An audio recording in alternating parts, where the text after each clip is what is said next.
Female athletes will be in the majority at an Olympics for the first time at the 2028 Los Angeles Summer Games thanks to a big win for women's football.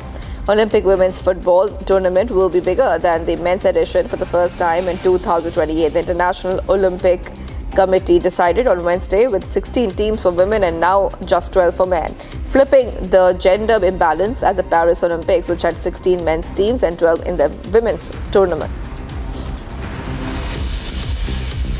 It's obviously quite a significant and very progressive move, done very much in dialogue with Los Angeles and of course with FIFA. I have to say FIFA's been a great partner in the Olympic football tournaments, and this is a sign. Within this is the incredible growth of popularity of the women's game, in many ways reflecting the growth of popularity of women's sport generally and women's team sport that we've seen across a number of the Olympic sports. And viewers, let's go ahead to some of the other stories we're tracking. NASA astronaut Johnny Kim and Russian cosmonauts have successfully arrived at the International Space Station. And remember, they were launched from Kazakhstan's Cosmodrome. Now, the spacecraft docked with just the ISS just over 3 hours later. The crew is scheduled to spend approximately 8 months in space, joining the Crew 10 that replaced Williams and Wilmore. Here's more. In a historic mission, NASA astronaut Johnny Kim, along with Russian cosmonauts Sergei Ryzhkov and Alexei Dubrytsky, has successfully arrived at International Space Station aboard a Russian Soyuz spacecraft. The Soyuz M-27 spacecraft lifted off from Baikonur launch facility in Kazakhstan and docked at the ISS just over 3 hours later at 4:57 a.m. EDT, 262 miles from Earth. Crew 3 are now joining a diverse crew aboard the station, which includes NASA's Crew 10 astronauts John Pettit, Anne McLean and Nicole Ayers, along with cosmonauts from Russia and an astronaut from Japan. The 3 astronauts are scheduled to spend around 8 months on the station conducting groundbreaking research, technology demonstrations and preparing for the future space exploration missions.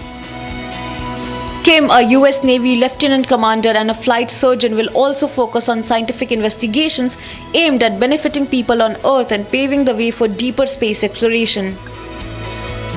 This mission marks a new chapter in international space cooperation and America's journey to the ISS aboard Russian rockets in the pursuit of space research.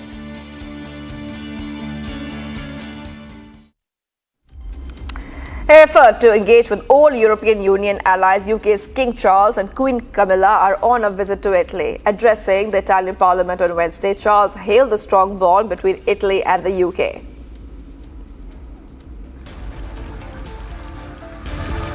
King Charles hailed the strong relationship between Italy and Britain while speaking at the Italian Parliament on Wednesday. Charles, who is on the 3rd day of his visit to Italy with Queen Camilla, became the first British monarch in history to address a joint session in the Italian Parliament. A signal honour to have been asked to speak to you all this afternoon. The first time that a British sovereign has addressed the entire Italian Parliament, this fundamental democratic institution. Italy is, as I hope you know, a country very dear to my heart and that of the Queen, as it is to so many of our countrymen and women. I have made 18 official visits over the past 40 years to the Bel Paese. It has been one of the pleasures of my life to come to know this irresistible country.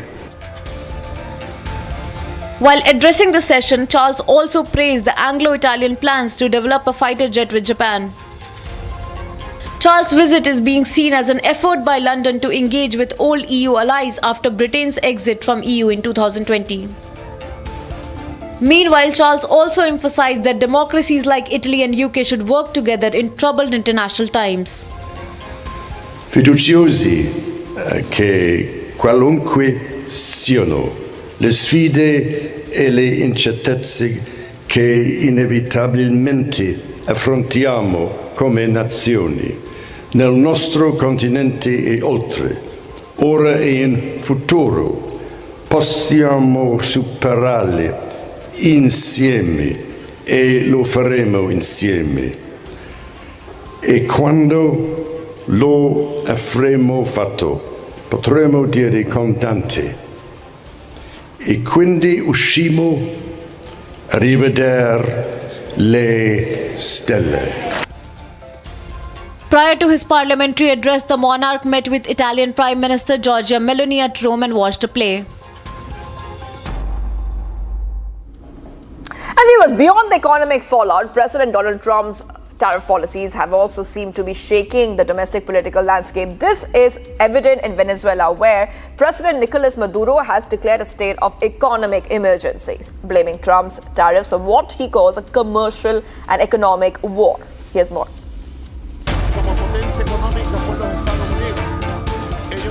Venezuelan President Nicolas Maduro has declared economic emergency in the country, granting himself special powers for 60 days to implement extraordinary economic measures. He declared emergency, citing what he described as a desire for global domination expressed through US tariffs.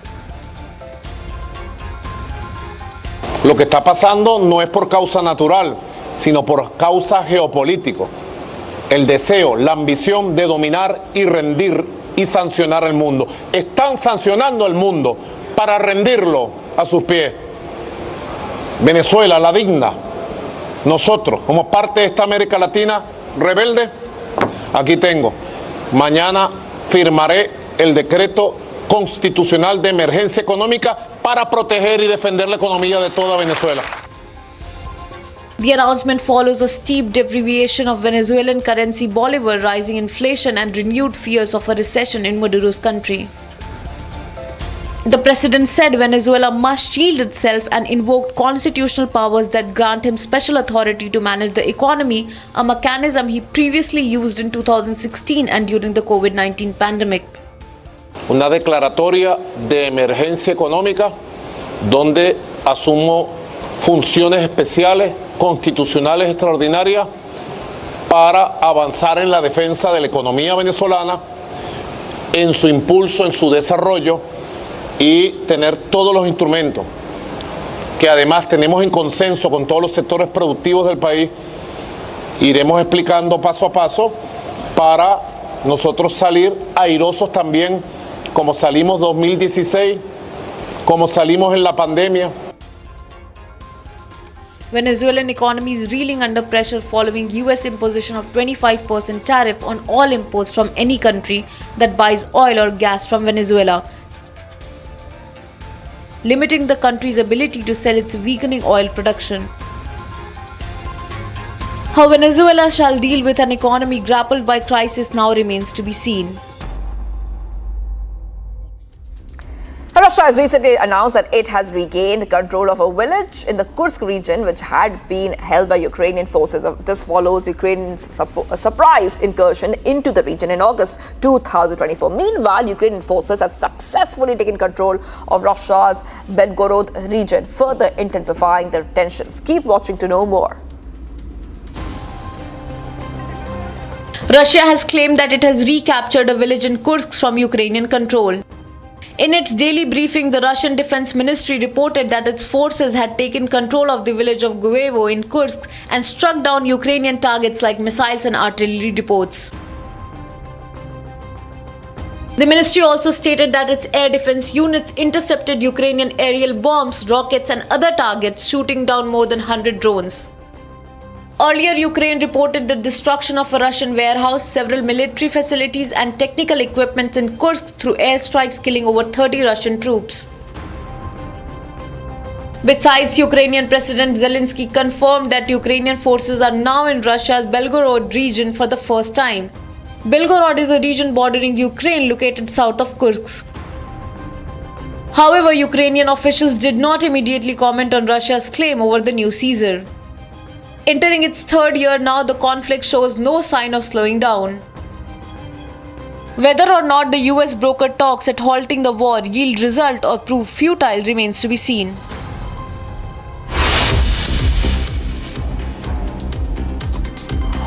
Getting us some more minutes coming in, Houthi rebels in Yemen have said that suspected US airstrikes pounded the area around Yemen's Red Sea port city of Hodeida, killing at least 2 people and wounding 13 others. Footage aired by rebel satellites news channels showed chaotic scenes of people carrying wounded to waiting ambulances and rescuers searching by the light of their mobile phones. The target appeared in the footage to be a home in a residential neighborhood.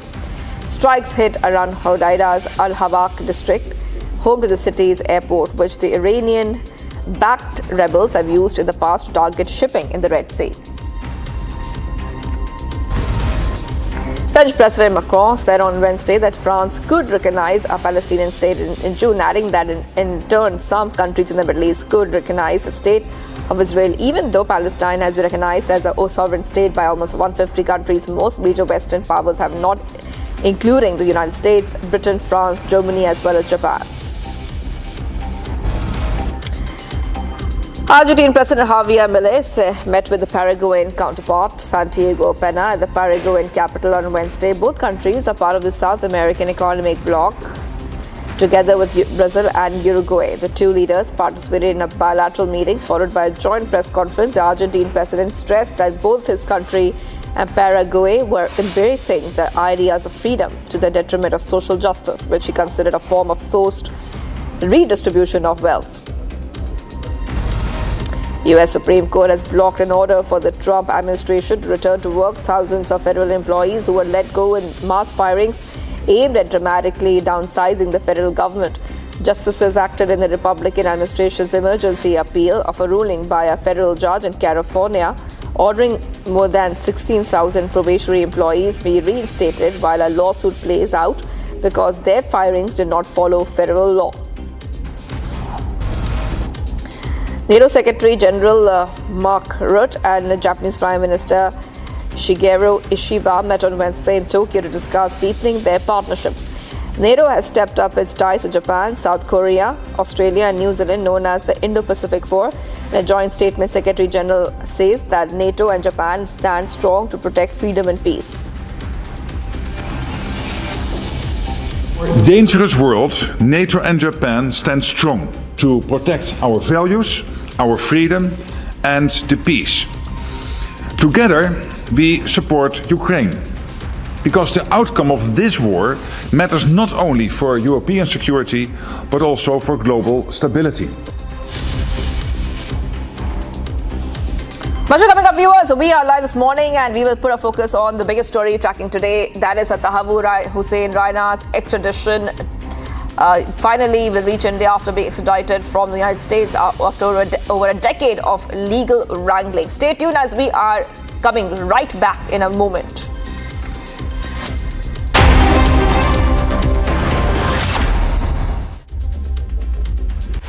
The Republic Positive Influencer Program, which will be run from the Republic campus here, which is Asia's largest integrated news center. Now, we aim to bring diverse set of people from across the country into our campus to create content which will proliferate positive change in the society. You can create content in the fields of health, defense, technology, even politics, science, and history.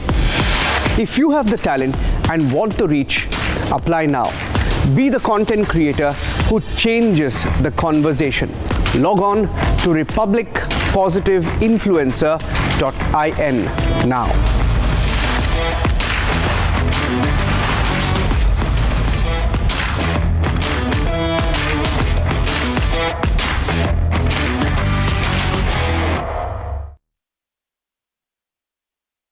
National positive influencers program launch कर रहे हैं।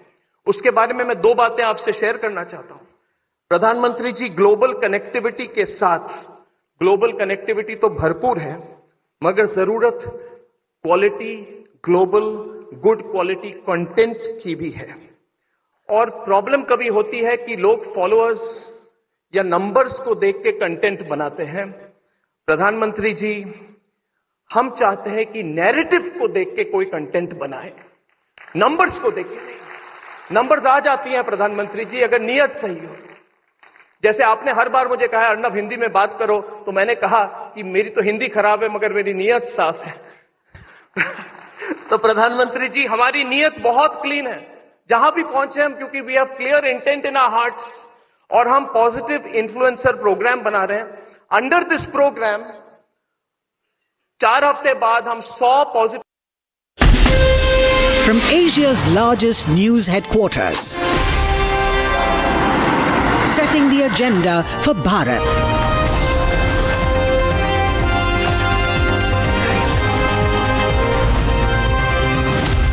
You're watching Republic.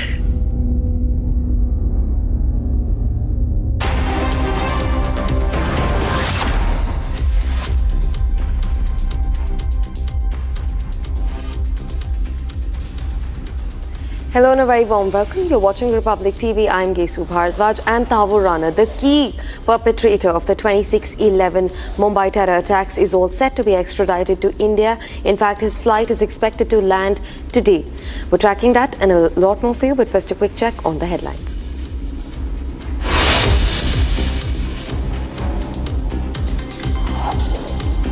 Tahawwur Rana, the plotter in the 26/11 Mumbai terror attacks, will finally reach India today after being extradited from the United States after over a decade of legal wrangling.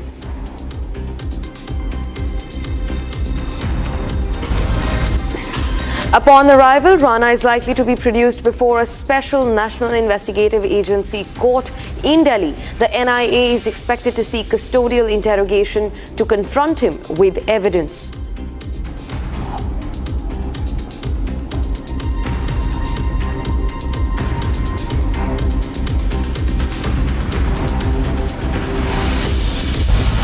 A 90-day pause for the people that didn't retaliate. Because I told them, if you retaliate, we're going to double it. And that's what I did with China, because they did retaliate. US President Donald Trump announces a 90-day tariff pause for 75 nations after the US imposed duties set off a massive trade war.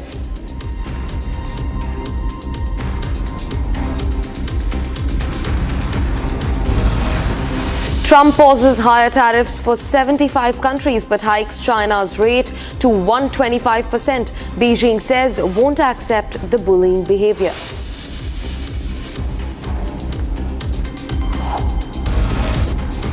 Twin encounters broke out in J&K on Wednesday, while 2 to 3 terrorists are believed to be trapped in Udhampur. 3 Jaish terrorists have been cornered in Kishtwar.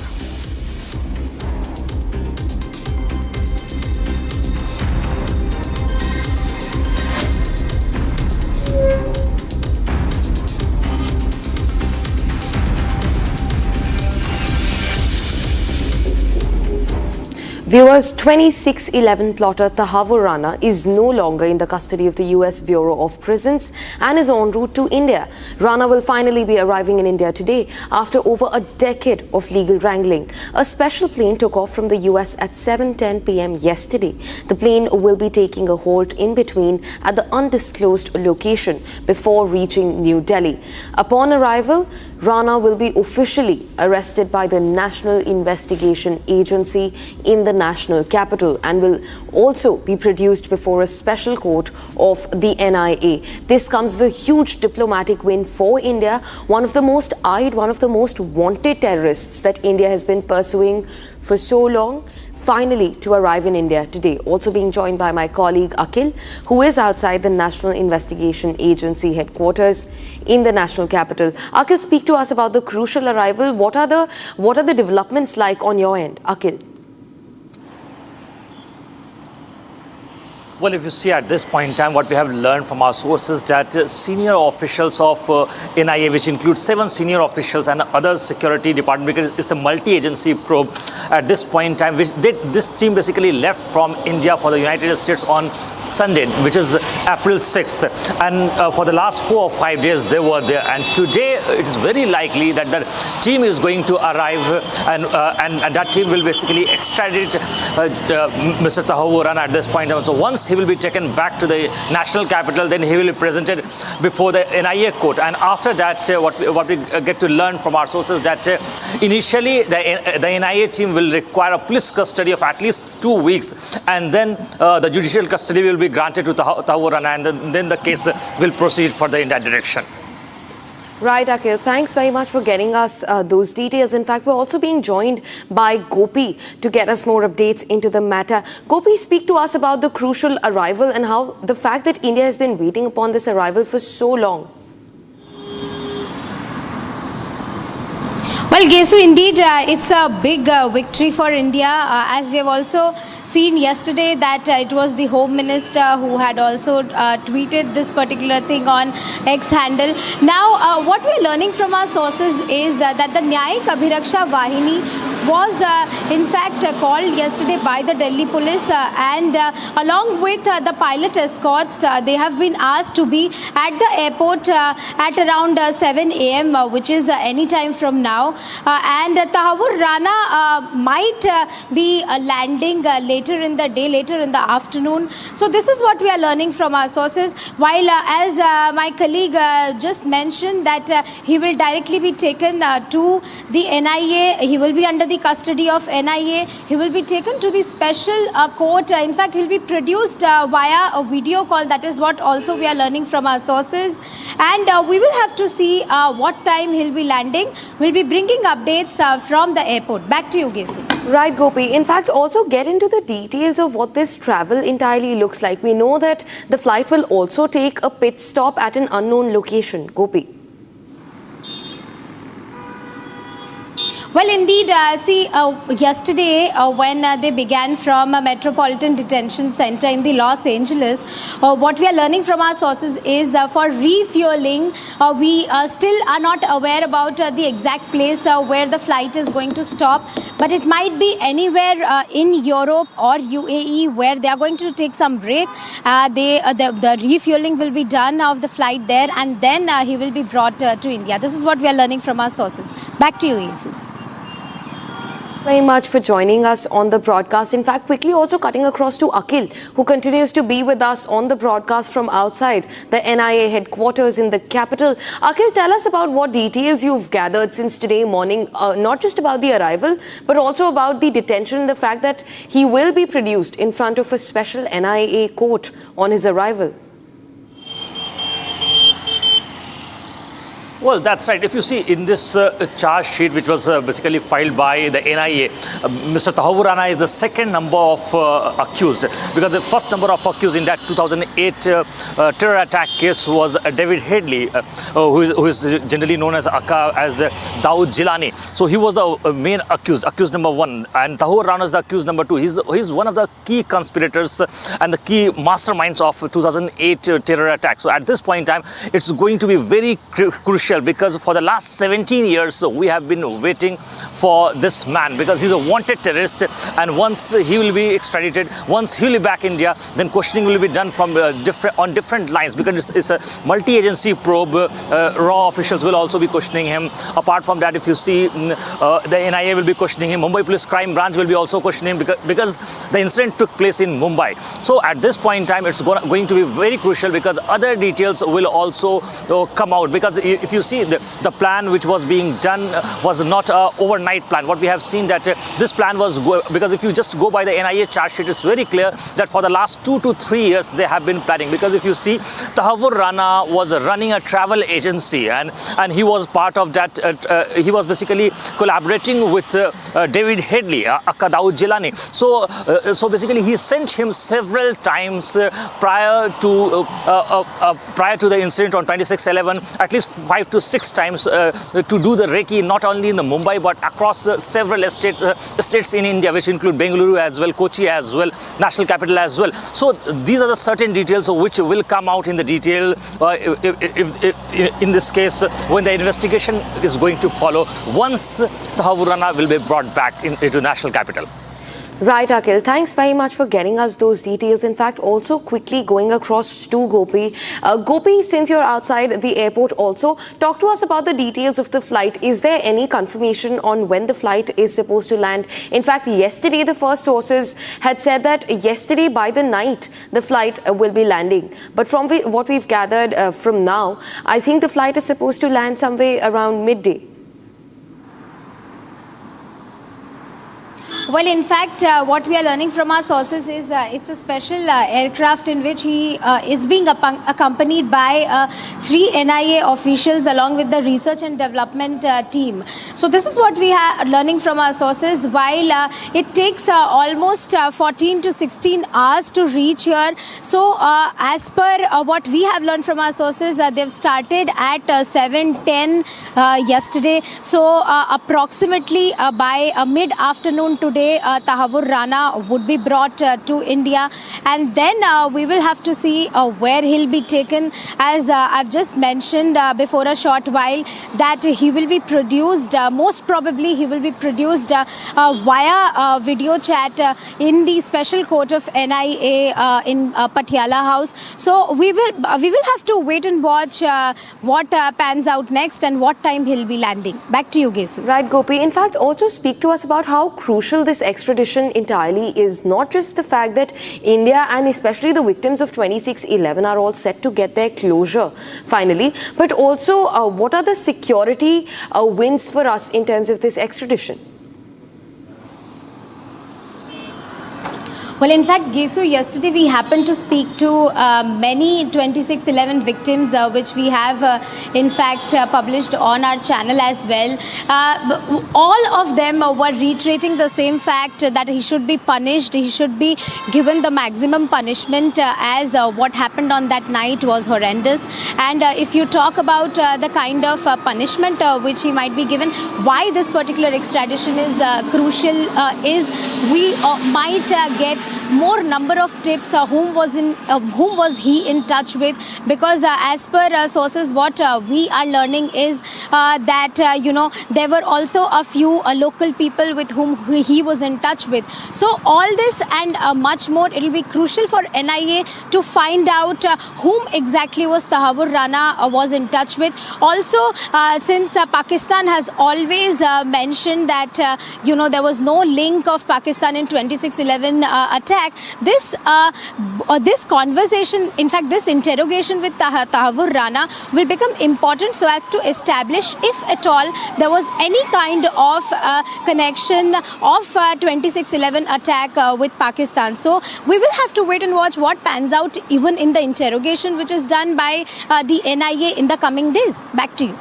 Right, Gopi, thanks very much for getting us those details. Quickly also circling back to Akhil, who is outside the NIA headquarters.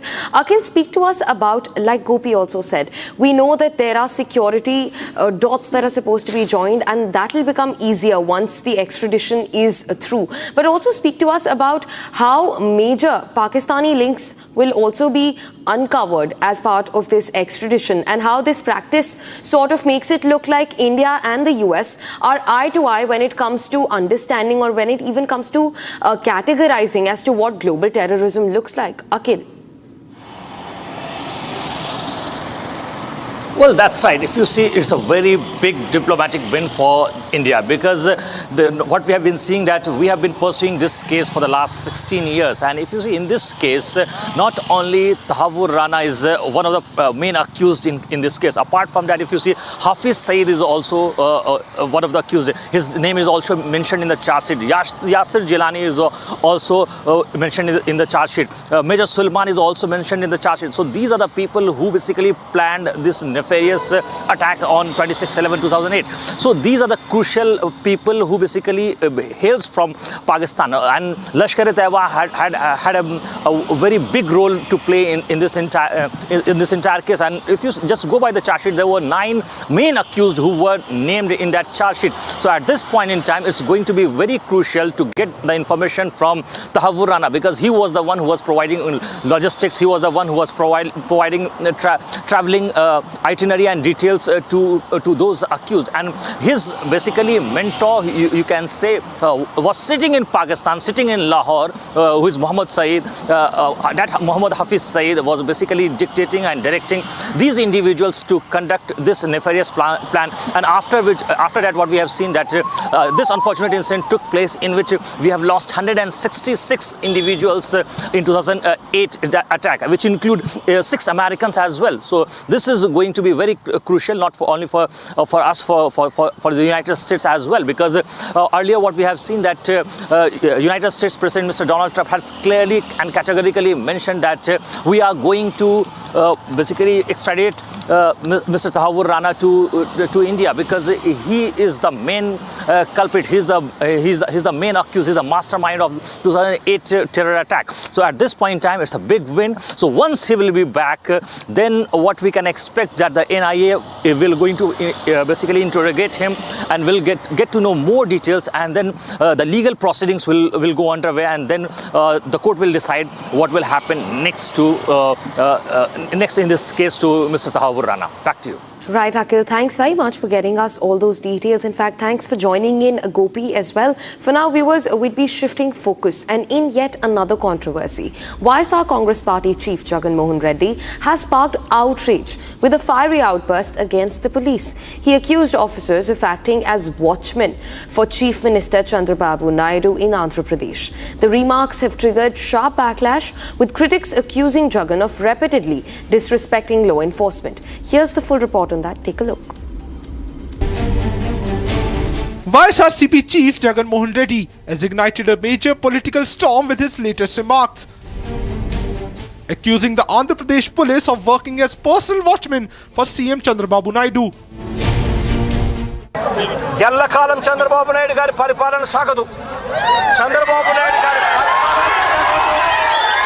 త్వరలోనే వస్తుంది. ప్రతి police అధికారికి కూడా చెప్తా ఉన్నా, మీ బట్టలు ఉడదీస్తామని చెప్పి ప్రతి పోలీస్ అధికారికి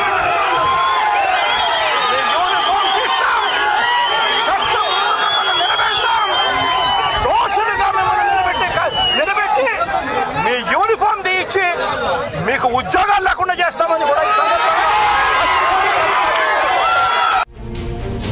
The comment has drawn strong condemnation, particularly over what many see as direct insult to police personnel, including women in uniform. Hitting back, Andhra Pradesh Home Minister accused Jagan of hypocrisy, recalling how, during his own tenure, police were allegedly misused to suppress the opposition.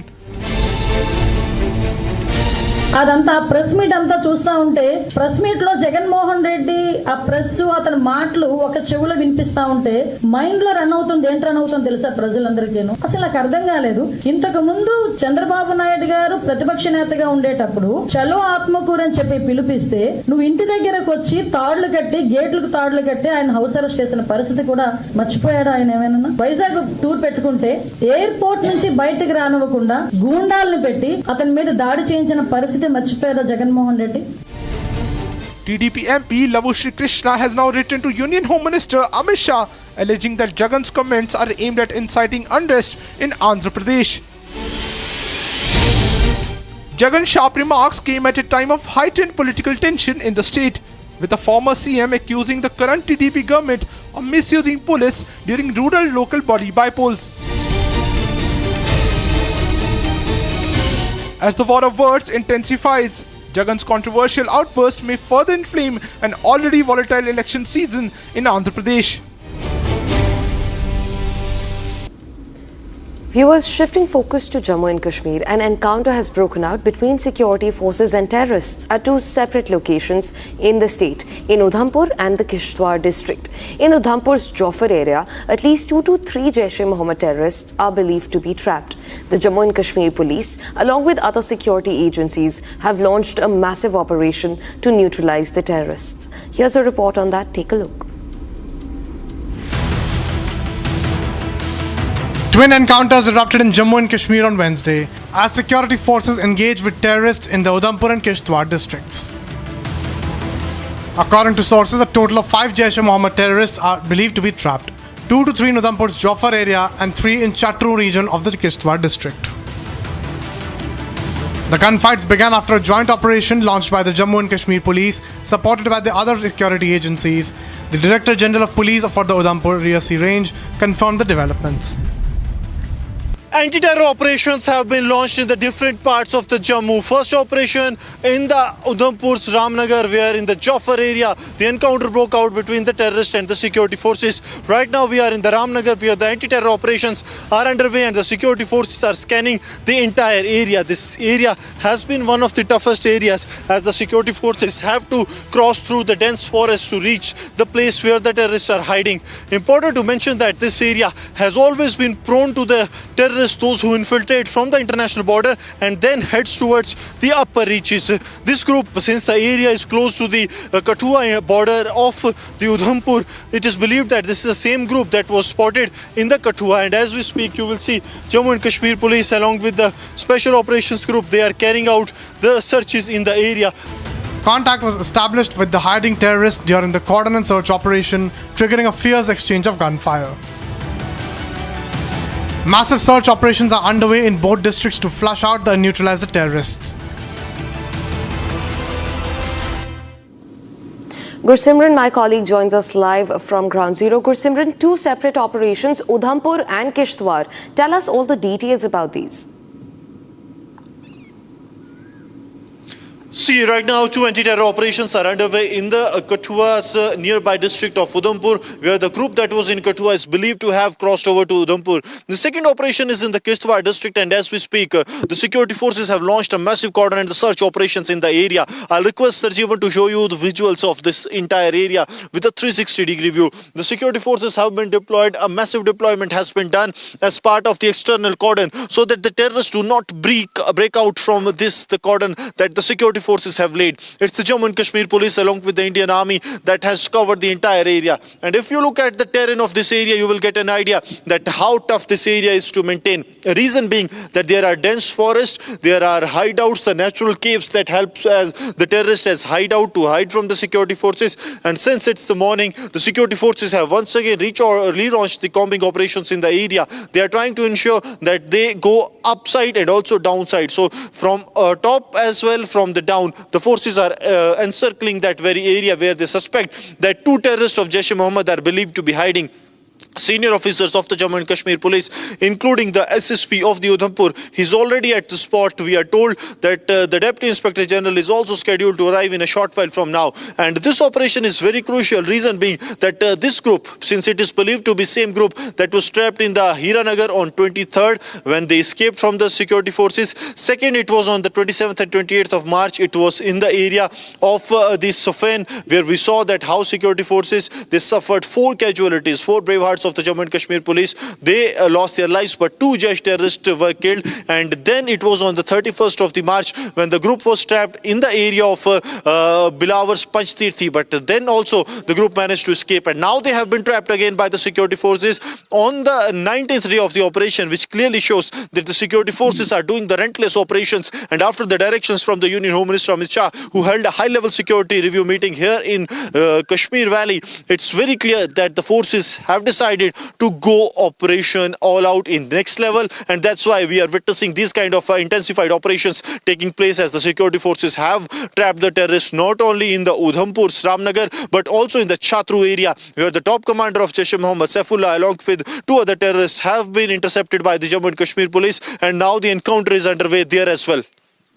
Right, Gursimran, thanks very much for joining in with those details. For now, viewers, it's time to shift focus and take a look at other news that's making the headlines from across the country. Take a look at this.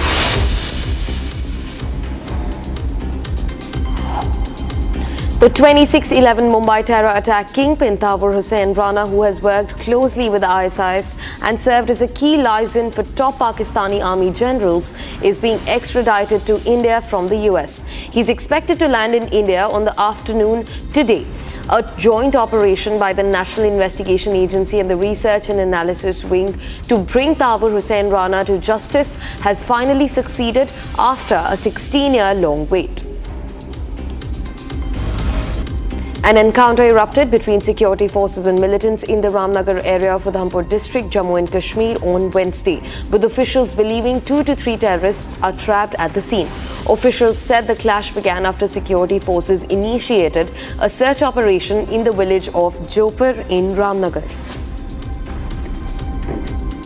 कल रात्रि में लगभग 11:30 बजे के आसपास में दो पक्षों में गांव में लड़ाई हो रही थी, जिसमें थाना के द्वारा थाना की गश्ती की टीम गई थी। वहाँ पे सूचना के मिलने के बाद वहाँ पे कुछ महिलाओं ने छत से पत्थर फेंके, जिसमें कि एक हमारा सैफ जवान घायल हो गया था, उसका इलाज कराया गया, वो अभी ठीक है।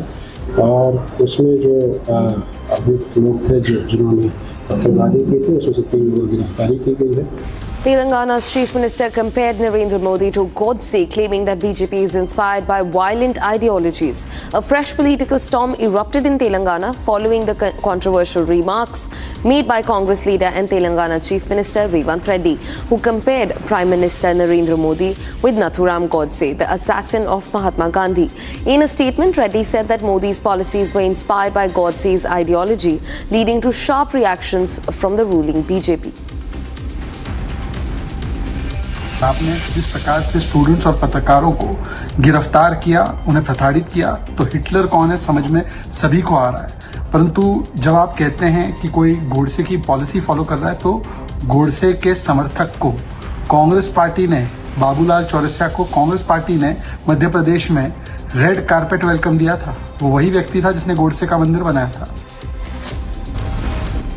In yet another violent attack on the police in Muzaffarpur, Bihar, a mob chased and assaulted a police team that had arrived to investigate the alleged assault on a woman lawyer. The incident occurred in Majholi, an area under the Bochachan police station, where tensions had erupted over a dispute involving the woman lawyer Soni Kumar.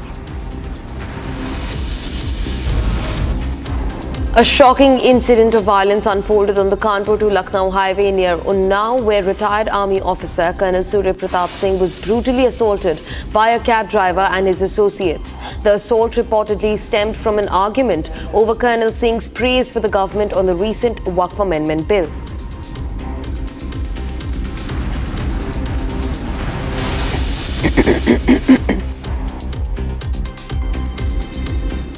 Viewers, while we continue tracking the biggest story of the day, which is Tahawwur Rana's extradition and return to India, it's now time to slip into a short break, but don't go anywhere. News and updates continue on the other side, only on Republic TV.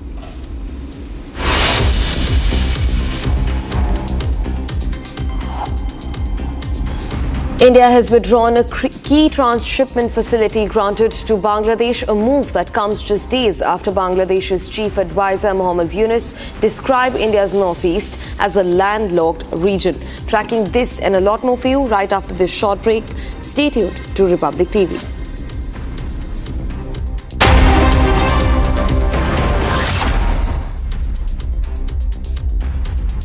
MDH का kitchen king kitchen में हो तो हम सब कुछ बना सकते हैं। बैंगन का भरता, आलू गोभी, भिंडी मसाला और भी बहुत कुछ। MDH।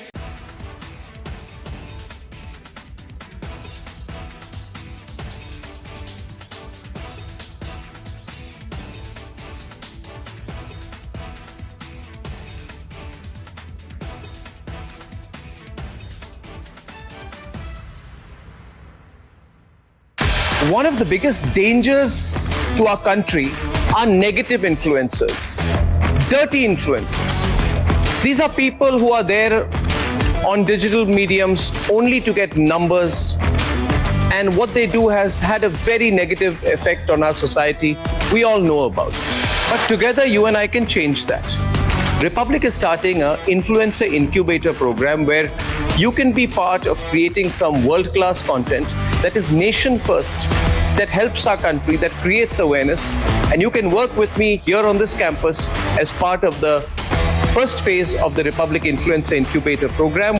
Tahawwur Rana is the person who, along with David Headley and under the guidance of Hafiz Saeed, was the main conspirator of the 26/11 terrorist attack, which was carried out by the ISI and Lashkar-e-Toiba. He was convicted in America. He served some time in America. Then we told the Americans that we need to get him back. We won an extradition case against him. The Pakistanis will be very scared about Tahawwur Rana coming here. They know that this is almost as important as Dawood Ibrahim being brought to India, because you've got a man, he has worked to carry out terrorism. He knows the entire terrorist apparatus. This is an ex-Pakistani forces officer. He is very much with the ISI and the Lashkar-e-Toiba. He's going to reveal everything. For all those others working against India's sovereign interests, against our national interest, against our geopolitical interest, we're a big country. We know how to hit hard. And when we want to, we know how to catch you by the scruff of your neck and bring you back. Dawood Ibrahim and Hafiz Saeed could very well be next.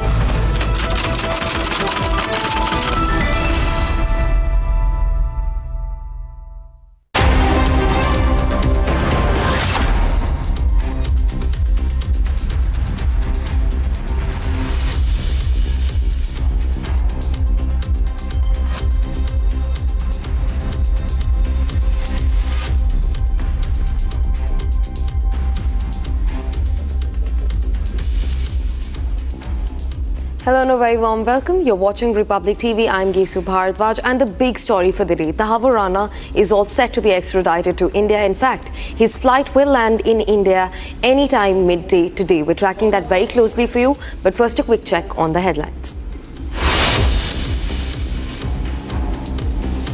Tahawwur Rana, plotter in the 26/11 Mumbai terror attacks, will finally reach India today after being extradited from the United States after over a decade of legal wrangling. Upon arrival, Rana is likely to be produced before a special NIA court in Delhi. NIA is expected to seek custodial interrogation to confront him with evidence. I did a 90-day pause for the people that didn't retaliate, because I told them if you retaliate, we're going to double it. And that's what I did with China, because they did retaliate. US President Donald Trump announces a 90-day tariff pause for 75 nations after the US imposed duties set off a massive trade war. Trump pauses higher tariffs for 75 countries but hikes China rate to 125%. Beijing says will not accept the bullying behavior. Twin encounters broke out in Jammu and Kashmir, in Udhampur and the Kishtwar district. While 2 to 3 terrorists are believed to be trapped in Udhampur, 3 Jaish terrorists cornered in Kishtwar.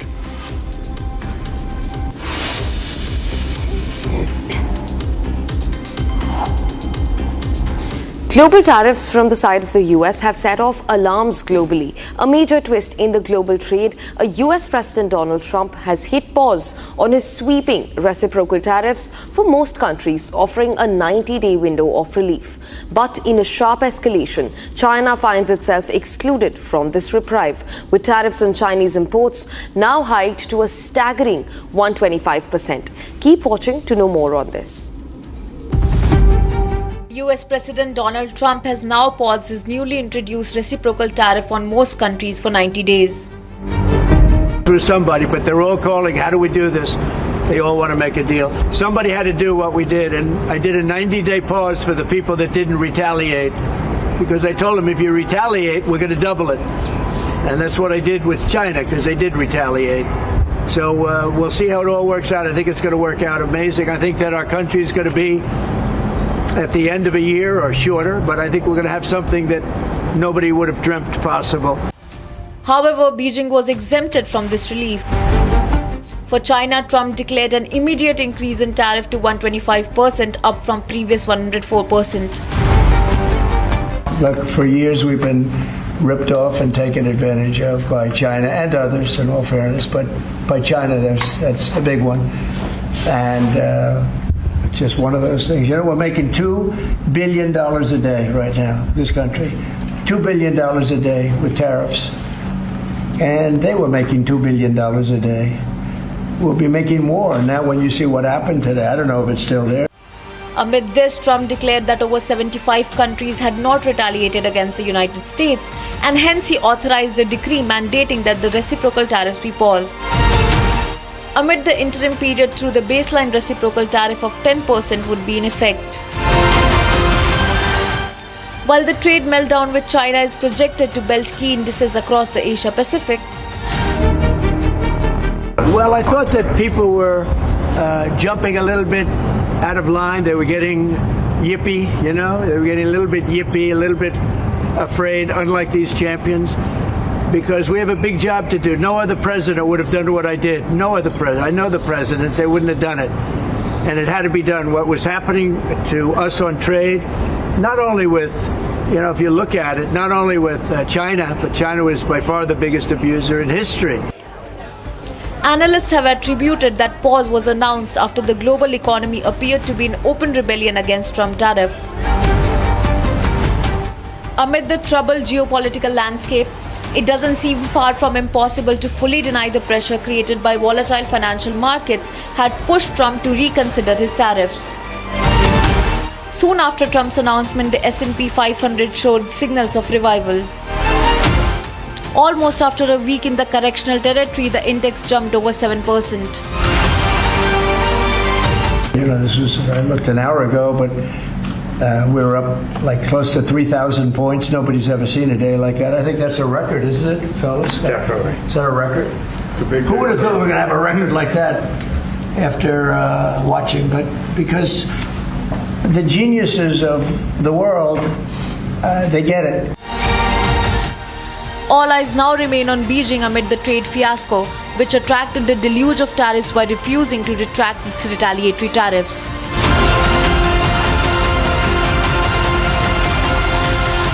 At least 113 people have died and over 255 have been injured after concrete slabs collapsed in a nightclub in Dominican Republic. The rescue and clearing operations are underway. Here's a full report on the mishap. Take a look.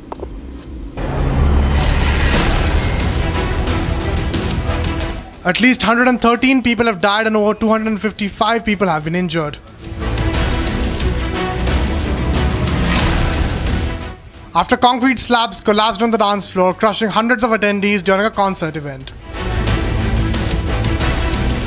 The rescue and clearing operations are underway to evacuate the potential survivors.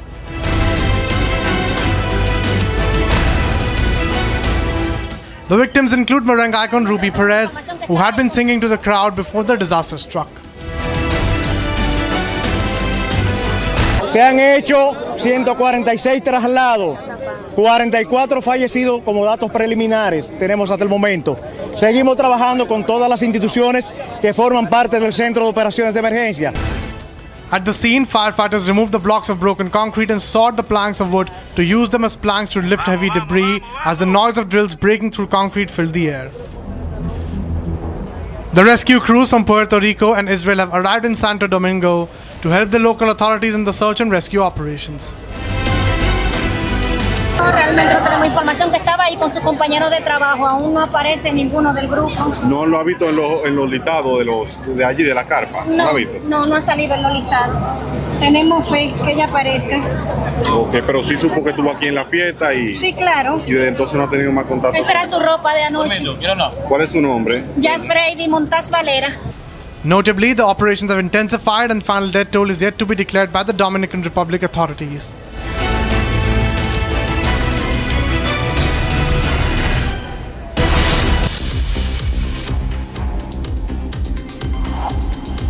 Italian Prime Minister Giorgia Meloni welcomed Queen Rana of Jordan for a visit to Rome's Villa Pamphili on Wednesday. The two women discussed the situation in Gaza and joint efforts to help civilians there. According to a statement from Meloni's office, last July, Italy sent 60 tons of food and medical supplies to Jordan to be delivered to Gaza by the World Food Programme. Queen Rana of Jordan is active in several national and global projects for protecting families and children. Spanish Prime Minister Pedro Sanchez on Wednesday criticized the recent set of US tariffs and the escalation that followed, saying trade wars benefit no one but harm everyone. His comments came during an official visit to Vietnam, the first ever by a Spanish Prime Minister to the Southeast Asian country. The US has slapped Spain as a European Union member with a 20% blanket tariff that rises to 25% for cars, steel and aluminum.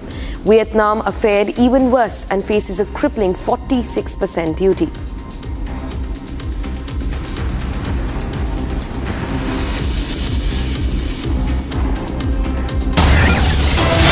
Viewers, getting in a fresh breaking news. The security has been increased outside the NIA headquarters in the national capital ahead of Tahawwur Rana's arrival. Security beefed up completely outside the National Investigation Agency headquarters in the national capital ahead of Tahawwur Rana's arrival post his extradition to India. This comes as Tahawwur Rana's flight is en route to India and is expected to land anytime by midday today. In fact, my colleague Akhil is right outside the NIA headquarters in the national capital to get us more details. Akhil, speak to us about the security arrangements outside the headquarters and how they've been beefed up ahead of Tahawwur Rana's arrival. Akhil. Well, that's right, Geshu. If you see at this point in time, security is being beefed up just outside the NIA headquarters. I would like to request my Vijay Pramod to show you the visuals just outside the NIA headquarters. Here you can see the entire road of just outside the head office over here that being blocked. The barricading is being done by the Delhi Police Traffic Department and Delhi Police Unit of the Central District as well. Here you can see the roads which are coming from the JLN Stadium side is already been blocked. This road has been closed by the NIA team. Here you can see this road which is just outside the Urja Bhavan is also being blocked. The barricading has already been done from that side. And apart from that, if you can see just outside the CGO complex towards this right, another road which comes from that direction towards my right has already been barricaded by the NIA team and the Delhi police team. So it's under the supervision of the NIA team and the Delhi police traffic team. The barricading is being done because at around, it's very likely that this very afternoon, Tahawwur Rana will be brought back to the national capital, to the NIA headquarters, and after that he will be produced in the NIA court. And what we got to learn from our sources that initially the NIA will require at least 2 weeks of police custody, and then the judicial custody will be granted to Mr. Tahawwur Rana, in which the further trial will proceed from there on. Right, Akhil, thanks very much for getting us those details. In fact, also speak to us about the crucial role that NIA is playing in the entire extradition. The fact that Tahawwur Rana right now, also while his flight is en route, he's accompanied by NIA officials. Well, that's right. If you see at this point in time, what we learned from our sources that this operation is being headed by an additional DG level person. So in this very case, if you see 7 NIA officials are part of the team, which include a DIG rank official as well, additional DG level official as well. And if you see an SP as well, and there are some other officials from RAW and IB as well who are part of this entire operation. So this is going to be very crucial because once he will be brought back to India, once he will be extradited from the United States, then the things will move on at a very rapid rate. Because if you see, we have been waiting for this man, this wanted terrorist, for a very long time, for almost 17 years. So now he will be extradited from the United States and he will be brought back over here. So once the NIA will start questioning him, then things will start to come out that how basically he planned this entire nefarious plot. Because if you see in this very incident, we have already lost 166 people, which also include 6 American nationals in the terror attack which took place on 26/11/2008. So at this point in time, it's very going to be crucial because this person is on the charge sheet. If you just go by the charge sheet of the NIA, he is the second accused after David Headley. David Headley was the prime accused number 1. Tahawwur Rana is the accused number 2. So once he will be brought back over here, the NIA team will further question him and they will try to get to know the exact details, how basically he planned the entire thing and how basically he was involved basically with the deep states in Pakistan. Because if you see, if you just go by the charge sheet, in that charge sheet is very clearly mentioned that accused number 3 is Muhammad Hafiz Saeed, who is also known as Bade Chacha. So Hafiz Saeed, what was his involvement in this very case? If you see, Kashmir Ilyasi name is also mentioned in that charge sheet. So these are the key conspirators, these are the key masterminds of this 2008 terror attack. So at this point in time, it's going to be very crucial once Tahawwur Rana will be brought back and then NIA will start questioning him. So things will become more clear and then justice will be served in that direction. Right, Akhil. Thanks very much for bringing in those details. And of course, we'll keep circling back when there are more developments in the case. For now, viewers, it's time to shift focus and take a look at what's happening in Greece. Thousands of Greeks have taken to the streets in Athens, protesting against the rising living costs and demanding higher wages. As inflation continues to surge, the country grapples with the aftermath of the economic crisis. Here's more on the nationwide strikes and demonstrations that have brought public services to a complete standstill in Greece. Take a look.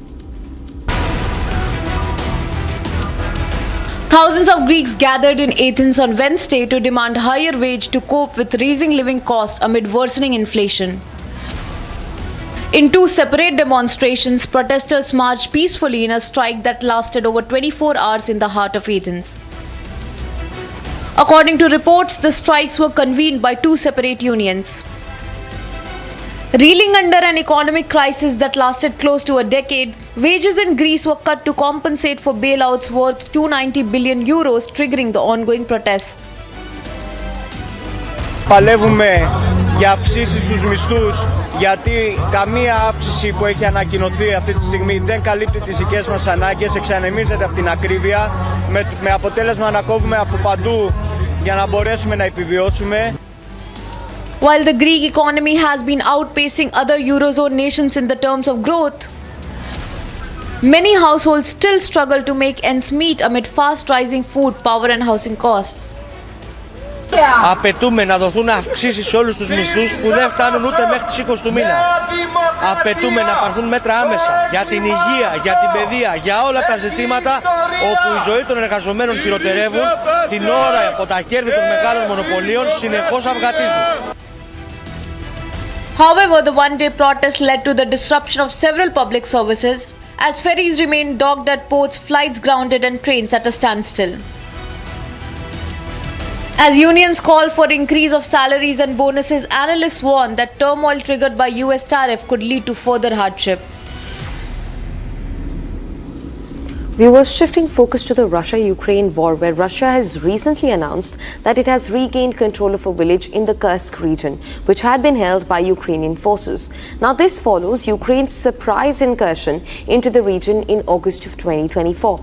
Meanwhile, Ukrainian forces have successfully taken full control of Russia's Belgorod region, further intensifying the tensions.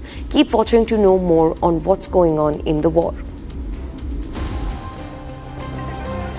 Russia has claimed that it has recaptured a village in Kursk from Ukrainian control. In its daily briefing, the Russian Defense Ministry reported that its forces had taken control of the village of Guevo in Kursk and struck down Ukrainian targets like missiles and artillery depots. The ministry also stated that its air defense units intercepted Ukrainian aerial bombs, rockets and other targets, shooting down more than 100 drones. Earlier, Ukraine reported the destruction of a Russian warehouse, several military facilities and technical equipment in Kursk through airstrikes, killing over 30 Russian troops. Besides, Ukrainian President Zelensky confirmed that Ukrainian forces are now in Russia's Belgorod region for the first time. Belgorod is a region bordering Ukraine located south of Kursk. However, Ukrainian officials did not immediately comment on Russia's claim over the new seizure. Entering its third year now, the conflict shows no sign of slowing down. Whether or not the US brokered talks at halting the war yield result or prove futile remains to be seen. The ripples of the simmering US-China geopolitical tensions is being felt across the globe after US Defense Secretary Pete Hegseth warned about Chinese challenge in the Pacific. He expressed similar caution over the Panama Canal. China did not take any time to react either. Here's a report that gets you all the details into the matter. Take a look.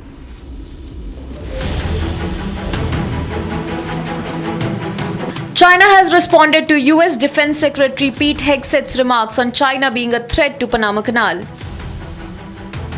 Unveiling a new US-financed dock at a naval base in Panama, Secretary Hegseth said that Panama Canal faces ongoing threats from China, but assured that together the US and Panama will keep it secure.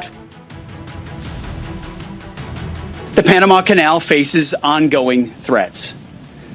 The United States of America will not allow Communist China or any other country to threaten the canal's operation or integrity.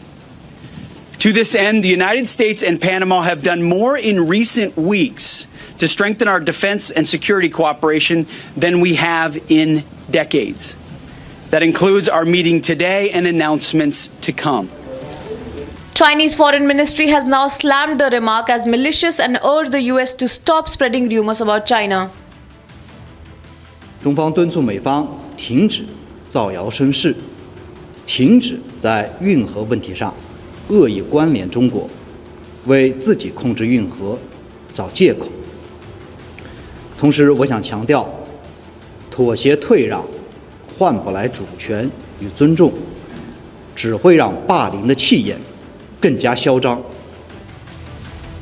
This comes as US President Donald Trump had previously claimed that Chinese soldiers operated the Panama Canal.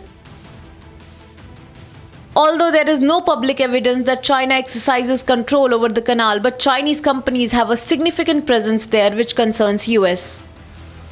In recent years, China has also invested heavily in ports and terminals near the canal. Amid this, US is concerned about potential Chinese influence at its doorstep.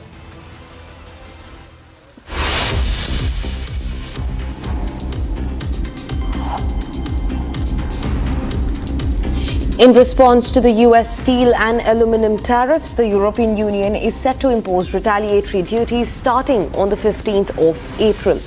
We're tracking this and a lot more for you right after this short break. Stay tuned to Republic TV.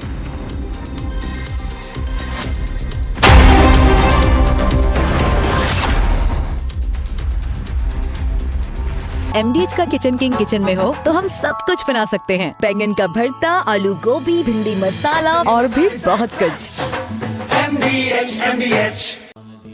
Amity has been ranked India's #1 private university in the recently released Education World Rankings. A testimony to Amity's globally benchmarked standards in education.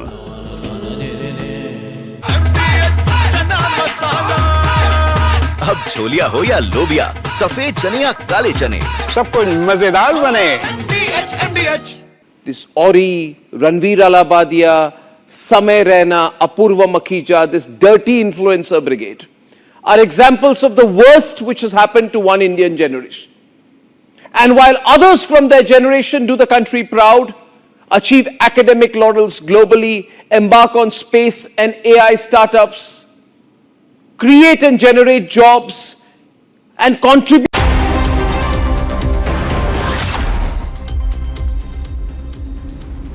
Welcome back. Thanks very much for staying with us. You're watching Republic TV, and in response to the US steel and aluminum tariffs, the European Union is all set to impose a retaliatory duty starting on the 15th of April. The European Commission unveiled its first set of countermeasures targeting a broad range of US imports. Keep watching to know more on the EU's latest moves of counter tariffs on the US. The European Union has confirmed it will begin collecting retaliatory duties on US imports from April 15. As per reports, EU is targeting products such as poultry, grains, clothing and metals. These countermeasures come after the US imposed 25% tariff on steel and aluminium, along with levy of 20% and a baseline 10% surcharge. Since the onslaught, EU has argued that these tariffs are unjustified and damaging to both sides of the Atlantic. As of this morning, the United States is applying a 25% tariff on imports of steel and aluminum. We deeply regret this measure. Tariffs are taxes. They are bad for business and worse for consumers. They are disrupting supply chains. They bring uncertainty for the economy. Jobs are at stake, prices up. Nobody needs that on both sides, neither in the European Union nor in the United States. The European Commission has stated that while they are prepared to act and protect European businesses and consumers, they still prefer to resolve the dispute through negotiations with the US and a balanced and mutually beneficial outcome. After the proposed first set, a second tranche of tariff is to follow from May. However, the EU also warned that these measures could be suspended if the US agrees to negotiate a fair deal. The tariffs will impact nearly 380 billion euros worth of EU exports to the US, a staggering increase in duties from 7 billion to over 80 billion euros. With these retaliatory actions, the global trade remains uncertain as countries work to safeguard their interests amid rising American protectionism. A stunning day on the Wall Street. Markets exploded in a rally not seen in years, triggered by President Trump's surprise announcement as he paused steep tariffs on over 75 countries, offering a 90-day relief window. US stocks surged across the board, with the S&P 500 posting its third best day since 1940. Keep watching to know more on what the building of the momentum in Wall Street looked like. US shares have rocketed after US President Donald Trump said that he would suspend steep tariffs for about 90 days over 75 nations. The S&P 500 soared 9.5% in biggest one-day rally since 2008. Analysts have touted that index had its third best day since 1940. Meanwhile, the Dow Jones Industrial Average shot to a gain of 2,962 points, up by 7.9% in what was being said its largest single-day gain since 2020. The Nasdaq Composite leaped by 12.2%. This is being regarded as its best day in 24 years. Post-Trump's announcement, gold prices jumped in their best day since 2023. US crude futures bounced back after the tariff pause, finishing more than 4% higher than $62.35 a barrel. The Magnificent Seven tech stocks gained more than $1.8 trillion in market value, a record. While Nvidia led the way with $440 billion market value gains as its stock rose to 19%, Tesla saw 23%, Apple and Meta platforms added 15%. Amid the rally, Goldman Sachs threw out its previous prediction that the economy would fall into a recession. And while it's a dark day for the Chinese trade market, most indexes across the world reacted to the surprise announcement favorably.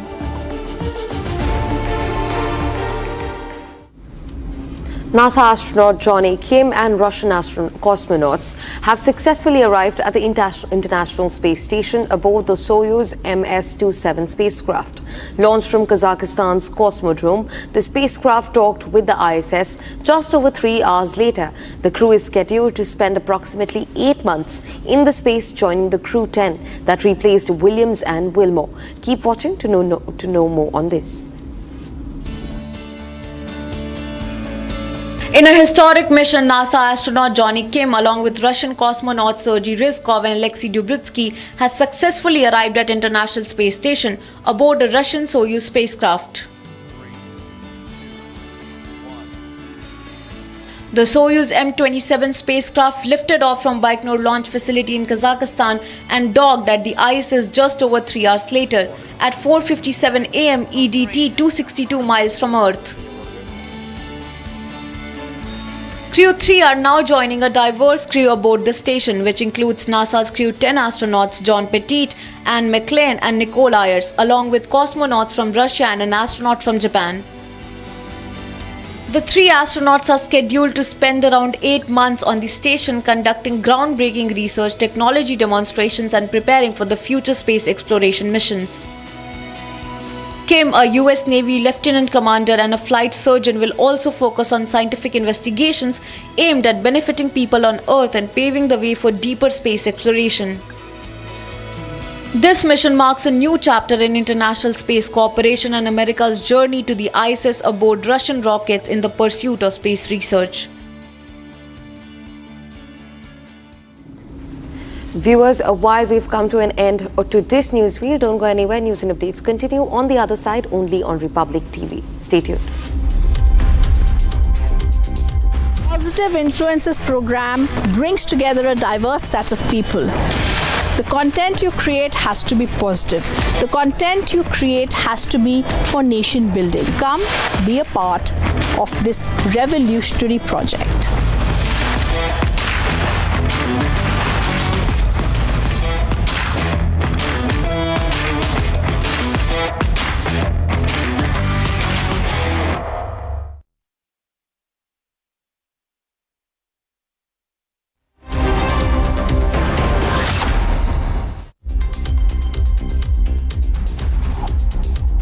सस्ते वाले दाल मसाले स्वाद हुआ बेकार। MDH की हल्दी मिर्ची धनिया करे कमाल। ये रंग दे, ये खुशबू दे, ये तीखा, ये कम पड़े। क्या निराला MDH masala.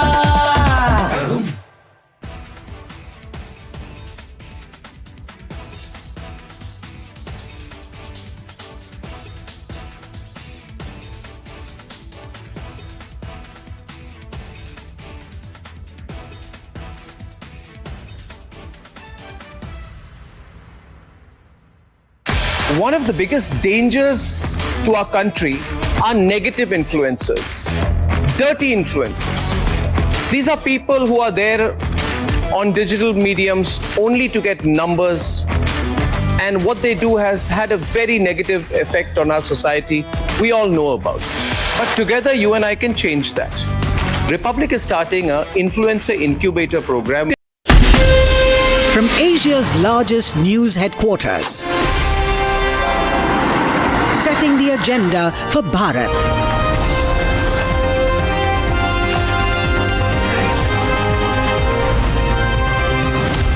You're watching Republic.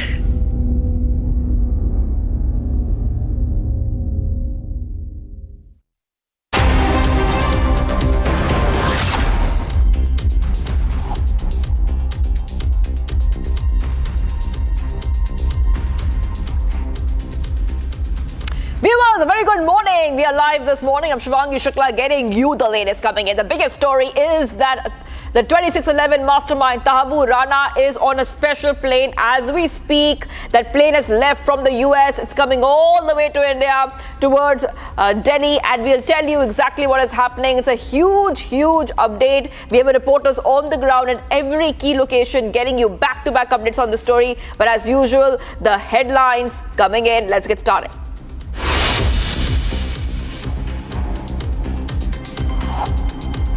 Tahawwur Hussain Rana, plotter in the 2611 Mumbai terror attack, will finally reach India today after being extradited from the United States after over a decade of legal wrangling. Upon arrival, Rana is likely to be produced before a special NIA court in Delhi. NIA is expected to seek custodial interrogation to confront him with evidence.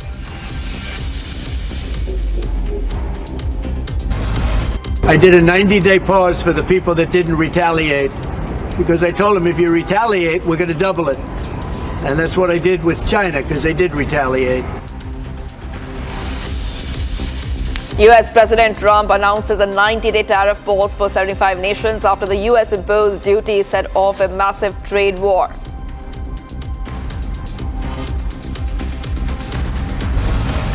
Trump pauses higher tariffs for 75 countries but hikes China rate to 125%. Beijing says will not accept bullying behavior.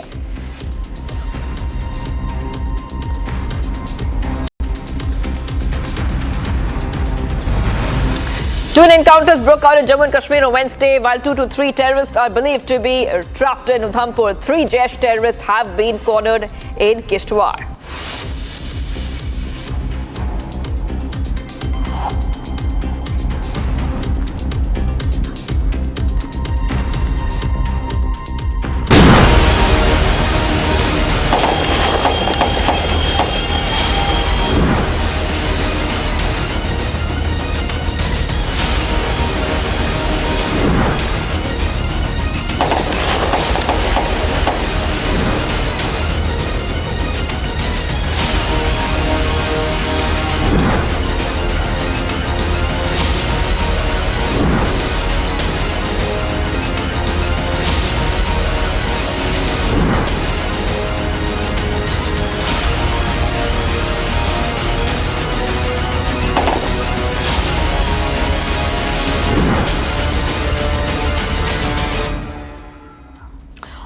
Viewers, the big update coming in is that the Rana is on his way with the multi-agency team all the way to India. But we're also getting you some more updates because the 2611 plotter Tahawwur Rana is also no longer in the custody of the US Bureau of Prisons and is en route to India. Rana will be finally arriving in India today after over a decade of legal wrangling. He has now run out of all the legal options that he had. Now, a special plane took off from US at 7:10 p.m. yesterday. The plane will be taking a halt in between at an undisclosed location before reaching New Delhi. Upon arrival, he will be officially arrested by the NIA. Viewers, what we see right now, back-to-back updates coming in. Rana, the Mumbai terror attack accused and mastermind, is now being extradited from the US, is no longer in the custody of the Bureau of Prisons, BOP. According to the information from what we understand is that Rana is no longer in BOP custody as of April 8, 2025. This is the back-to-back updates coming in here on Republic TV. And Rana, who is a Pakistan-born Canadian national, a close associate of one of the main conspirators of the 2008 Mumbai terror attacks, David Headley, who's also a Pakistani-American citizen. Okay, we're getting some more updates coming in right now, viewers. And from what we understand so far, according to sources, a team of 2 Inspector Generals, IG, 1 Deputy Inspector General, DIG, and 1 Superintendent of Police, SP, will interrogate Tahawwur Rana and take further action. And given the high-profile case, Delhi Police's teams will be deployed for the safe movement of NIA officials. So these are back-to-back comments coming in right now on Republic TV, where we are learning how will the entire situation really play out in terms of once Rana lands here in India. And we're also coming to know some more updates in terms of what the security situation is looking like. We're also coming to know that given the high-profile case, the Delhi Police's special weapons and tactic teams are going to be deployed. Apart from this, 8 Delhi Police Special Cell has been put on high alert, and commandos have been deployed at the airport. So I am giving a list of all the top officials and the security team which is on high alert. Like I told our viewers, a team of 2 Inspector Generals, IG, 1 Deputy Inspector General, DIG, 1 Superintendent of Police, SP, will interrogate Rana and take further action. And the Delhi Police's special weapons and tactics team will be deployed for the safe movement of the NIA officials. And Delhi Police Special Cell has been put on high alert, and commandos have been deployed at the airport. We also have a lot of our colleagues who are there on the ground, so they can help us understand what the security is like in a short while from now. But the countdown has begun already for Tahawwur Rana to land in India after a huge diplomatic win, where India has successfully completed the extradition process of Tahawwur Rana.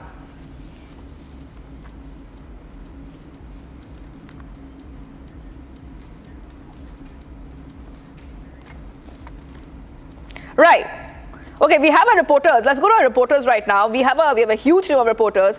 We have Akil from NIA headquarters, Vianka from the Hindon airport, Soumya is live from NIA court, Gopi is live from T3 airport, and we'll all be joined by our other colleagues as well in a short while from now. But I want to talk a little bit more about what is happening. I want to go to Akil first. Akil, if you could take our viewers through the latest information that we have for our viewers, because we're coming to know that the NIA, which has taken the lead in this case, there is protection for the officials of the NIA. This is what we're learning of. And what movement do you see outside the NIA headquarters? Well, Shivangi, if you see at this point in time, we are just standing outside the NIA headquarters here. I would like to request my Vijay to move and show you the entire area. Just this, the barricading is being done by the Delhi police team. The road which is coming from the Lodi road side, here you can see, has already been completely barricaded. Towards my right, if you can see the C0 complex, so here no movement is being allowed by the Delhi police and the Delhi police traffic department as well, which is a specialized unit of the Delhi police. And towards my right, if you can see the Urja Bhavan side, so this side, the road has already been blocked. The barricading has already been done by the Delhi police team. So the preparations are underway because a wanted terrorist for the last 16 years, so we have been desperately waiting for this man to arrive. So Tahawwur Rana will be brought back after 16 years, because if you see, the incident took place on 26/11/2008. For the last 17 years, he was away. He was basically in the United States. And while he was trying to flee from United States back to Pakistan, at that point in time, from Chicago airport, the US authorities have arrested that person who has been identified as Mr. Tahawwur Rana, along with Mr. David Headley. David Headley and Tahawwur Rana both were flying from Chicago to Pakistan. At that point in time, both were arrested. So at this point in time is going to be very crucial, because that person, once he will be brought back by the NIA team and other security agencies, because if you see at this point in time, 7-member NIA team has went basically on Sunday, on April 6th, to basically do this operation. So at this point in time, the NIA team and other security officials, nodal officials, will be back this afternoon. So once he will be brought in, then he will be presented before an NIA court. So in that court, what we are learning from our sources, that initially the NIA will try to seek 2 weeks of police custody. So once it will be granted,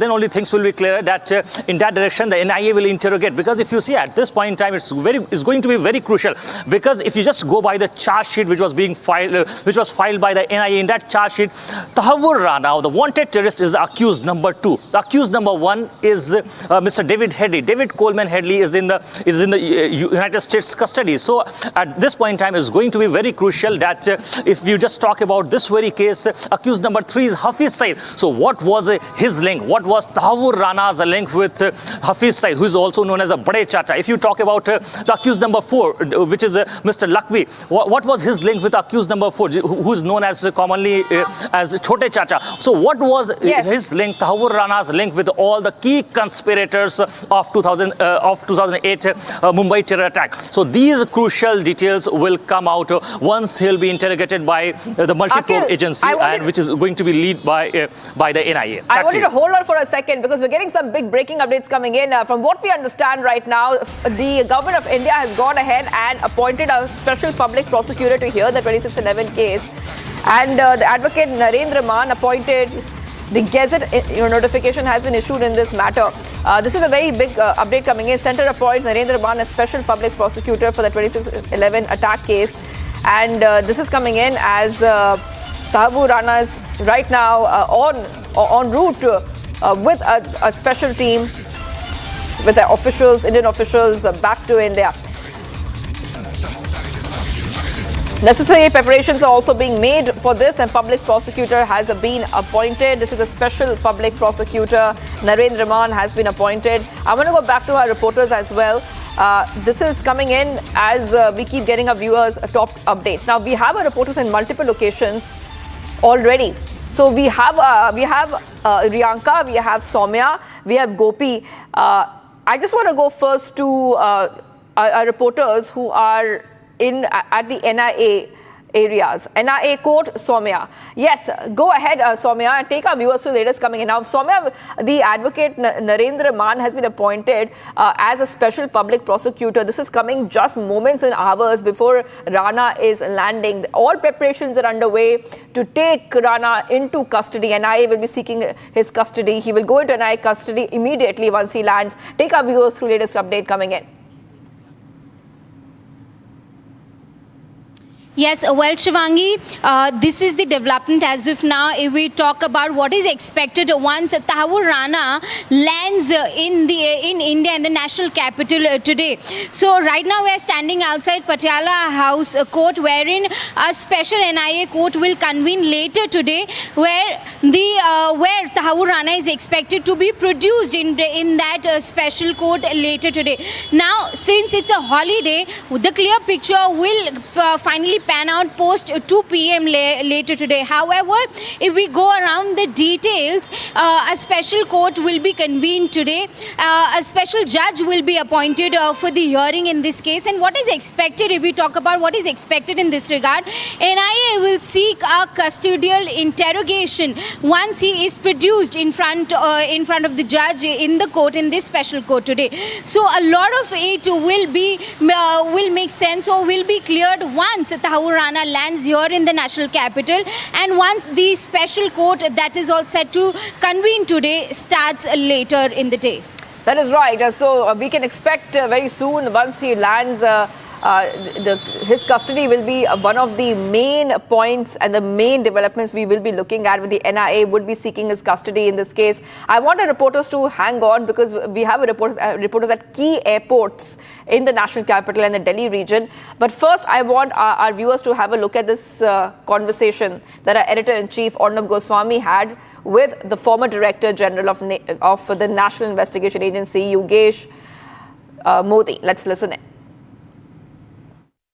The former DG of the NIA is himself with us on the program, and his name is Yogesh Chandra Modi. You don't see him very often on television, but you know, viewers, when you see these movies and you see these big security chiefs managing India's security environment, well, this is the man. He's an absolute hero.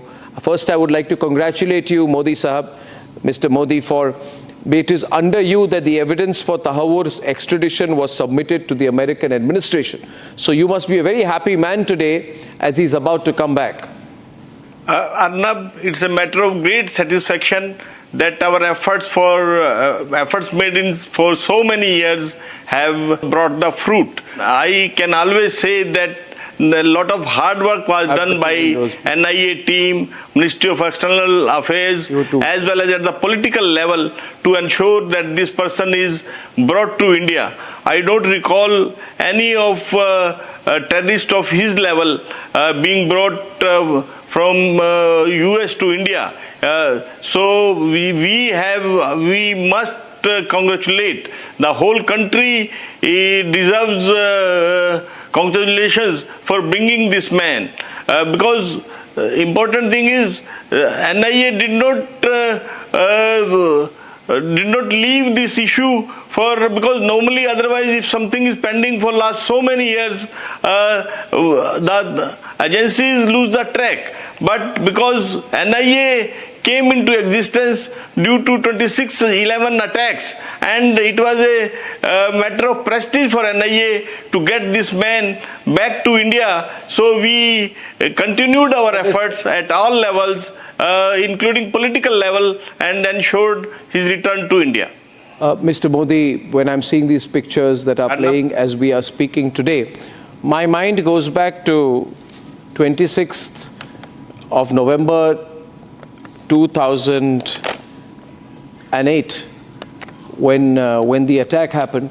I was in Mumbai and I was anchoring my program at that time, and then we did live coverage for almost 3.5 days. Those visuals bring back many, many terrible memories for all of us.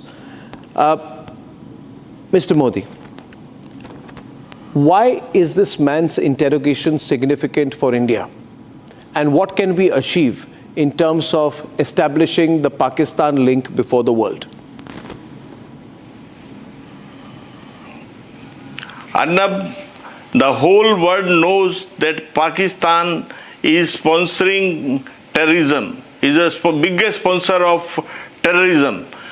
But the problem is, whatever evidence we used to provide to Pakistani authorities or international media, they would find faults with that evidence and doubt the adequacy of that.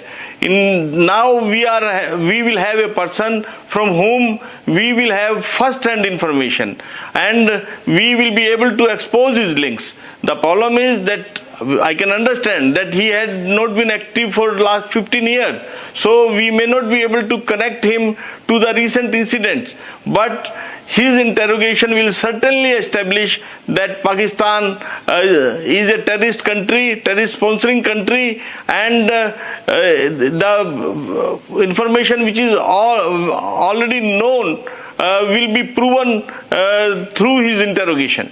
The Pakistanis say that while he is of Pakistan origin, he is a Canadian national. So they have absolved themselves of any responsibility. They say, ask Canada.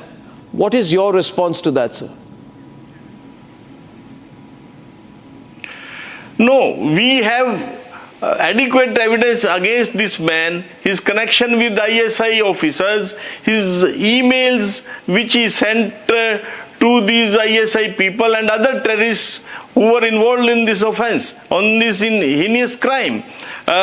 In fact, NIA had sent so many amulets and other LRs, etc., to get the foolproof evidence against this man, and after his interrogation, it will be fully corroborated, and whatever were the loose ends, we will be able to tie. And Pakistan may deny. Pakistan has been always denying. He doesn't accept the presence of Dawood Ibrahim. But in his case now, the things will be little different, because now we will be getting information from the horse's mouth. And secondly, there is another interesting thing, that his other associate, other main conspirator, Headley, has been granted pardon by American authorities, and he has become an approver. So Headley has thrown him under the bus. So now I feel that Tahawwur Rana will come out with the truth and will tell all the angles of 2611 case. And you must have some, I mean, can't share everything, but can you share something about the evidence you have against him, whatever you can with our viewers, because you don't come on television very often, you have your own reasons not to speak on many issues, but can you share, since you are on Republic tonight, some kind of evidence, maybe you have emails, WhatsApps, exchanges, some electronic evidence between him and the ISI, and how did you get that? No, Arnav, as I told earlier, we sent amulets and got that information. Those email exchanges we are having, and which is supported email between by whom, the sir? Email between whom? So, emails between him and other conspirators, as well as with the ISI representatives. We have those emails, and which has been got from the other agencies. So it's a fully legally established case. What do you think the Pakistanis will be thinking now? Now that he's coming, I'm sure he's going to bring with him a lot of evidence. He's going to sing, I think, in custody. No, as you told, and I mean, it's well-known position that Pakistan will deny everything. As you have told, that they will say that he is a Canadian citizen, he has nothing to do with Pakistan. But whatever the denials of Pakistan, I am confident that after his interrogation, Pakistan will be much more exposed. And will not be in a position to say that they were. He had no connection with Pakistan. Mr. Modi, one quick last question to you here. Where was he on the night of 26/11, when the attack happened, when Chabad House was targeted, when Leopold Cafe was targeted? Where was he on that night? He left India. He left India 1 week or 10 days before the 26/11. So I'm not sure where he was on that particular day. But he had already left India. He recceed the spots. Did he recce Taj, Chabad House, Leopold Cafe, yes. Trident Hotel? In fact, he stayed in Taj Hotel and he wrecked not only Mumbai, but different locations in Mumbai. He went to South, he went to, I think, Trivandrum, he went to Agra, he went to different places in the country for planning future attacks on different locations. So, this man is certainly the mastermind and is the key conspirator in this case. Well, I'm sure he's also going to a security threat. The Pakistanis must have tried to kill him many times. We'll have to protect him while he reveals everything, because he's going to be a prime target for the ISI. Because he can expose the entire ISI now if he talks. No, but I mean, we have foolproof systems of security in place, and I don't think that ISI will be able to do any physical harm to him. He may be emotionally drained, you never know, but physical harm, I don't think he can be physically harmed, and Indian agencies will ensure that he is provided foolproof security. All right, let's also go across to our reporters who are on the ground. We have Gopi and we have Riyanka. Gopi is at T3 airport, Riyanka is at Hindon airport, and we'll also be joined later on by our colleague Piyush, who will be at Palam airport. Now, these are three important airports, but the question still remains, and I want to go to Riyanka on this, on which airport will the special plane be landing at? If you could take our viewers through, Riyanka, do we have any information on that so far? You're at Hindon Airport right now.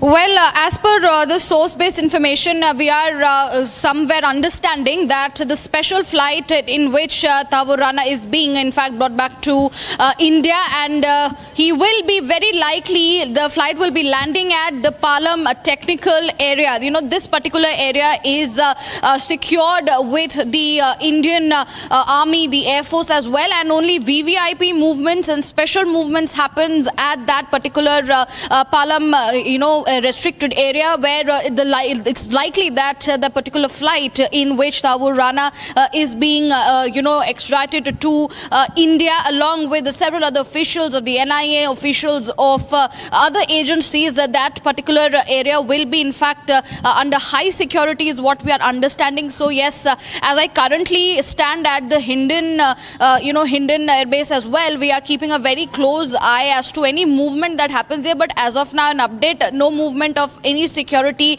heightening at the Hindon airport. But very, very likely that the particular special flight will be landing at the Palam technical area, the national capital. All right, so Palam airport could be that place where the flight will land. But I also have Gopi, who's reporting live for us from the T3 airport. I just want to go across to Gopi and understand what are developments coming in from her end. Yes, Gopi.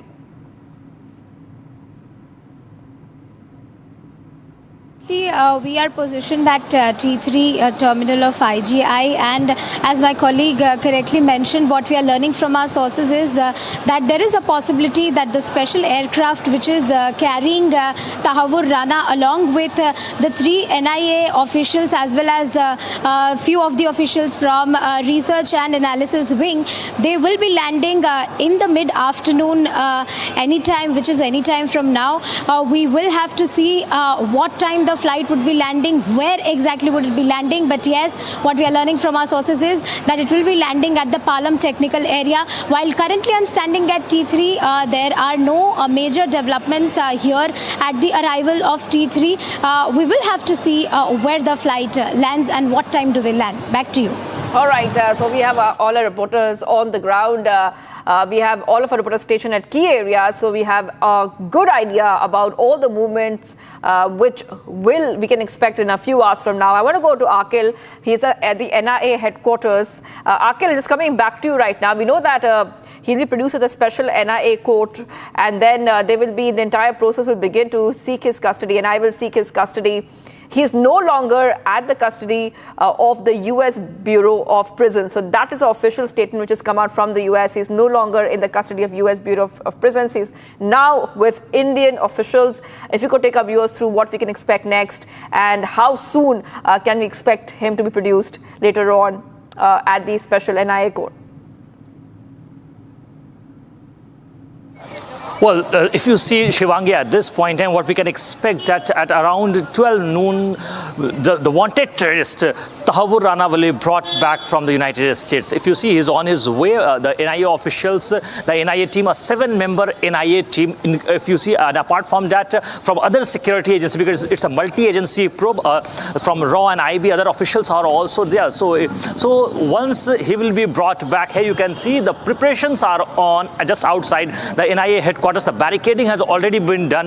The entire road has been blocked. So here you can see there is no vehicular movement on this very road just outside the NIA headquarters. Towards my right, if you can see, there's a CGO complex, and towards my left you can see the Urja Bhavan. So both the roads coming from both the sides have already been blocked. The barricading has been done. Security has been briefed over here, and at this point in time, it is very much expected that once Tahawwur Rana, wanted terrorist, will be brought back to the India. After that, he will be taken to a special court, NIA special court, and after that, it is very much expected that in that court, NIA will request for at least 2 weeks of police custody, and after that, the judicial custody will be given to Tahawwur Rana. So it's going to be very crucial because NIA will interrogate Tahawwur Rana in this case, because he is one of the key conspirators. Because if you just go by the NIA charge sheet, David Headley is the prime accused number 1. He has been listed. Accused number 2 is Tahawwur Rana. And if you see, Mr. Hafiz Saeed is the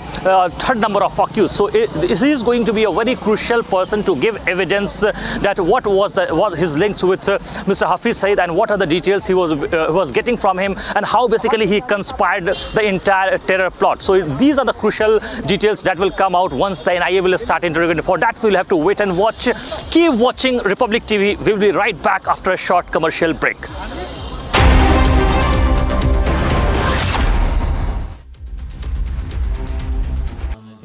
Amity has been ranked India's #1 private university in the recently released Education World Rankings. A testimony to Amity's globally benchmarked standards in education. MDH की देगी मीरज, देगी मीरज का तड़का, अंग अंग फड़का। MDH की देगी Miraj. This Ori, Ranveer Alabadia, Samay Raina, Apurva Makhija, this dirty influencer brigade are examples of the worst which has happened to one Indian generation. And while others from their generation do the country proud, achieve academic laurels globally, embark on space and AI startups, create and generate jobs, and contribute to the future of Bharat, these Oris, these Samay Rainas, these Ranveer Alabadias make us look away in shame and in disgust.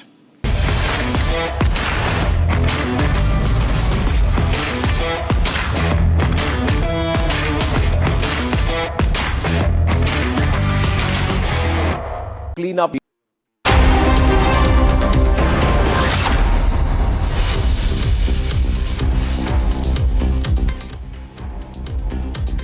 Famous top headlines we're tracking right now. Tahawwur Rana, plotter in the 26/11 Mumbai terror attacks, will finally reach India today after being extradited from the United States after over a decade of legal wrangling. Upon arrival, Rana is likely to be produced before a special NIA court in Delhi. NIA is expected to seek custodial interrogation to confront him with evidence.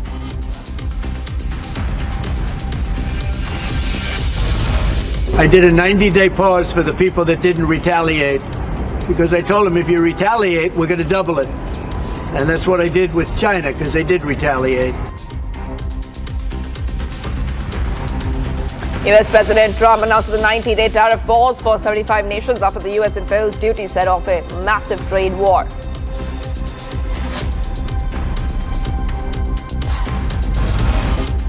Trump poses higher tariffs for 75 countries, but it hikes China rate to 125%. Beijing says will not accept bullying behavior.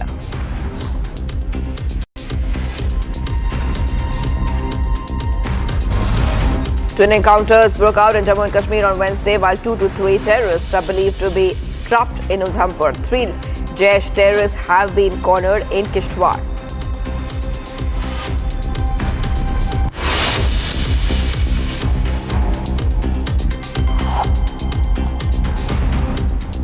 Viewers, we love this morning. I'm Shivangi Shukla getting you the latest coming in. Amit Shah will be reaching Chennai at 4 p.m. today, and the Home Minister is in the state to announce the next BJP president tomorrow. So, very, very important visit of the Union Home Minister, and he'll be reaching around 4 p.m. Tamil Nadu at 4 p.m. and he will announce the new Tamil Nadu BJP president tomorrow. So, all eyes on that announcement, which will be coming in. This is coming in as Union Home Minister will be arriving in Tamil Nadu around evening 4 p.m. ahead of many meetings he will be having with the state BJP leaders. And he has a lot on his plate, an agenda, especially reviewing the party's functioning in Tamil Nadu, discussing a lot of prospects in terms of alliance, where assembly polls are due next year, and also, more importantly, the next BJP president's announcement and the selection.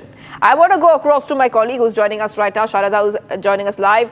Yes, Sharada, 4 p.m. is the time when Home Minister Amit Shah will be arriving in Tamil Nadu. Take our viewers through the itinerary of the Home Minister, but more importantly, all eyes on who will be the next BJP president. That is also very important of Tamil Nadu. Everybody is waiting for the announcement. How will the decision be taken? Yes, go ahead, Sharada. Well, the next BJP president will be announced tomorrow by Home Minister Amit Shah. However, earlier it was said that Kishan Reddy from Telangana, who is the BJP president there, would be reaching Chennai today and the announcement will be made tomorrow. However, now Amit Shah is expected to come to Chennai today at 4 p.m. and following which Amit Shah is expected to announce the new BJP president tomorrow on the 11th of April, and also following which Amit Shah is expected to meet Gurumurthy, the editor of Suklak magazine as well. It's expected that Amit Shah will also be discussing with him about the 2026 elections of Tamil Nadu and how to go forward about the alliance between the AIADMK and BJP.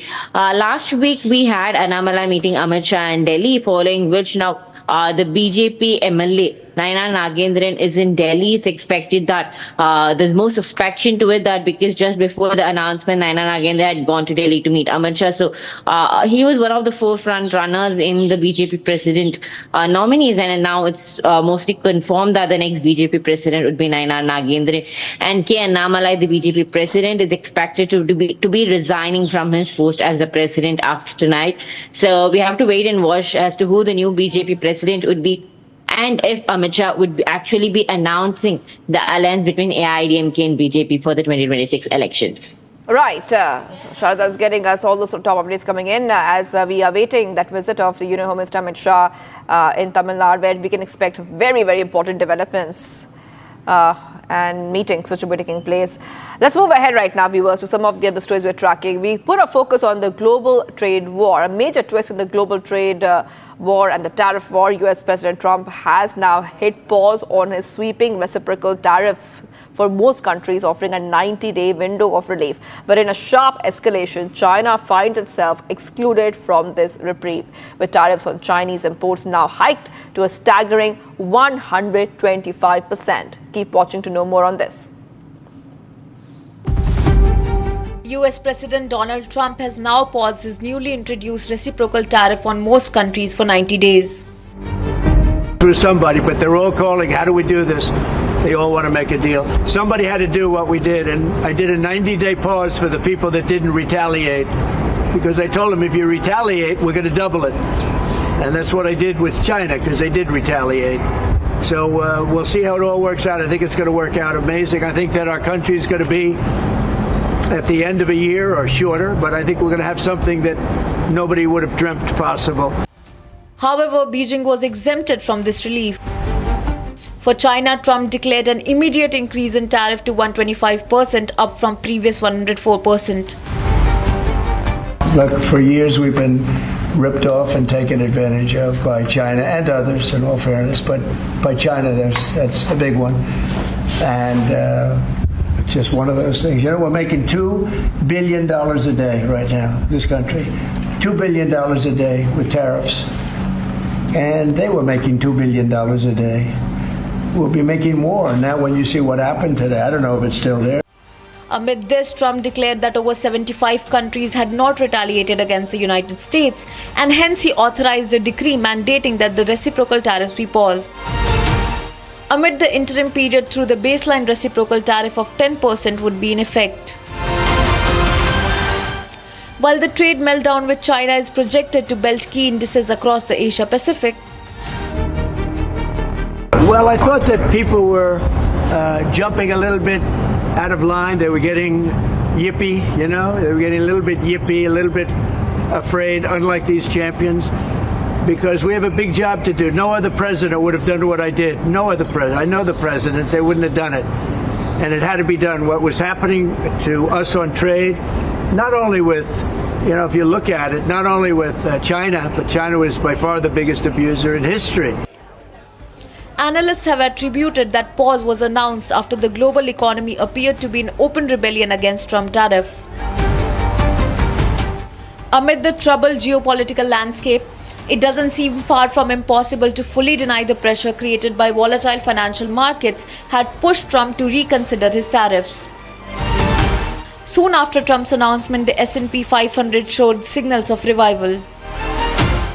Almost after a week in the correctional territory, the index jumped over 7%. You know, this was, I looked an hour ago, but we were up like close to 3,000 points. Nobody's ever seen a day like that. I think that's a record, isn't it, fellas? Definitely. Is that a record? It's a big Who would have thought we were going to have a record like that after watching? But because the geniuses of the world, they get it. All eyes now remain on Beijing amid the trade fiasco, which attracted the deluge of tariffs by refusing to retract its retaliatory tariffs.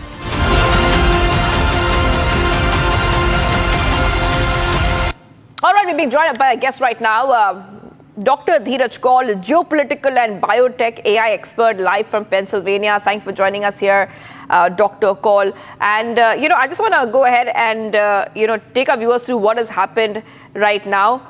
There is a post on Truth Social, 125% tariff on China, 90-day pause and lowered 10% reciprocal tariff for other countries, effective immediately. This is a post of the White House on Truth Social and social media platform. Why has Trump did a temporary U-turn? What do you think has led to him doing a U-turn? It's a temporary U-turn. It's only a 90-day pause.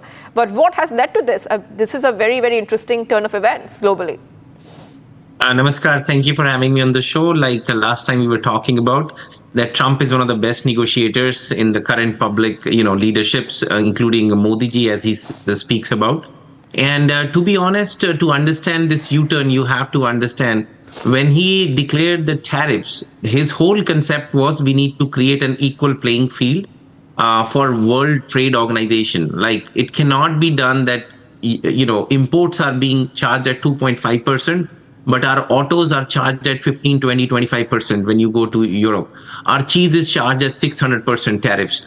So it's not viable. Plus we have a big US, debt. Around 36.9 trillion debt. That means on every American, $104,000 if is a debt, even if he's 1 day old or 99 years old, doesn't matter. The other thing is we had a trade deficit of $1.2 trillion. So what can you do? So he's using tariffs as a tool to bring back very good paying jobs, which are between $65,000 and $120,000 jobs. And that's the need of the hour because American dream has gone far beyond reach of an average American. So the jobs have to come back, good paying jobs have to come back. Also, it's in national security interest that strategic industries like mining, like energy, like semiconductors, like certain areas of pharma, we have to recreate the supply chain which have been lost to China for cheap products. And he said initially that there will be a pain, people will bear through it. On an average, it would have costed an American around $3,800 per family for a year. And they were looking into how much money the tariffs would be creating, around $580 billion. So when you do the math, it comes around $5,000 per family per year. which kind of will offshoot the amount of, tariff cost on each family. Obviously, we are still in inflation phase, so it will add on. But you're absolutely right. Wall Street actually reacted very, very, very aggressively. You saw a massive sell-off on Thursday, Friday, Monday. There was a little bit of buyback. Tuesday was horrible, and this morning, because what happened is retaliatory tariff started. It ignited between China and US almost like a tariff war, and now it's at 105%. And Trump actually gave a warning: please don't start escalating tariffs, because we are not putting tariff zero down. As in, if you are putting 54, we are doing only 26, as in case of India. So it's huge, because America is the biggest market. We are the biggest buyer. So if China imposes tariff, the trade deficit is $620 billion. So they're gonna hurt themselves more. So as you can see, Trump, they just fell for the trap. And now the situation is every single country is exempted other than China, which has to face huge tariffs, and it will cause a big impact. And Trump has said, why should we pay China so that they make their army stronger and become like create conflict in Southeast Asia and the waters of Southeast Asia, including Indian Ocean. He has said that on multiple occasions. China has been ripping us off, and this is high time that we work. Now, why did he take a U-turn? Because couple of reasons. One of the reason is that there was a lot of turmoil in the market. There was a lot of uncertainty. There was a huge sell-off. We didn't see a dip like this since COVID. S&P was anticipated to drop to even 43, 4200 if you hear different analysts. But luckily it paused at 52 and it went back up. And the other reason was there was a lot of bond selling. Like whenever you have a stock market falling down, generally the bonds are bought. But bonds were also getting dumped. So there was thought that maybe there is some China angle, that China is dumping the treasury bonds here in US. So it would have caused a downward spiral effect, a ripple down effect, which is really bad for economy. So definitely there was a push from there. The other thing is a lot of European countries started to talk to Trump to come to the negotiating table. And like I had told you before also, that Trump is a very good negotiator and this can be used as a negotiating tool. And that's what he's saying. That, at this time, they have lowered the tariffs on US cars in Germany. This is unprecedented. Like we can actually sell Ford at close value of tariffs as BMW is sold here. So no president has been able to do this. This is huge. This is very monumental. And I think this creates a level field for US to work together with its strategic partners to grow trade. That is right. Because it cannot go one-sided. It has to be bimutual. That is right. Dr. Kaul, thank you for putting a perspective out. And it's also looking like China is not willing to blink first. Neither is US in this case, even though some other countries have got a 90-day pause when it comes to tariffs. I will be, of course, telling our viewers more about this. But for now, we have to move ahead to some of the other stories that we are tracking. At least 113 people have died and over 255 have been injured after concrete slabs collapsed at a nightclub in the Dominican Republic. Now, the rescue and clearing operations are underway. Here's a full report. Take a look.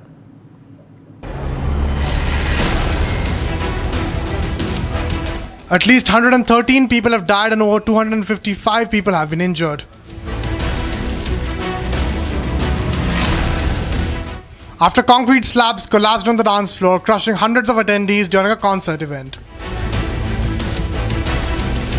The rescue and clearing operations are underway to evacuate the potential survivors.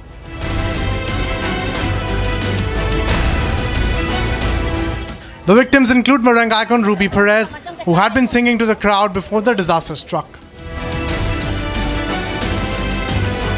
Se han hecho 146 traslados, 44 fallecidos como datos preliminares tenemos hasta el momento. Seguimos trabajando con todas las instituciones que forman parte del Centro de Operaciones de Emergencia.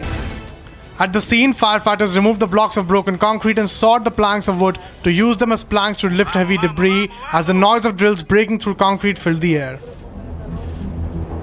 The rescue crews from Puerto Rico and Israel have arrived in Santo Domingo to help the local authorities in the search and rescue operations.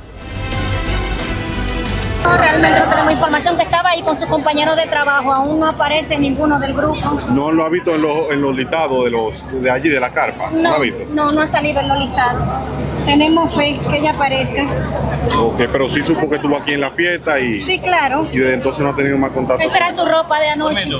¿Cuál es su nombre? Jeffrey Montaz Valera. Notably, the operations have intensified and final death toll is yet to be declared by the Dominican Republic authorities.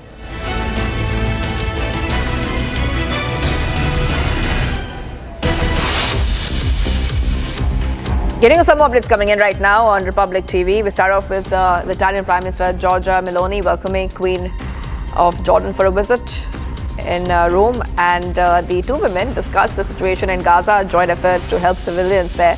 According to a statement from Meloni's office, last July Italy sent 60 tons of food and medical supplies to Jordan to be delivered to Gaza by the World Food Programme. The Queen of Jordan is active in several national and global projects for protecting families and children. Spanish Prime Minister Pedro Sanchez has criticized the recent set of US tariffs and the escalation that followed, saying trade wars benefit no one but harm everyone. His comments come during an official visit to Vietnam, the first ever by a Spanish Prime Minister to the Southeast Asian country. The US has slapped Spain as a European Union member with a 20% blanket tariff that rises to 25% for cars, steel and aluminium. Vietnam fared even worse and faces a crippling 46% duty. Lava continued to spew from Hawaii's volcano as the ongoing eruption continued. The lava fountains have reached a height of 1,000 feet during eruptive episodes in recent weeks, drawing visitors to marvel at the fiery glow at Hawaii Volcano National Park. The volcano, located on the southeastern part of the Big Island, is one of the world's most active volcanoes. Its latest eruption began on December 23rd last year and has been pausing and resuming since. US President Trump has issued a series of executive orders aimed at boosting the struggling coal industry, a reliable but polluting energy source that's long been in decline. Under the orders, President Trump uses his emergency authority to allow some older coal-fired power plants set for retirement to keep producing electricity to meet rising US power demand amid growth in data centers and artificial intelligence and electric cars.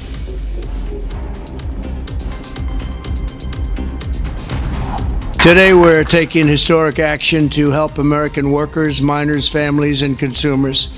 We're ending Joe Biden's war on beautiful, clean coal once and for all. And it wasn't just Biden, it was Obama, and there were others. But we're doing the exact opposite. And all those plants that have been closed are going to be opened. If they're modern enough, or they'll be ripped down and brand new ones will be built. We're going to put the miners back to work, and I said I was going to do this, and I've said it loud and clear, and it's time to do it, and we need it, and I look at these people behind me. I don't want to have any arm wrestling contests with any of them.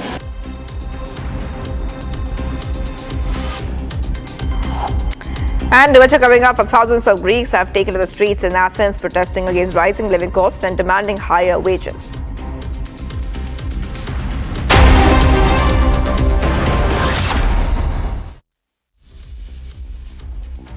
सस्ते वाले दाल मसाले स्वाद हुआ बेकार MDH की हल्दी मिर्ची धनिया करे कमाल ये रंग दे ये खुशबू दे ये तीखा ये कम पड़े क्या निराला MDH मसाला इसको घर पे लगाओगे तो शादी का तो पता नहीं, पर घर पक्का नहीं टूटेगा। रुंगटा नहीं तो घर स्ट्रॉन्ग नहीं। रुंगटा स्टील TMT बार एकदम सॉलिड। पहाड़ों में एक हाइकिंग स्टिक भी बन सकती है। आपके घर के खाने में रेस्टोरेंट जैसा स्वाद ले आए MDH का शाही पनीर मसाला। पनीर को क्या मस्त बना डाला।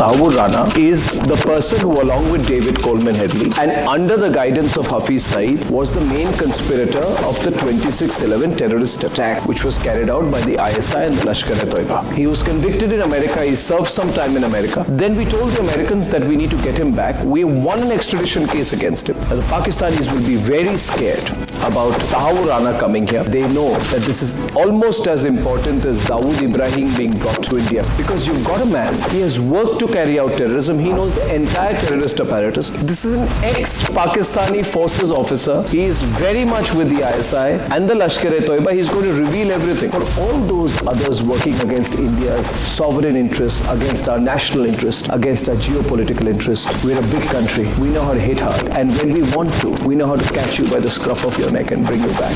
Dawood Ibrahim and Hafiz Saeed could very well be next.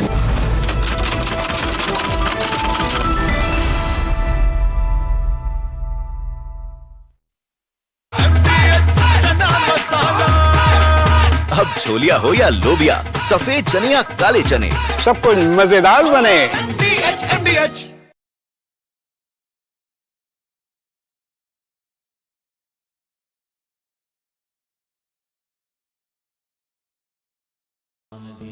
Amity has been ranked India's #1 private university in the recently released Education World Rankings. A testimony to Amity's globally benchmarked standards in education. अब आया असली स्वाद। अब आया स्वाद। जब स्वाद के पड़े हो लाले तो MDH का चंकी चाट मसाला डालें। MDH का चंकी चाट मसाला। MDH।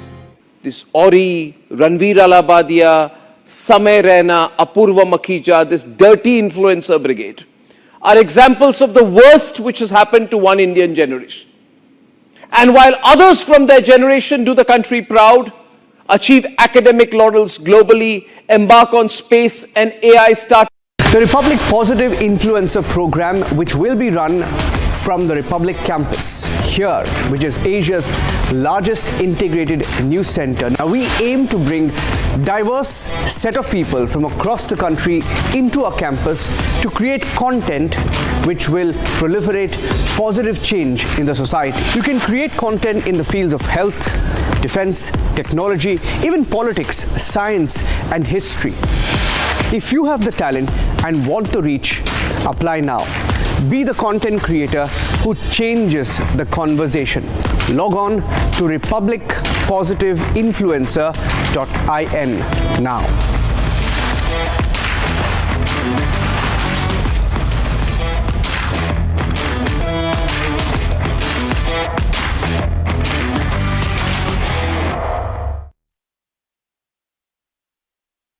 अब आया असली स्वाद। अब आया स्वाद। जब स्वाद के पड़े हो लाले तो MDH का चंकी चाट मसाला डालें। MDH का Chunky chaat masala.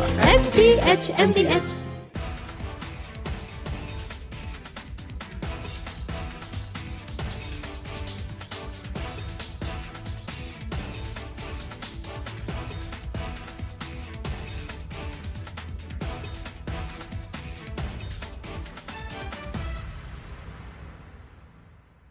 One of the biggest dangers to our country are negative influencers, dirty influencers. These are people who are there on digital mediums only to get numbers, and what they do has had a very negative effect on our society. We all know about it. But together you and I can change that. Republic is starting an influencer incubator program where you can be part of creating some world-class content that is nation first, that helps our country, that creates awareness, and you can work with me here on this.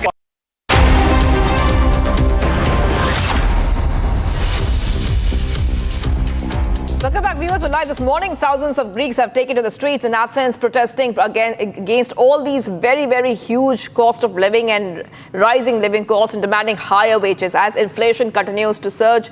The country grapples with the aftermath of an economic crisis. Here's more on the nationwide strikes and demonstrations that have brought public service to a standstill.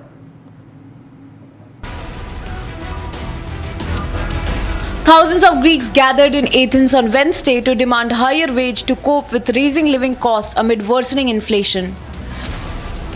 In two separate demonstrations, protesters marched peacefully in a strike that lasted over 24 hours in the heart of Athens. According to reports, the strikes were convened by two separate unions.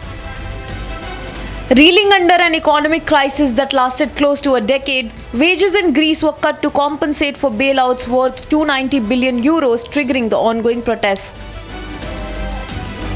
Παλεύουμε για αυξήσεις στους μισθούς, γιατί καμία αύξηση που έχει ανακοινωθεί αυτή τη στιγμή δεν καλύπτει τις δικές μας ανάγκες, εξανεμίζεται από την ακρίβεια, με αποτέλεσμα να κόβουμε από παντού για να μπορέσουμε να επιβιώσουμε. While the Greek economy has been outpacing other Eurozone nations in the terms of growth, many households still struggle to make ends meet amid fast rising food, power and housing costs. Απαιτούμε να δοθούν αυξήσεις σε όλους τους μισθούς που δεν φτάνουν ούτε μέχρι τις 20 του μήνα. Απαιτούμε να πάρθουν μέτρα άμεσα για την υγεία, για την παιδεία, για όλα τα ζητήματα όπου η ζωή των εργαζομένων χειροτερεύουν την ώρα από τα κέρδη των μεγάλων μονοπωλίων συνεχώς αυγατίζουν.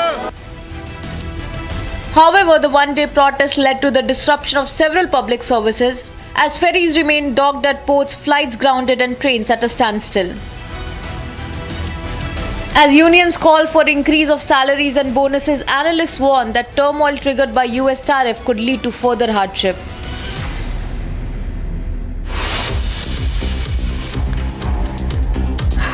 Much for coming up, viewers. 2611 plotter Tahawwur Rana is no longer in the custody of the US Bureau of Prisons and is en route to India. Stay tuned as this becomes one of the biggest stories we are tracking today.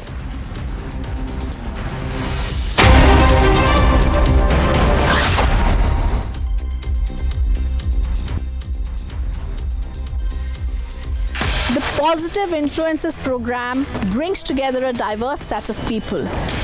The content you create has to be positive.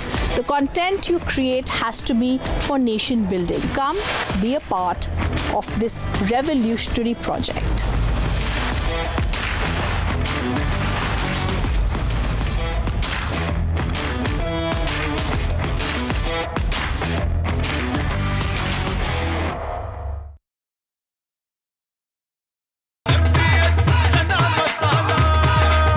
अब छोलिया हो या लोबिया, सफेद चने या काले चने, सब कुछ मजेदार बने।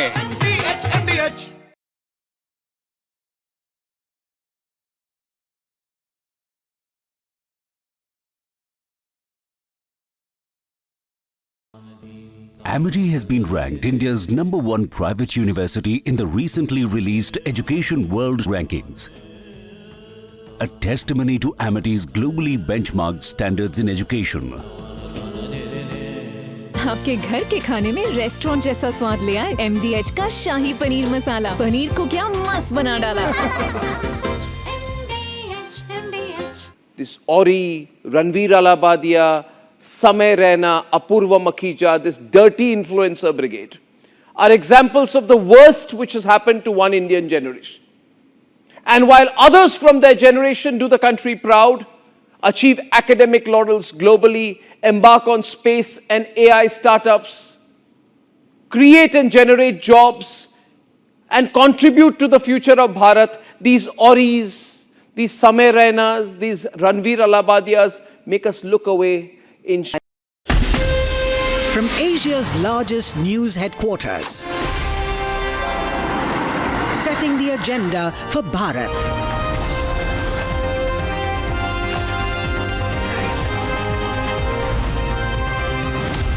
You're watching Republic.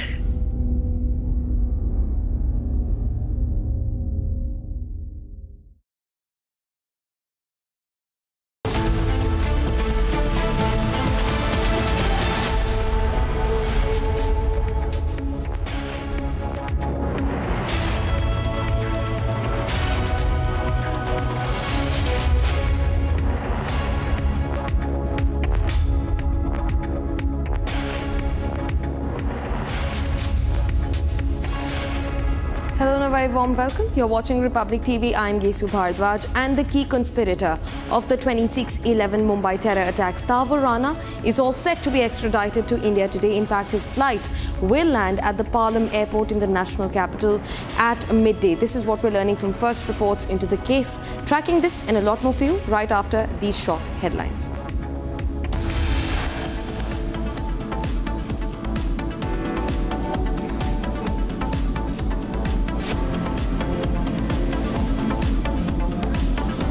Tahawwur Rana, a plotter in the 26/11 Mumbai terror attacks, will finally reach India today after being extradited from the US over a decade of legal wrangling.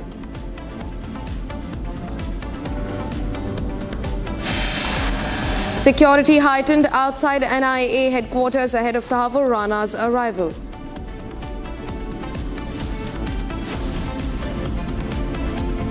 The Government of India appoints a special public prosecutor, Advocate Narendra Maan, to hear the 2611 case.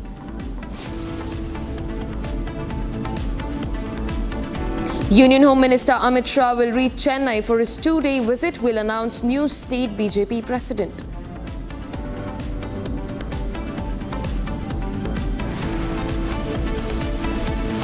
Twin encounters break out in Jammu and Kashmir on Wednesday, while 2 to 3 terrorists are believed to be trapped in Udhampur. 3 Jaish terrorists cornered in Kishtwar.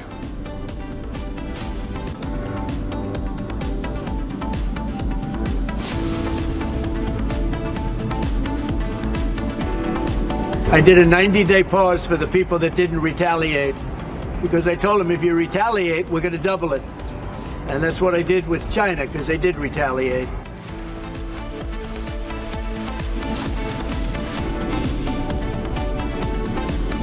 US President Donald Trump announces a 90-day tariff pause for 75 nations after the US imposed duties set off a massive trade war.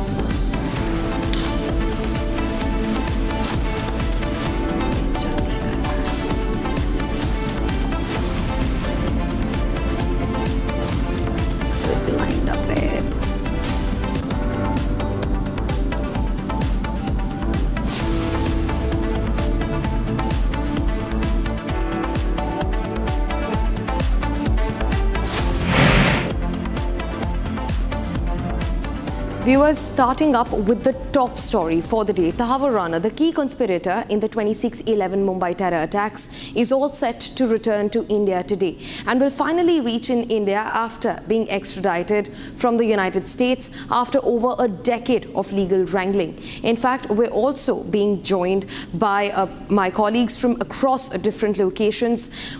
Riyanka joins me from the Hindon Airport, which is at the Hindon Air Force Station in the national capital. In fact, Soumya, my colleague, joins me from outside the NIA court, where the NIA special court is supposed to carry out the hearing of Tahawwur Rana. In fact, Gopi also joins me from the T3 International Airport in the national capital. And of course, my colleague Akhil, who continues to be outside the NIA headquarters in the national capital.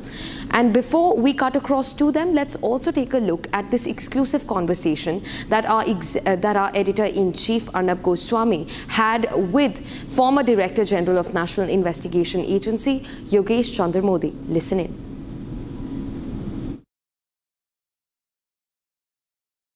The former DG of the NIA is himself with us on the program, and his name is Yogesh Chandra Modi. You don't see him very often on television, but you know, viewers, when you see these movies and you see these big security chiefs managing India's security environment, well, this is the man. He's an absolute hero. First, I would like to congratulate you, Modi Sahab, Mr. Modi, for it is under you that the evidence for Tahawwur's extradition was submitted to the American administration. So you must be a very happy man today as he's about to come back. Arnab, it's a matter of great satisfaction that our efforts made for so many years have brought the fruit. I can always say that a lot of hard work was done by NIA team, Ministry of External Affairs, as well as at the political level to ensure that this person is brought to India. I don't recall any of terrorists of his level being brought from US to India. So we must congratulate. The whole country deserves congratulations for bringing this man, because important thing is NIA did not leave this issue because normally otherwise if something is pending for last so many years, agencies lose the track. But because NIA came into existence due to 26/11 attacks, and it was a matter of prestige for NIA to get this man back to India. So we continued our efforts at all levels, including political level, and ensured his return to India.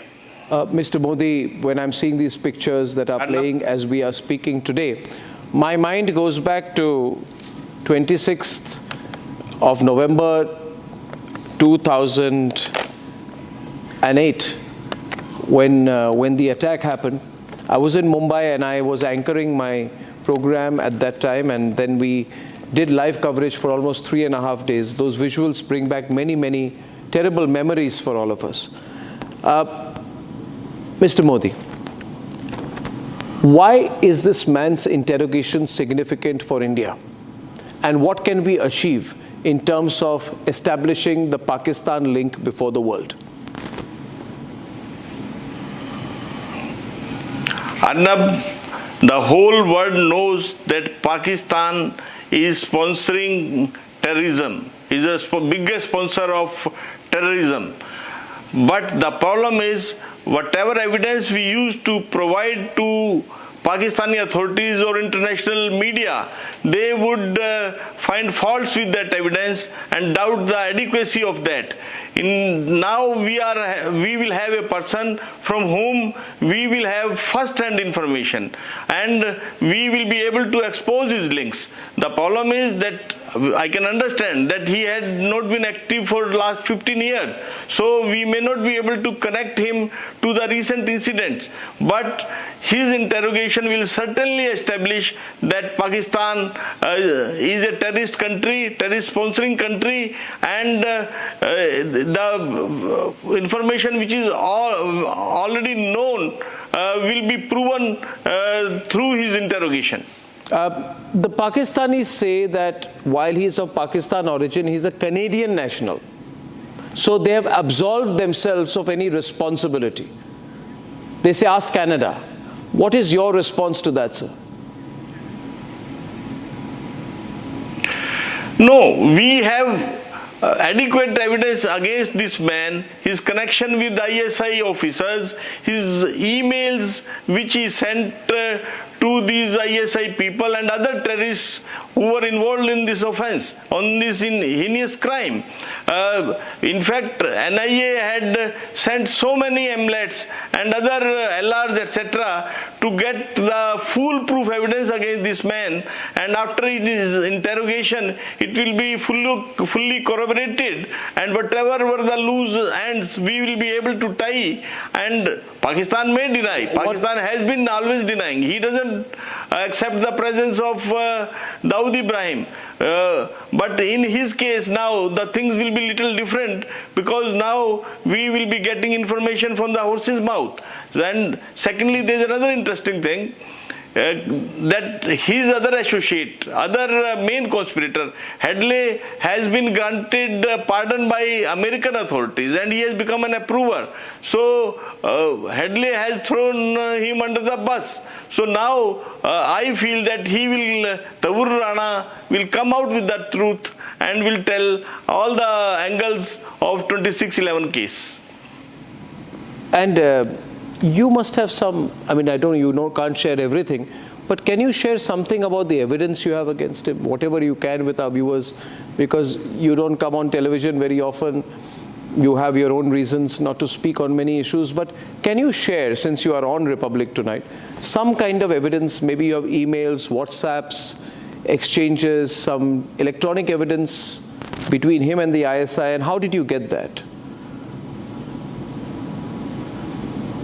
No, Arnab, as I told earlier, we sent MLATs and got that information. Those email exchanges we are having, and which is supported email between by whom, the sir? Email between whom? So, emails between him and other conspirators, as well as with the ISI representatives. We have those emails, and which has been got from the other agencies. So it's a fully legally established case. What do you think the Pakistanis will be thinking now? Now that he's coming, I'm sure he's going to bring with him a lot of evidence. He's going to sing, I think, in custody. No, as you told, and I mean, it's well-known position that Pakistan will deny everything. As you have told that they will say that he is a Canadian citizen, he has nothing to do with Pakistan. But whatever the denials of Pakistan, I am confident that after his interrogation, Pakistan will be much more exposed. And will not be in a position to say that they were he had no connection with Pakistan. Mr. Modi, one quick last question to you here. Where was he on the night of 26/11 when the attack happened? When Chabad House was targeted? When Leopold Cafe was targeted? Where was he on that night? He left India. He left India 1 week or 10 days before the 26/11. So I'm not sure where he was on that particular day. But he had already left India. He recce'd the spots? Did he recce Taj, Chabad House, Leopold Cafe, yes. Trident Hotel? In fact, he stayed in Taj Hotel and he recce'd not only Mumbai, different locations in Mumbai. He went to South, he went to, I think, Trivandrum, he went to Agra, he went to different places in the country for planning future attacks on different locations. So, this man is certainly the mastermind and is the key conspirator in this case. Well, I'm sure he's also going to a security threat. The Pakistanis must have tried to kill him many times. We'll have to protect him while he reveals everything, because he's going to be a prime target for the ISI. Because he can expose the entire ISI now if he talks. No, but I mean, we have foolproof systems of security in place, and I don't think that ISI will be able to do any physical harm to him. He may be emotionally drained, you never know, but physical harm, I don't think he can be physically harmed, and Indian agencies will ensure that he is provided foolproof security. Riyanka joins me on the broadcast, my colleague from right outside the Hindon Air Base, the Hindon airstrip. Riyanka, speak to us about the crucial landing that we're eyeing today during midday. And also, first reports have told us that the charter will probably land at the Palam Air Force Station airstrip. Riyanka. Oh yes, as I currently report from the Hindon airport, as we keep a strong eye as to the movements of that particular special aircraft coming in from Los Angeles to India. We are of course stationed at several of these vantage points, but as per sources we have the information that that particular flight carrying Tahawwur Rana alongside with the NIA officials and the other multi-agency officials will be of course landing at the very high profile and high secured area of Palam technical area is what it is called, where all the VVIPs move including several diplomats and the Prime Minister. So that particular area, which is full of high security in terms of the Indian Army as well as the Air Force, that particular area has been chosen for the landing of that special aircraft, and the landing is expected in the mid of the day, which is post 12 p.m. is what we understand, and we also understand at this point in time that how Tahawwur Rana will be escorted out of the airport in heavy security, and then he will be in fact moving to the NIA headquarters, and then subsequently his production at the NIA court, and we also understand that the NIA will go forward and seek his custody. So we have to wait and see what happens next as I continue to track the movement of that particular flight coming in with Tahawwur Rana and the officials. Right, Priyanka. Riyanka, in fact, stay with us. We're also being joined by Akhil, who is outside the NIA headquarters in the National Capital. And of course, Rakshita also joins us from outside the NIA Special Court. Rakshita, coming to you first, talk to us about the security arrangements outside the court. We know that after Tahawwur makes his landing, he's supposed to be arrested by the NIA, and then a robust case will be taken up by the Special Court. Absolutely, of course. Just talking about security, we just saw a policeman patrolling the court, and of course, the Delhi police is on alert right now. Delhi Police's special cell and Delhi Police's SWAT team are on alert around the Patiala House Court where we're standing, which houses the NIA court as well. As we speak, we are showing you the entry of the Patiala House Court, where after the NIA, when Tahawwur Rana is brought to the NIA headquarters, he should be moved here, and NIA will of course seek judicial custody of Tahawwur Rana. And this, of course, if you remember Kasab's case, the Ajmal Kasab case, the one who was the gunman, who in fact had carried out that heinous terror attack in Mumbai. That entire process, the judicial process, took around 4 long years, and there was a lot of criticism also to the kind of treatment that was given to him. This time, the hopes are that this would be a speedier trial, much more faster, and so that the 2611 victims who are waiting for justice for 17-18 long years could be getting a reason to celebrate. Now, this time, Tahawwur Rana should be produced in judicial custody in the court, NIA court, as soon as possible. And when the custody is granted, he will be moved most likely to Tihar jail. That is, of course, the biggest jail complex, the largest prison complex of South Asia, with many high-profile inmates already there. So, yes, all eyes will be on the judicial process. The special public prosecutor in this case has been appointed as Narendra Man. So Mr. Narendra Man will be the special public prosecutor, and the government, the centre and the agencies are in no mood this time to further delay the process, and we expect that there should be speedy justice delivered. Right, Rakshita. Thanks very much for getting us all the details into the case. For now, we're also quickly cutting across to Akhil, who joins us from outside the NIA headquarters in the National Capital. Akhil, what is the mood like as we are inching closer to the extradition, coming to a full circle, the flight landing at the Palam airport? What is the mood like outside the NIA headquarters, and what is the security situation looking like, Akhil? Well, if you see at this point in time, the security has been beefed up just outside the NIA headquarters. Behind me, you can see the visuals over here.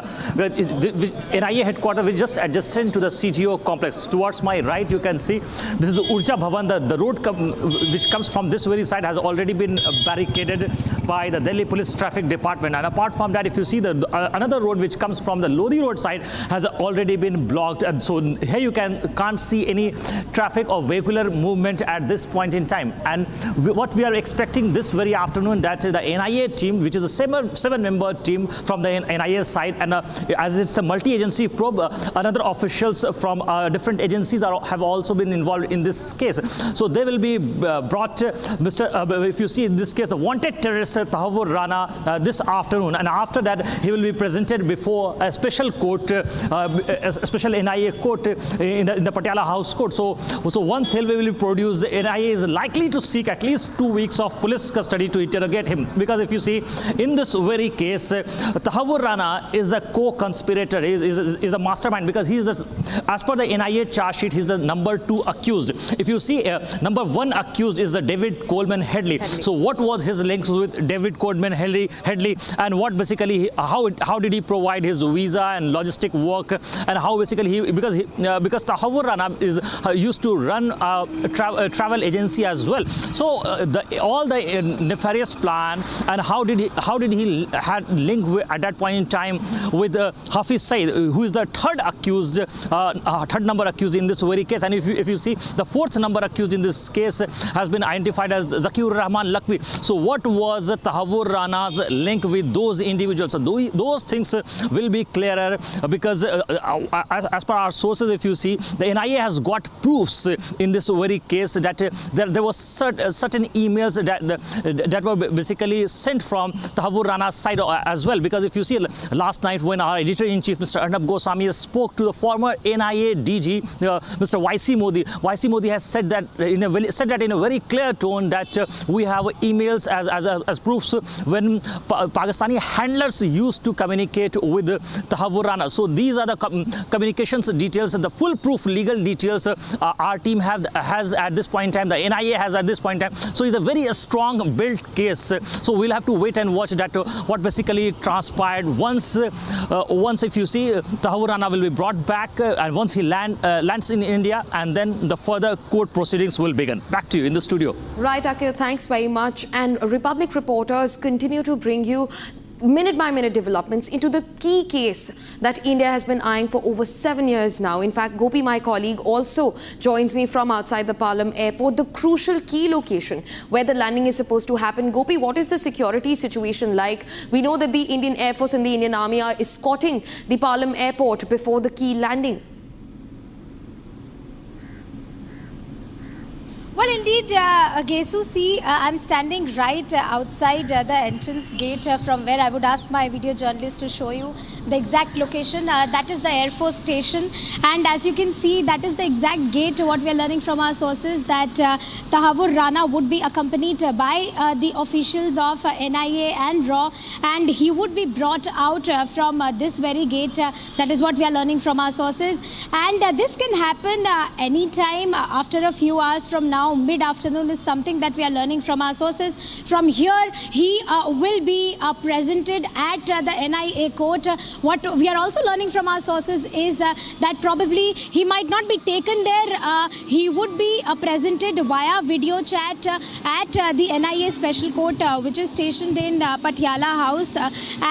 Yes, so this is the prime and exact location from where Tahawwur Rana will be brought out. They are on their way. They've boarded flight at 7:10 p.m. Yesterday.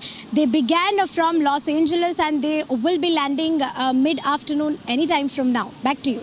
Gopi, thanks very much for getting us those details. In fact, that was the first point. The Palam airport under the Air Force station in Palam will become the first point for touchdown for Tahawwur Rana. Quickly after, he will be escorted to the NIA court, where the special court will carry out the proceedings in the hearings. Cutting across to Rakshita, also my colleague, who continues to remain outside the NIA special court. Rakshita, talk to us about the crucial hearing which is on the cards, and also the fact that a special public prosecutor has been appointed by the government to carry out the proceedings on the 26/11 attack case. Rakshita.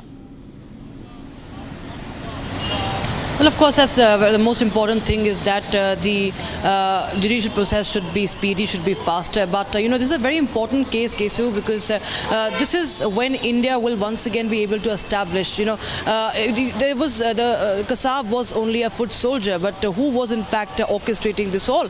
You know, Tahawwur Rana has a major role to play here, as even Akhil was pointing out. He is number 2 accused in the NIA charge sheet. Number 1 is David Headley, who in fact has turned a prover in the case. Now Tahawwur Rana could also have a chance at getting back there, and also in the interrogation, the key information that he reveals about the actors in the this entire attack, right from those who were handling him from the ISI, from the Pakistani army, and of course the Lashkar-e-Taiba. So it is very important how this will be exposing the operational and institutional linkage between the Lashkar-e-Taiba and Pakistani military and Pakistani intelligence as well. So this is very important. Tahawwur Rana, India getting Tahawwur Rana, and whatever happens from here on will be very crucial. Pakistan will be exposed once again. India has submitted dossiers after dossiers. India has submitted evidences multiple times, and Pakistan, of course, has paid no heed. It knows what has happened and who all have been, who all are complicit in this. It continues to remain in denial. Pakistan Pakistan. This time also what one fears is that would say that Tahawwur Rana is a Canadian citizen and he is of Pakistani origin, but he is not a citizen, he is not a Pakistani national, so we do not have anything to do with that. If you hear Pakistani experts, they all sing the same tune, but once the judicial process is put in place, it will be for the world to see how Pakistan has been involved, the Pakistani army has been involved. He should be naming in this interrogation who all were the officers involved in there, because he himself, remember, had served the Pakistani army as a doctor. He was a captain there and he was a doctor in the Pakistani army, and after which he left and he fled to US. And of course he started getting involved in many terror conspiracies, not just in India but even in Denmark as well. So he has been tried in United States and he had tried to evade extradition. He had in fact also made last-ditch attempts. He has said many a time that he has Parkinson's disease, he has many other issues, he fears for his life, whatnot. But this time, once Trump took over as the president for a second time, we saw the speedy approval. In fact, Donald Trump, when Prime Minister Modi was in the United States, in Washington DC, he had made an announcement very clearly that he's a very evil man, and we have approved his extradition, and that is of course very important. That also showed the intent of the US administration towards these terrorists, and there are many extradition requests that are already of course pending, and India will look forward to in fact getting those people back who have worked against the Indian state. This of course being a very important case that we at Republic TV are tracking. Right, Rakshita. Thank you so much, Rakshita, Riyanka, Gopi, and in fact also Akil, who was with us a short while back, for joining us on the broadcast and getting us the vital developments. For now, viewers, it's time to shift focus to West Bengal and take a look at what's unfolding in terms of the SSC scam. The teachers who lost their jobs are now sitting in front of the SSC Bhavan in Kolkata in a protest over the corruption by which they lost their jobs. They're now demanding that their jobs should be reinstated and mirror images of their answer sheets should be published to maintain transparency. In fact, they've also said that they are deeply condemning the lathi charge that happened on the protesting teachers yesterday. The West Bengal government and the SSC teachers who've lost their jobs in a complete tussle, even after West Bengal's Chief Minister Mamata Banerjee not only met with the teachers but also addressed them. Despite that, the tussle goes on. In fact, a report suggests there was lathi charge on the protesting teachers yesterday. Joining me live on the broadcast is my colleague Kishle from outside the SSC Bhavan in Kolkata. Kishle, talk to us about everything that's unfolding. Massive protests, a huge sea of teachers right outside the SSC Bhavan. Kishle.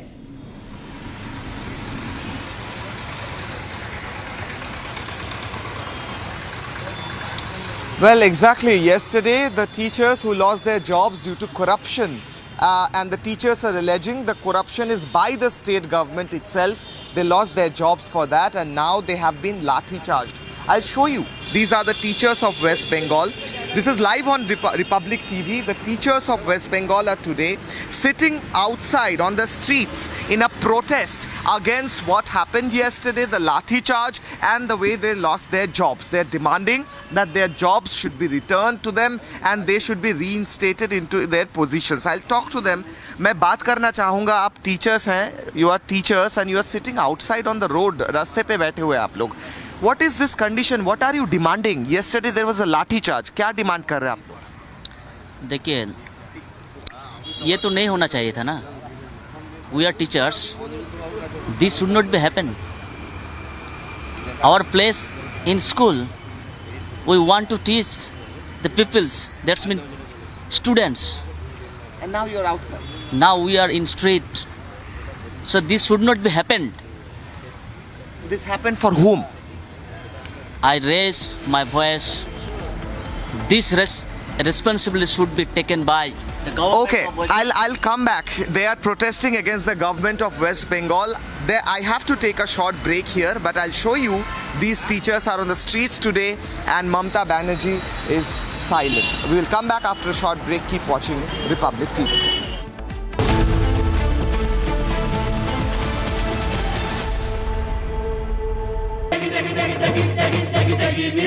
MDH की देगी मीरज देगी मिर्च का तड़का, अंग अंग फड़का। MDH की देगी मिर्च।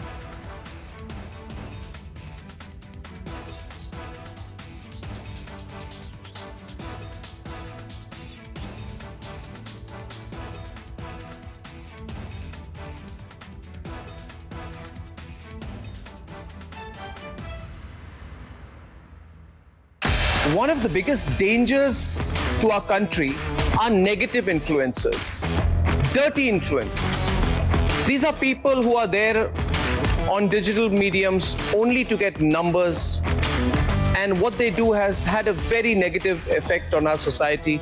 We all know about it. But together, you and I can change that.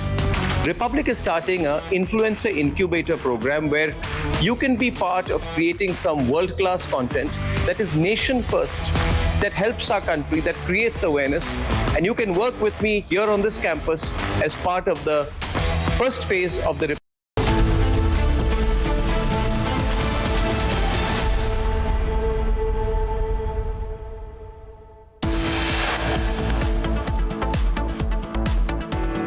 क्या सोच रहा है मैं वहां से गेस करूं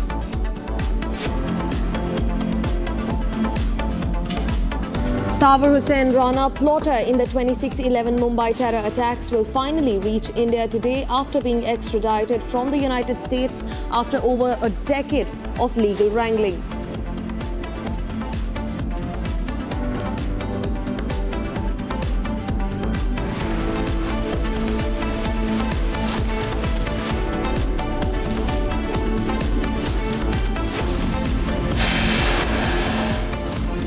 Security heightened outside NIA headquarters in the national capital ahead of Tahawwur Rana's arrival.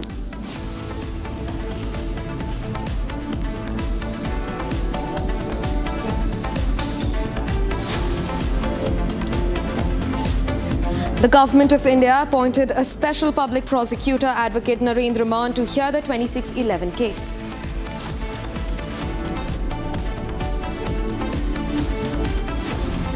Union Home Minister Amit Shah will reach Chennai for his two-day visit, will announce a new state president for the BJP. Twin encounters break out in Jammu and Kashmir on Wednesday. While 2 to 3 terrorists are believed to be trapped in Udhampur, 3 Jaish terrorists cornered in the Kishtwar district.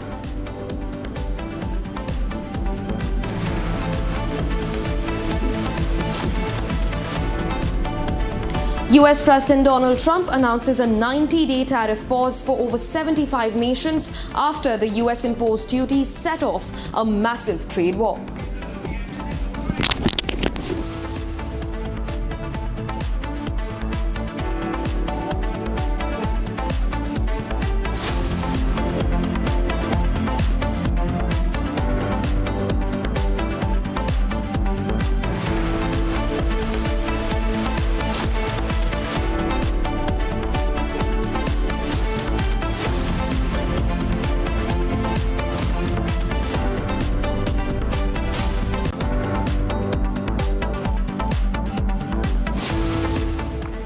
Good morning, viewers. Breaking news coming in from the state of West Bengal.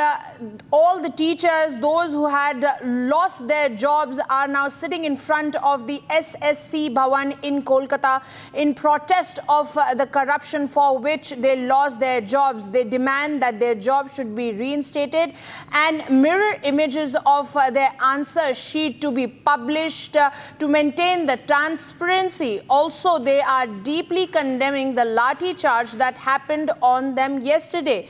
So we see massive ire there on ground, viewers, where the protesting teachers are condemning the attack by the West Bengal's police on them, and they are saying that transparency should be maintained in the entire matter. Joining me live on this broadcast is my colleague Kishule. He is live from Kolkata, where the protests are happening.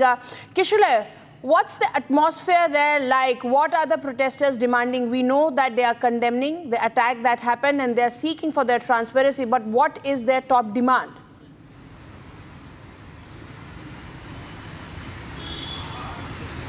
Kishule. Well, exactly now, where is the position of teachers? They should be in the schools right now at this time of the hour, right? but where they are right now. The teachers today, the teachers of West Bengal are on the streets, are on the road. They are sitting on the footpath in front of SSC Bhavan. These are the teachers of West Bengal. This is Mamata Banerjee's West Bengal, and I'm sitting with the teachers. And these teachers are out on the streets. Why? Because they lost their jobs. Why? Because there was a large-scale corruption allegedly sponsored by the state government, and then what happened was they were lathi charged. I'll speak to the teachers. I was speaking to one of them, and I'll speak to all of you. And you were saying, who is the reason? Why are you sitting outside today? Who is the culprit of your fate today? We all demand. We all are demanding. We should get back our job. We all are demanding to the CM of West Bengal. We are the victim of scam or corruption. So everybody from the West Bengal or all over of India, please raise your voice against these corruptions. And we demanding to SSC to please publish our OMR mirror image and publish tainted list and untainted list properly. How to satisfy Supreme Court. In this way, you should publish tainted and untainted list with OMR mirror image, so that your respect. So that we get back our job respectfully. Exactly, and I'll speak to the other teachers as well. Yesterday, कल लाठी charge हुआ आप लोगों पे. You were protesting. बहुत लाठी charge हुआ. You were beaten so badly.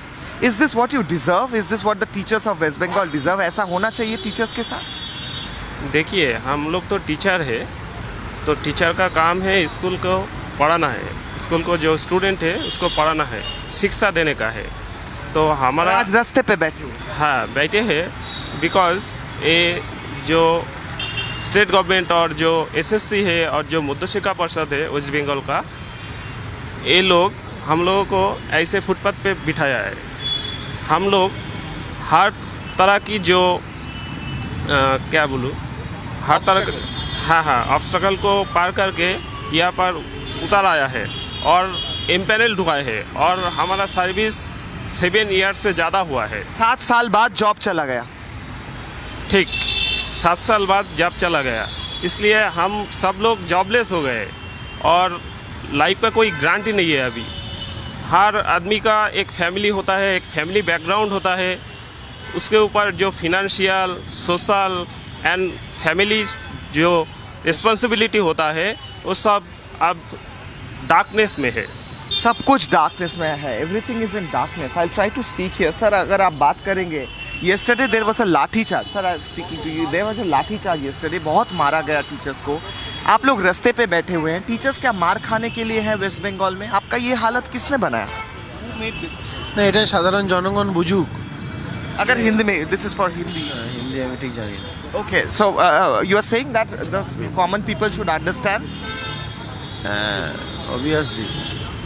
He's saying that the common people should understand that why is the condition of these teachers like this, and I'll show you that on the other hand, in front of SSC Bhavan, there is a huge contingent of policemen. There was a larger police deployment here a while back. These policemen are sitting here. On the other hand, that's the SSC Bhavan in Kolkata. That building is SSC Bhavan, and this area has been cordoned off by the police. The teachers cannot enter this area, so they have been kept outside this area. The teachers are sitting on the footpath. They're saying Chief Minister Mamata Banerjee and her administration is the responsible person who made them sit on the footpath today. Yes, Kishore. So this is the situation in West Bengal after yesterday's rampant lathi charge. Now the teachers of West Bengal are on the streets. Back to the studio. Yes, Kishore, it's indeed appalling to see all those teachers who are supposed to impart education in school and shape the future of West Bengal. They're out on the streets over there in Kolkata. Thank you, Kishore, for that report. We'll keep coming back to you as the protest continues. Now, it was the biggest story of the day. The 26/11 terror attack mastermind Tahawwur Rana is no longer in the custody of the United States of America. And now now is en route. India will be landing in national capital in a couple of hours. Rana will finally arrive in India today, over after a decade of legal wrangling. A special plane took off from the United States of America at around 7:10 p.m. yesterday IST. The plane will be taking a halt in between at an undisclosed location before reaching New Delhi. Upon arrival, he will be officially arrested by the National Investigative Agency because it is their case in which the United States of America has agreed to extradite Tahawwur Rana. Joining me live on this broadcast are reporters from ground. We are bringing you minute by minute detail from all possible location viewers. I have Rakshita there reporting from the NIA court. I have Riyanka from the Indian airport, and I have Gopi from Palam Technical, where it is highly likely that Rana would be landing over there. Gopi, I'll come to you first as to by what time are we expecting Rana to land there at Palam Technical Air Force, and also talk to us about if the security has been beefed up over there. Well, Madhurima, see, what we are learning from our sources is that they've started at 7 p.m. IST yesterday from Los Angeles after they took Rana from the Metropolitan Detention Center. Now, currently, I would ask my video journalist to show you the visuals here. This is the airbase where exactly he will be brought out from. This is what we are learning from our sources. This is the Air Force Station based in Palam. So this is the exact gate from where he will be brought out. Now, as per our sources, time is mid-afternoon, somewhere in mid-afternoon that he will be landing. No exact time is something that we could confirm from the sources. But yes, most probably this is the place where he will be brought and he is accompanied by the officials of NIA as well as RAW. Back to you. Thank you, Gopi, for those details. Location. Rakshita, I'll come to you next. It is highly likely that where from you reporting Patiala High Court, the NIA court is there over there, and Tahawwur Rana could be brought over there in front of a judge. The NIA could take him there. What are we expecting as far as the charges in this entire matter is concerned? Well, of course, he has been, he's the accused number 2 in the NIA charge sheet if we talk about. And of course, he was the one who facilitated the entire recce of David Headley as well. He himself also, what we understand, what Mr. Vyas Modi yesterday on Republic TV had revealed that, in fact, Tahawwur Rana had also recceed many locations and helped David Headley also recce multiple locations, not just in Mumbai. In Mumbai, of course, the hotels, the Taj Hotel, the Trident Hotel, the Chabad House, and many more important locations which were thereafter targeted. But they had plans of, in fact, carrying out attacks in several other parts of the country as well. Tahawwur Rana also helped David Headley extend, who's number 1 accused in this case, extend his visa by at least 5 years. That, of course, is also a question as to who helped him get that extension. So many such things will be revealed in the interrogation. That is the expectation, that is the hope. Of course, who all were involved from the ISI, who were his ISI handlers, the Lashkar-e-Taiba members, and of course also the Pakistani army officials as well, because he himself was part of the Pakistani army. He served as a doctor in the Pakistani army. He deserted the army and then he shifted to Canada. Now, of course, Pakistan will say that he is a Canadian citizen and we don't have anything to do with it, as it has always been in denial mode for every case, despite there are several evidences. This time NIA has, of course, compiled a very, very strong case, and it's expected that the judicial process will begin as soon as possible. Once he lands here via video conferencing, he could be produced, and the NIA will be seeking judicial custody thereafter. He's likely to be shifted to Tihar jail. Mumbai police might not be handling the case, so it will be a case that will be handled by the NIA in Delhi itself. Madhurima. Yes, thank you, Rakshita, for those details. Indeed, we'll have to see whether he's produced in person or via video conferencing, keeping in mind that it's a very serious and crucial case over there. My next question to you is Riyanka. Riyanka, we've seen how Pakistan has been denying all links with Tahawwur Rana. They're saying yesterday when we were speaking to our Pakistan correspondent as well, he says that Islamabad is absolutely quiet. They're saying that they're not concerned because Tahawwur Rana is not a Pakistan citizen, but we know that his roots are from Pakistan. In fact, him and David Headley both were childhood friends. So it is high time that Pakistan should either come clean, or after Tahawwur Rana comes in under the custody of NIA, it is more than obvious that all details are going to be divulged. Riyanka.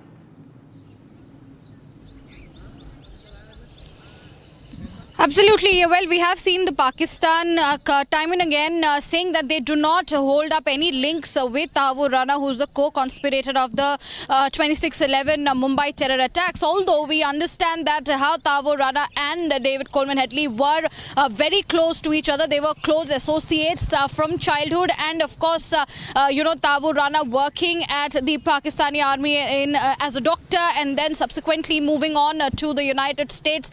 It is very much clear that Tahawwur Rana in fact had several links with the ISI. In fact, the NIA has also got all the evidences that they will be putting forward and interrogating Tahawwur Rana on the basis of several emails, several exchanges, conversation documents, which are all related to Pakistan and Headley at this point in time. So we are in fact expecting the arrival of Tahawwur Rana along with the officials who will be in fact landing at the Palam technical area, although we keep a very, very close watch at the Hindon airport where I'm currently reporting from. In case there is some movement of diversion happening here, we will be also getting in more details on that front. But we understand how Pakistan, as you rightly mentioned, has been in denial and does not want to take any responsibility of Tahawwur Rana, saying that he is not a Pakistani citizen, he is a Canadian citizen. But we know that there has been several links of Rana, being the second mastermind in the massive terror attack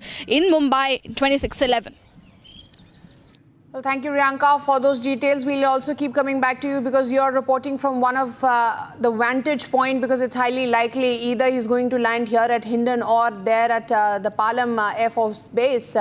Now, coming to you, Akhil. Akhil, you're reporting from the NIA headquarters. Now, NIA is going to take in the custody. Have you learned anything from your sources since yesterday, after the time that NIA officials reached that LA detention center, and now that Tahawwur Rana is en route? What are the developments that you're learning from your sources, Akhil?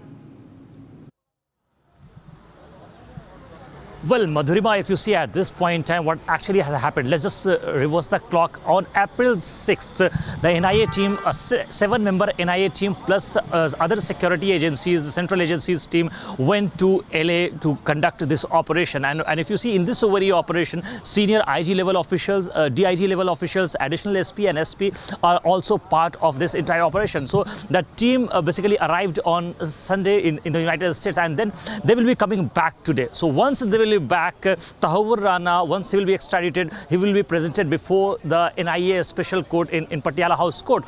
So at this point in time, if you can see just outside the visuals at the NIA headquarters, all the preparations have been done over here. You can see the roads have been blocked. The barricading has been done towards my right, towards the side of the Urja Bhavan. And here you can see behind me, towards my left, is the CTO complex. So the entire roads have been blocked over here because the preparations are underway. The security has been beefed up at this point in time. So once he will be brought back to the national capital, then what we can expect that the NIA will seek at least 2 weeks of police custody for further interrogation, because in this very case, Tahawwur Rana, the wanted terrorist, wanted criminal, has got a lot of things to know about this entire plan. Because if you see in this very case, he was designated as a second number accused by the NIA charge sheet. If we just go by the NIA charge sheet. Accused number 1 is David Headley. Second number accused is Mr. Tahawwur Rana. If you see, the third number accused is Hafiz Saeed. Hafiz Saeed, who is generally known as in the Pakistani realm as Bade Chacha. And if you see Zakiur Rahman Lakhvi is the fourth wanted terrorist in this very case. Fifth terrorist who has been basically accused in this case is Samir Ali, and if you see the sixth number accused is Ilyas Kashmiri. So there are n number, at least 9 persons have been made accused in this case, including Major Iqbal, Major Sabir. So at this point in time, it's going to be very crucial to interrogate Tahawwur Rana, because Tahawwur Rana is a crucial person who has linked with all these 9 accused. So he's going to basically reveal all those answers, that what actually transpired at that point in time, and how did he basically collaborating this, and how did he basically manage to execute that 2008 terror attack. So at this point in time, NIA has got several documented proof. While if you see last night, while speaking to the Republic TV, our editor-in-chief Arnab Goswami spoke to the former NIA DG Mr. YC Modi. While he was speaking to Mr. Goswami, he has clearly mentioned that we have full documented proofs. We have emails in which it's very clear that he was Tahawwur Rana, wanted terrorist, was in links with ISI handlers, ISI operatives. So the NIA has got crucial evidence. So it's a foolproof legal case. So once he will be extradited, once he will be back in India, the NIA team will interrogate and they will get to know. Because if you see, it has been a long time. The incident took place back then in 2008. And since then, what we have been seeing, that we have been pursuing this. India has been relentlessly pursuing this case for last 17 years. And that this very man, the wanted terrorist, Mr. Tahawwur Rana, who is a wanted terrorist, he was nabbed at a Chicago airport in 2009. For the last 16 years, so we have been waiting for him. And now the time has come that he will be brought back in the next couple of hours. So once he will be produced in the court, and then it is very likely that NIA will seek for a police custody and before the judicial custody, so that NIA can interrogate him in this very case. Back to you in the studio, Madhurima. Yes, Akil, thank you for putting that amicably for viewers. Rakshita, I'll ask you another question. As to, we were talking about how Pakistan has been parroting the same thing time and again, but once Tahawwur Rana is in the NIA custody, he is bound to spill the beans. And don't you think that after it is more clear that how Pakistan was involved in the killing of 166 people on 26/11, Pakistan could be facing more global pressure and at the same time should also face some economic sanctions?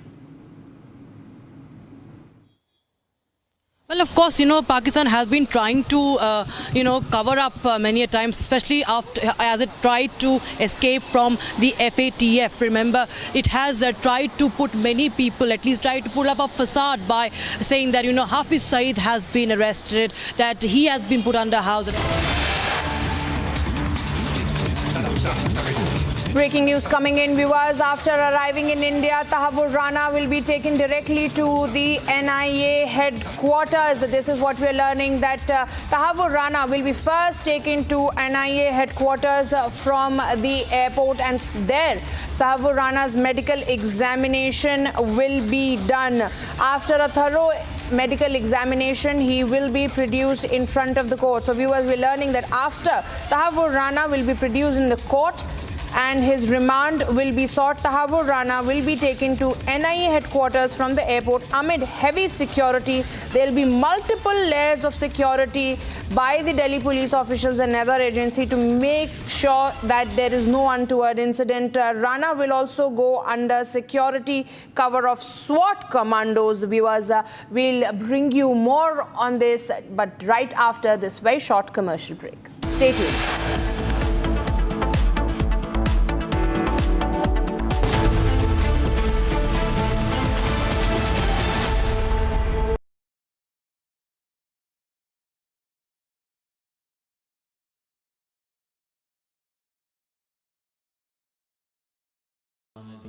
Amity has been ranked India's #1 private university in the recently released Education World Rankings. a testimony to Amity's globally benchmarked standards in education. इसको घर पे लगाओगे तो शादी का तो पता नहीं, पर घर पक्का नहीं टूटेगा। रुंगटा नहीं तो घर स्ट्रॉन्ग नहीं। रुंगटा स्टील TMT बार एकदम सॉलिड। पहाड़ों में एक हाइकिंग शिप भी बन सकती है। सस्ते वाले दाल मसाले स्वाद हुआ बेकार। NDH की हल्दी मिर्ची धनिया करे कमाल। ये रंग दे, ये खुशबू दे, ये तीखा, ये कम पड़े। क्या निराला NDH masala. This Ori, Ranveer Alabadia, Samay Raina, Apurva Makhija, this dirty influencer brigade are examples of the worst which has happened to one.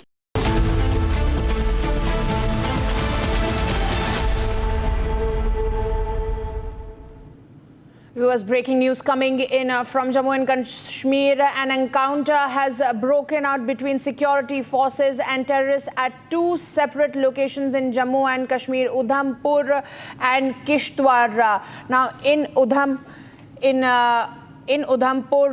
Joffa area, the encounter has broken out, and at least 2 to 3 Jaish-e-Mohammed terrorists are trapped in the encounter. The security forces are trying to get hold of them, but this encounter is on since yesterday afternoon. Viewers, remember, this is coming after that very long, prolonged encounter between terrorists and security forces in Katwa. Joining me live on this broadcast is my colleague Gursimran. Gursimran, what are we learning from the ground at the moment ever since this encounter began? It's been almost 24 hours now.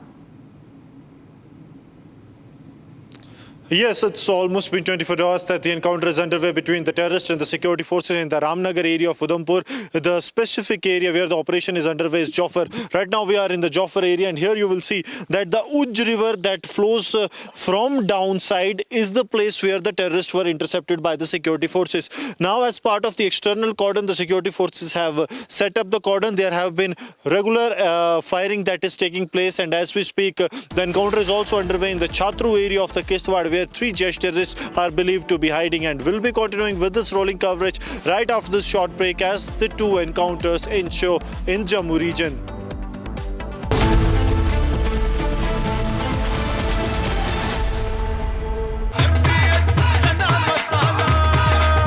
अब छोलिया हो या लोबिया, सफेद चने या काले चने, सब कुछ मजेदार बने।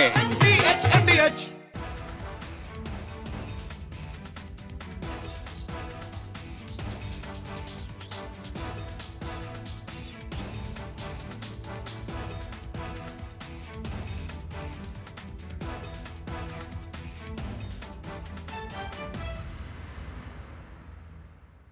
One of the biggest dangers to our country are negative influences, dirty influences.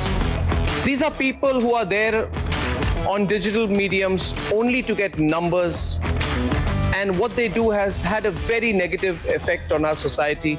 We all know about it. But together, you and I can change that. Republic is starting an influencer incubator program where you can be part of creating some world-class content that is nation first. Viewers, much more coming up as 2611 Mastermind Tahawwur Rana is en route from US to India. The biggest team of reporters are on the ground, getting you minute-by-minute updates. Stay tuned.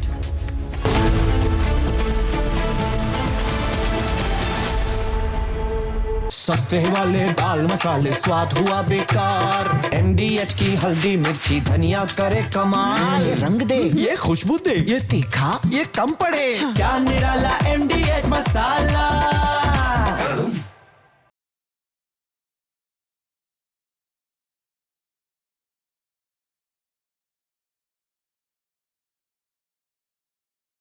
MDH का kitchen king kitchen में हो तो हम सब कुछ बना सकते हैं। बैंगन का भरता, आलू गोभी, भिंडी मसाला और भी बहुत कुछ। MDH।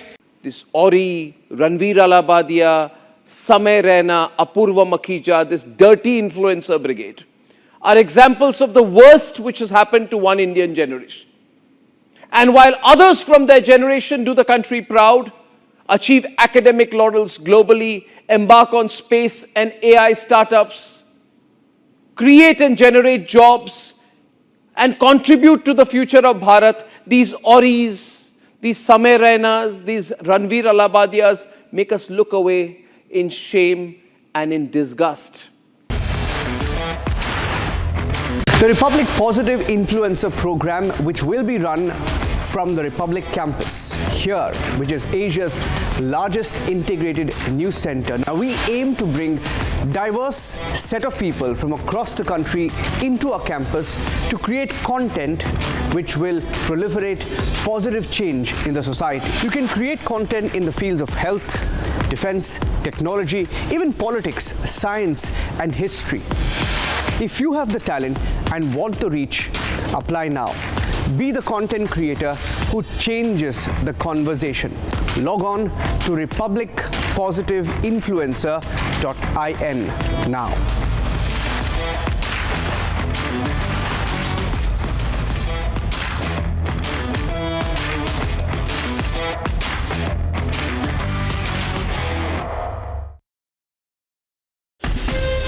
From Asia's largest news headquarters,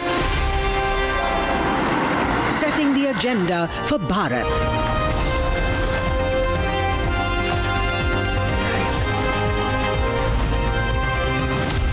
You're watching Republic.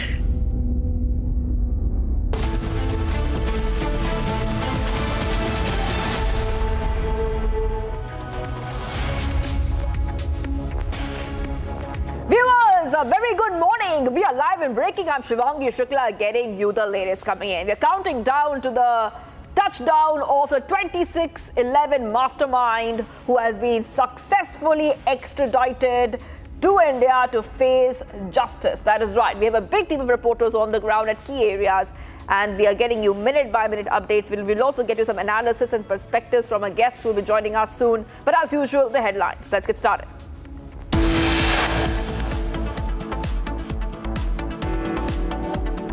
Tahawwur Rana, plotter in the 2611 Mumbai terror attacks, will finally reach India today after being extradited from the United States after over a decade of legal wrangling.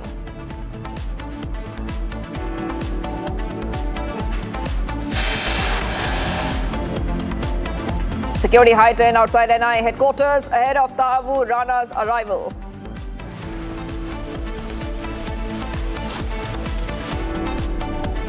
Government of India appointed a special public prosecutor, Advocate Narendra Maan, to hear the 2611 case.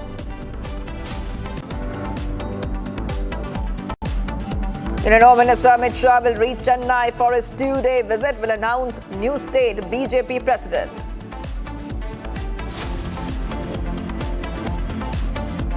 Twin encounters break out in Jammu and Kashmir on Wednesday, while 2 to 3 terrorists are believed to be trapped in Udhampur. 3 Jaish terrorists cornered in Kishtwar.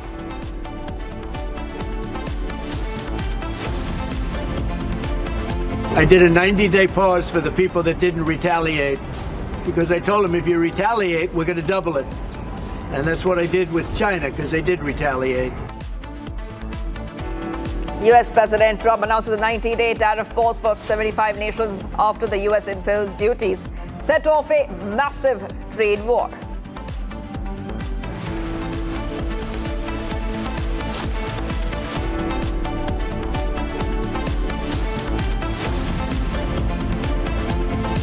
Viewers, let's go ahead to the timeline of events we can expect after the 2611 plotter. The terrorist Tahawwur Rana will first land. Okay, first, after that, the mastermind of 2611 terror attacks, once he lands in India, first of all, NIA will arrest him in its case registered regarding 2611 attack. After that, Rana will be taken to the NIA headquarters where his medical test will be done. After that, Rana will be produced in the court and his remand will be sought. Rana will be then taken to the NIA headquarters from the airport amid heavy security. There will be many layers of security. Rana will go under the security cover of SWAT commandos of Delhi Police's special cell. The team of SWAT commandos has reached the airport, and many vehicles of Delhi police will escort Rana's convoy. Rana will go from the airport in a bulletproof car. Now, these are all the big updates coming in right now, viewers, on what we can expect next and the timeline of events, the moment that the 26/11 terror attack mastermind Tahawwur Rana, as he's being finally extradited to India, the moment that he lands in Delhi, national capital, this is what we can expect.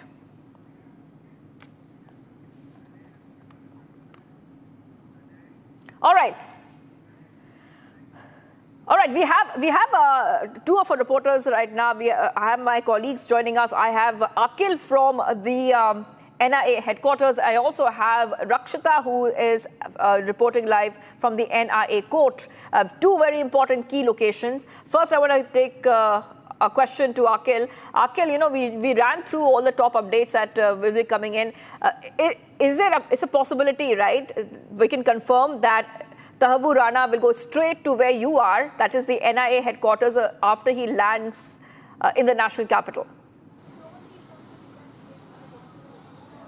Well, that's right. According to our sources, if you see at this point in time, it is very likely that Tahawwur Rana, the wanted terrorist, once he will arrive in the national capital, then he will be taken to this very NIA headquarters. This is a National Investigative Agency headquarters where he will be taken, and after that, his medical test will be done. So once the medical test will be done, then he will be produced in the Patiala House Court in a NIA special court. So once he will be presented over there, the NIA will process the case, and then they will actually want at least 2 weeks of police custody before the judicial custody, because the NIA has a lot of unanswered question in this case. Because if you see, the key accused, one of the key conspirator in this case, Tahawwur Rana, who is the prime accused number 2, had links with 8 other accused, including, if you see, Mr. Ilyasi, including if you see Mr. Rahman, including if you see another accused, David Headley. So these are the wanted terrorists. So he had links with those terrorists. So what actually transpired at that time,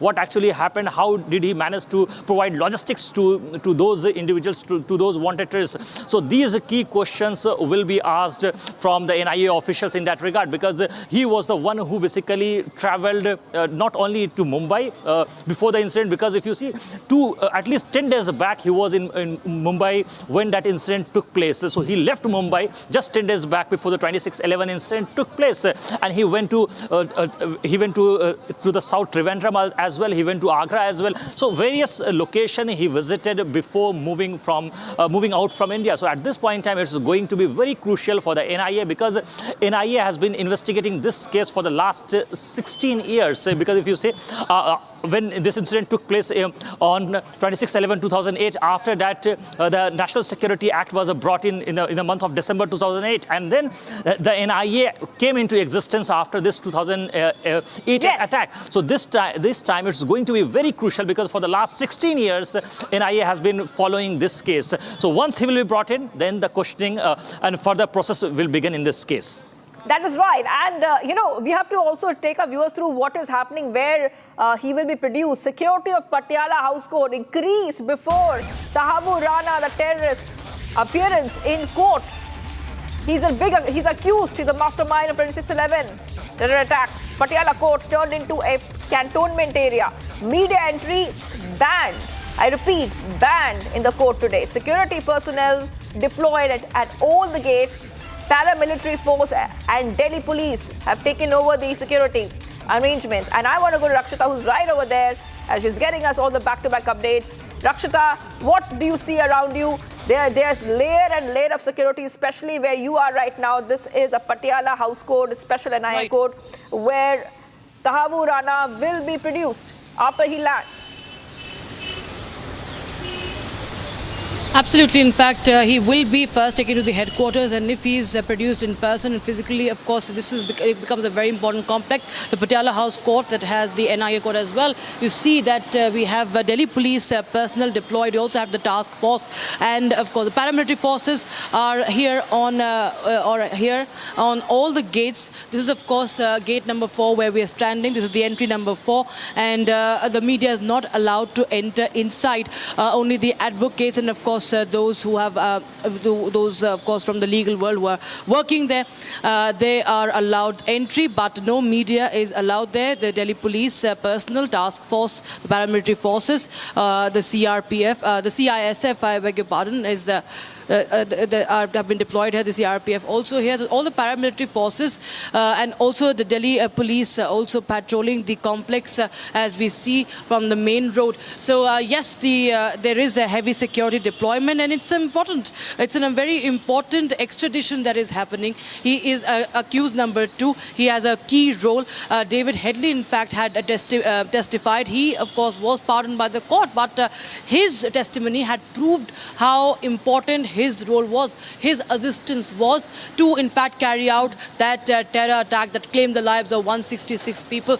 Of course, one has to be on alert once Tahawwur Rana lands in on Indian soil, because the Pakistanis would want to remove him. Pakistanis, they know that they are in for a big danger now, that he is going to, give out many details during the interrogation, during the investigation. Once the court, the NIA court, gives judicial custody, once it grants judicial custody, Pakistan knows it's going to be in big trouble, and henceforth he becomes a very important individual for India for this investigation. He will be coming in a bulletproof vehicle, as we know, from the airport to the NIA headquarters. So yes, his security is top notch, and all the areas, right from Tihar jail to the NIA headquarters and the NIA court, the Patiala House court, there are all, of course, the security has been beefed up all around these important centers, as this is just the beginning of the end game for the 2611 plotter. And what will be more important is that the names, the other players who were involved behind this, because it doesn't end with Tahawwur Rana, Shivangi. There are multiple people who are still in Pakistan who have played a major role in carrying out this terror attack, the murders of Indians, and of course many foreigners as well, in the terror attack that happened back in 2008. Yes. It has been a long wait, but of course the Trump administration has been swift in the approval of the extradition, and the center's constant vigilance and efforts, of course, have now proved fruitful. That is right. And I also want to go across to my colleague who's at Palam Airport. Though there is no official confirmation coming in, but according to what Republic has learned, Palam Airport is where the special plane will be landing with Tahawwur Rana and the Indian officials. But before that, they will make a stop at a secret location for refueling and then land at the Palam Airport, according to what we are learning of. Do you see heavy security around you, Gopi? Can we officially confirm that Palam Airport is where Rana will be landing? Well, Shivangi, look, nothing can be confirmed officially as such, but what we are learning from our sources is this is the same gate from where Tahawwur Rana probably would be brought back to India, while also to tell our viewers that he will be accompanied by the NIA and RAW officials. Now, from here, he'll be taken directly to the NIA headquarters for medical examination, after which he will be produced at the special court of NIA, which is stationed in Patiala court, and most probably what we are learning from our sources is that it will happen through a video chat. But yes, time as of now, Shivangi, what we are learning is it might be mid-afternoon.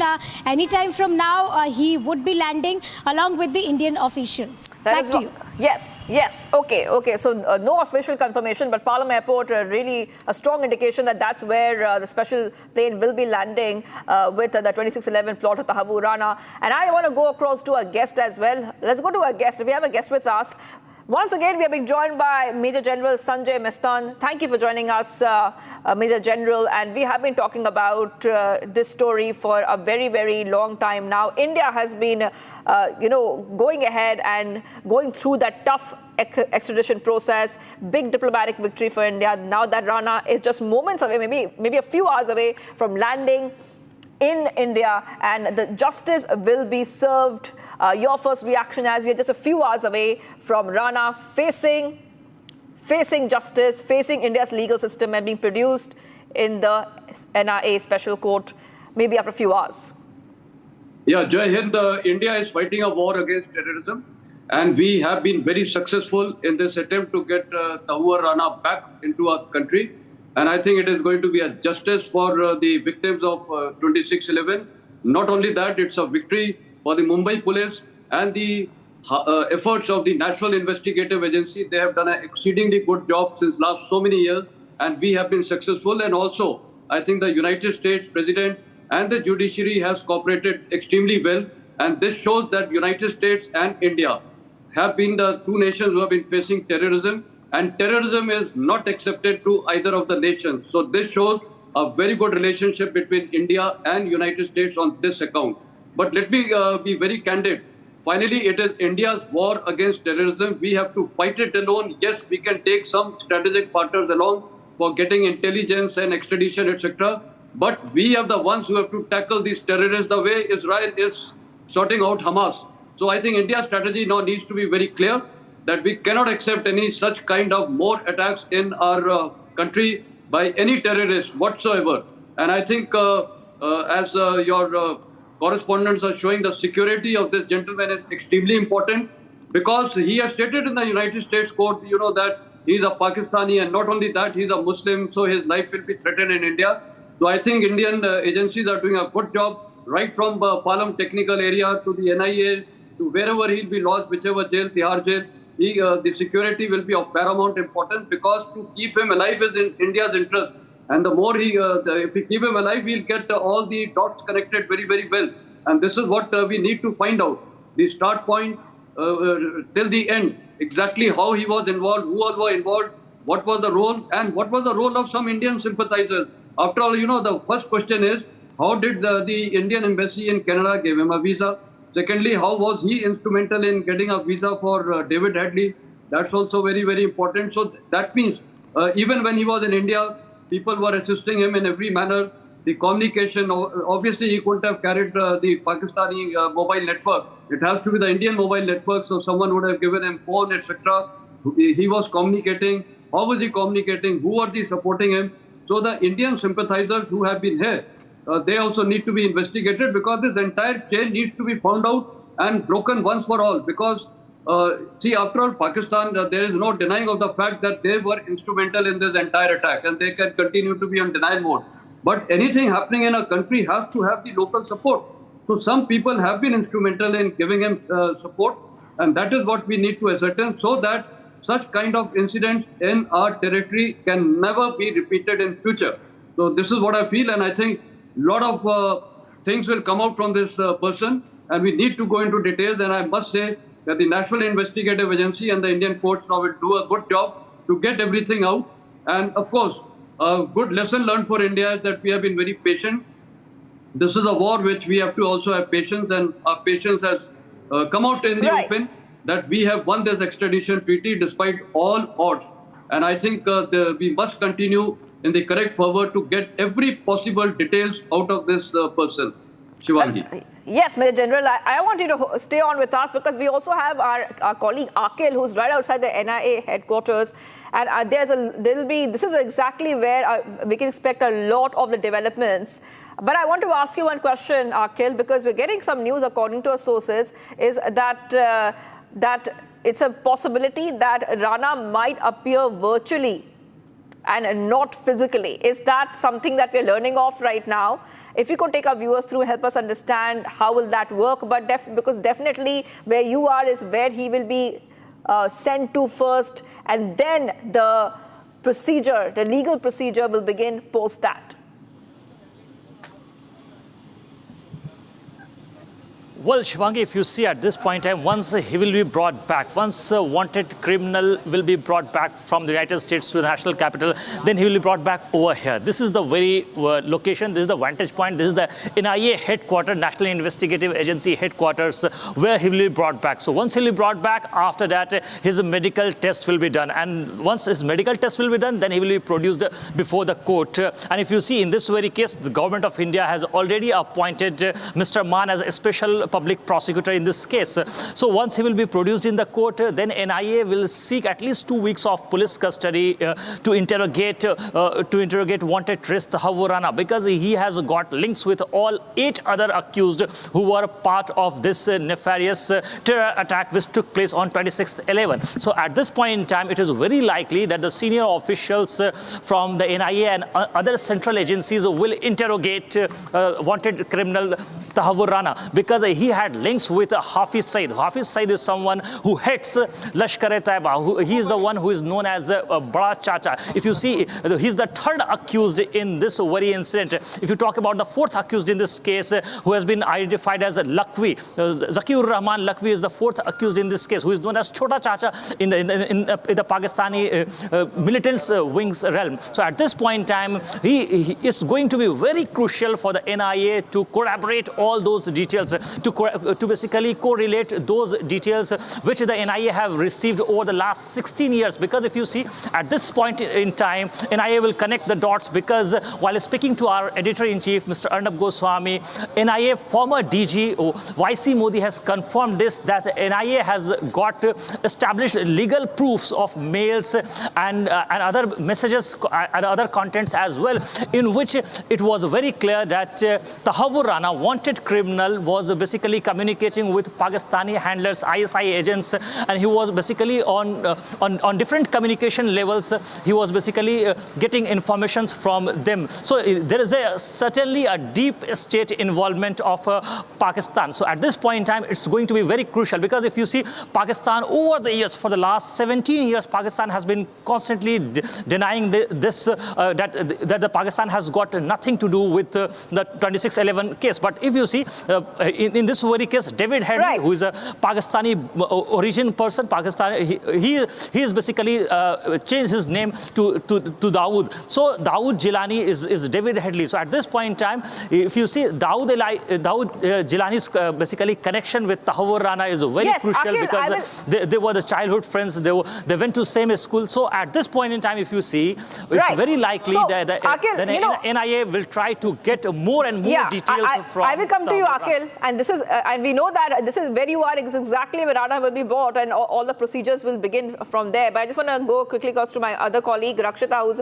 outside that the NIA special court, where the proceedings will be taking place, and a lot of security there already, Rakshita. But we're learning through our sources, and I was asking Akhil the same question, that the appearance could be virtual. Do we know anything about this, or will it be physical?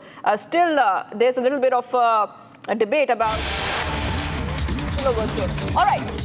All right, we are getting some more breaking updates coming in right now. Let's go to more updates. Tahawwur Hussain Rana can be brought between 12 and 1 p.m. Earlier, it was expected between 9 and 10 a.m., but a stoppage, which was at a secret location for fuel refilling, has led to this a bit of a delay in terms of his landing time. So now Rana to land between 12 to 1 p.m. The decision on where to take Tahawwur Rana from and to take him to NIA headquarters will be taken at the last moment.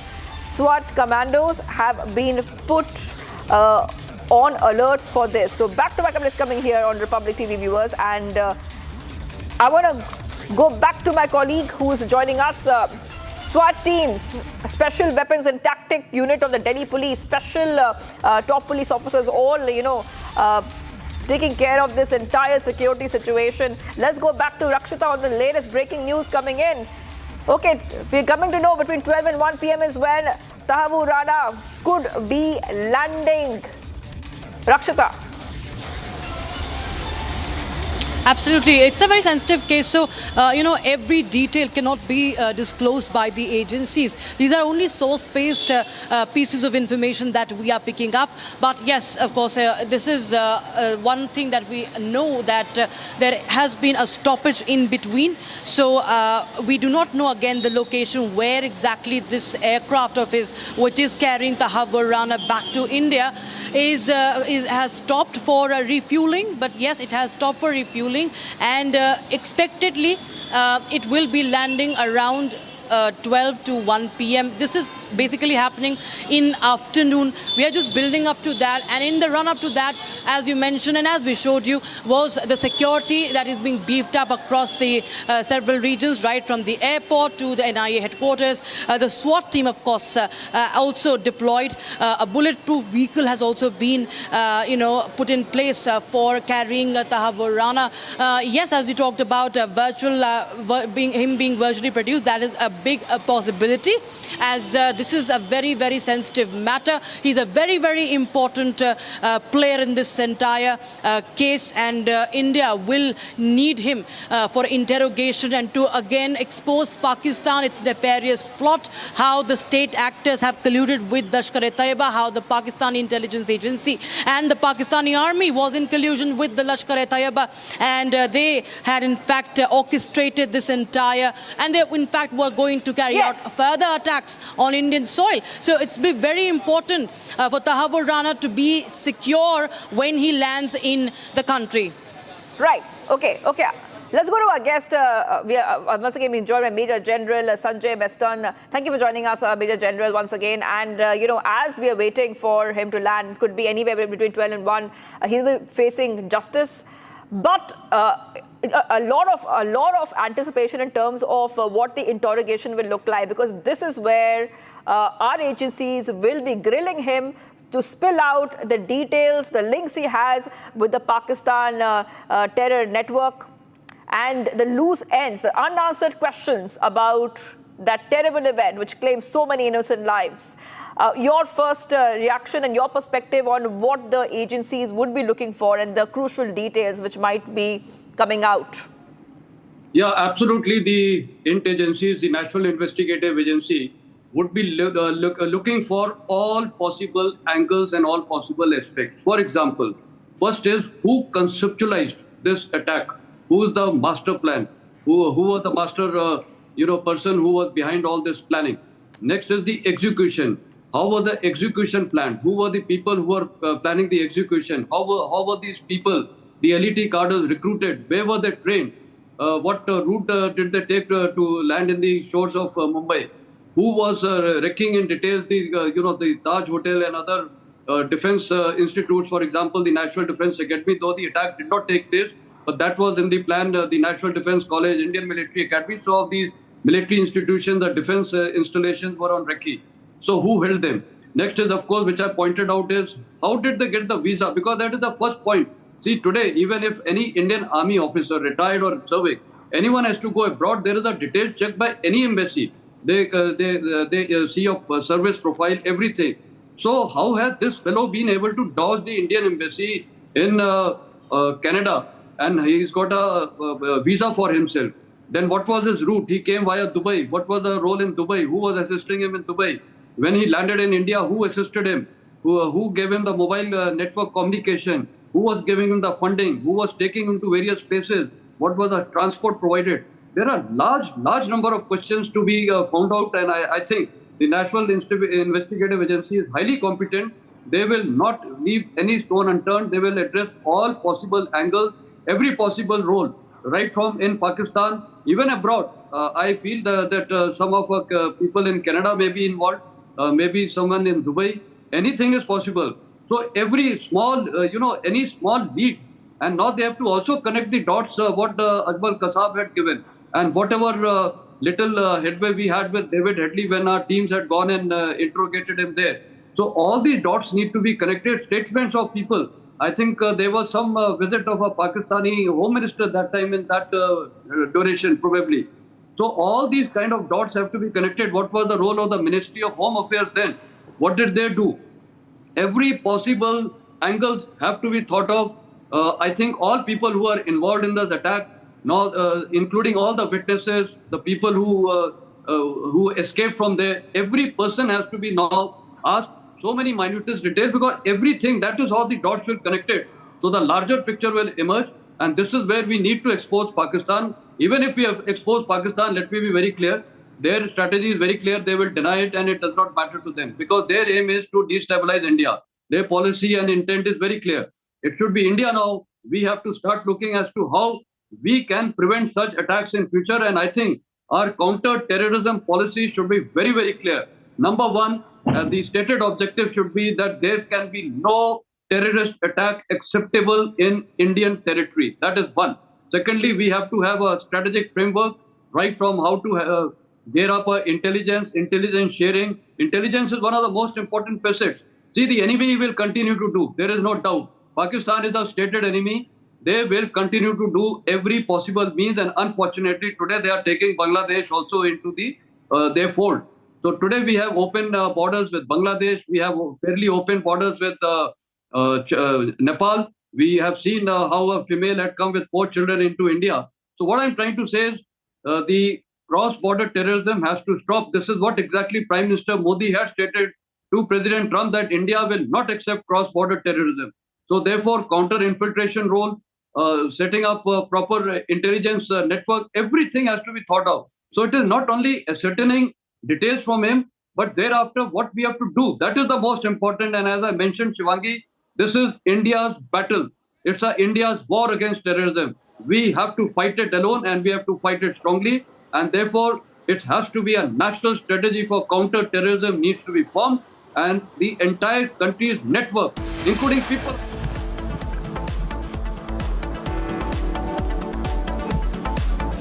Thank you for speaking to us, Major General. So at this point in time, the NIA team is ready. So here you can see the barricading has been done. Every measurement is being taken by the Delhi police team and the NIA team and the other central agencies. So once landing will be done, Tahawwur Rana will be brought back to the national capital. Then we will keep continuing to break all the stories in this very story. So here you keep watching Republic TV. We'll be right back after a short commercial break.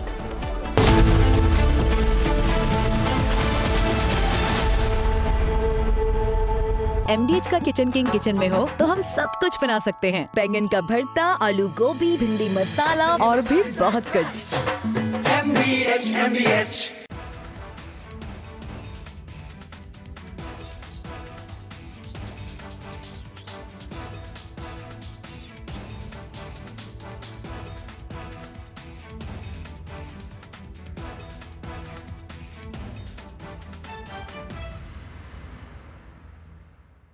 One of the biggest dangers to our country are negative influences, dirty influences. These are people who are there on digital mediums only to get numbers, and what they do has had a very negative effect on our society.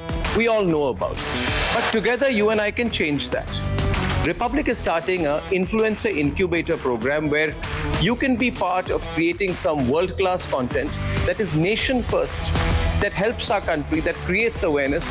And you can work with me here on this campus as part of the first phase of the Republic Influencer Incubator program, which is the Positive Influencers program. The Positive Influencers program, which is going to be...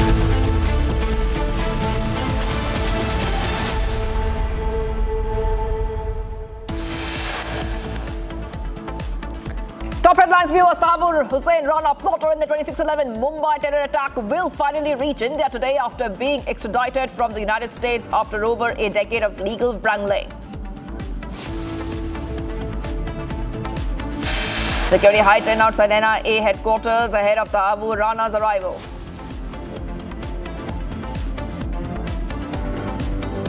Government of India appoints a special public prosecutor, Advocate Narendra Maan, to hear the 26/11 case.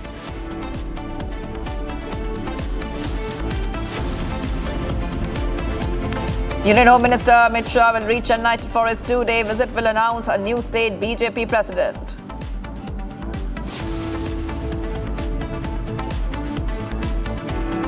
Twin encounters break out in Jammu and Kashmir on Wednesday, while 2 to 3 terrorists are believed to be trapped in Udhampur. 3 Jaish terrorists cornered in Kishtwar.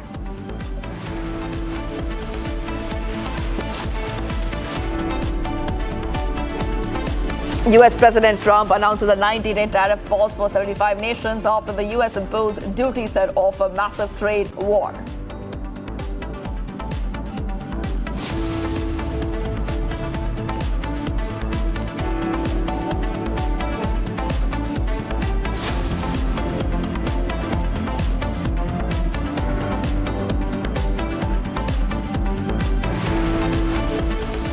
Viewers, we'll have Live and breaking, I'm Shivangi Shukla getting you the latest coming in. After fighting the Indian state, Rahul Gandhi now against West India. Key congressman exposes sparks and controversy. Key congressman is now sparking a fresh controversy. And the Congress leader Srinivas says just as Mahatma Gandhi fought the East India Company, our leader Rahul Gandhi is now taking on West India. Congress leader B.V. Srinivas has ignited a fresh political debate with his recent remarks comparing Rahul Gandhi's current battle to that of Mahatma Gandhi's fight against British East India Company. So back-to-back updates coming in right now, Republic TV viewers, and what we're learning of right now is Rahul Gandhi once again, and the Congress once again is sparking a fresh controversy, and we'll tell you exactly what this is all about. So this all started, viewers, after the Congress leader B.V. Srinivas ignited a fresh political debate with his recent remarks comparing Rahul Gandhi's current battle to that of Mahatma Gandhi's fight against a British East India Company. Let's listen in.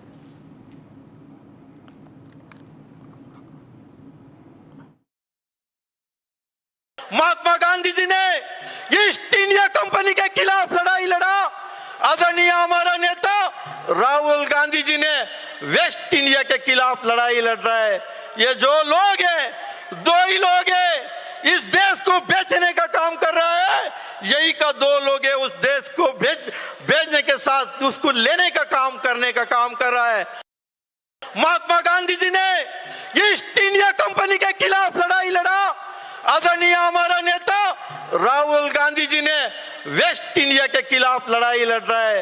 ये जो लोग हैं, दो ही लोग हैं, इस देश को बेचने का काम कर रहा है। यही का दो लोग हैं, उस देश को बेचने के साथ उसको लेने का काम करने का काम कर रहा है।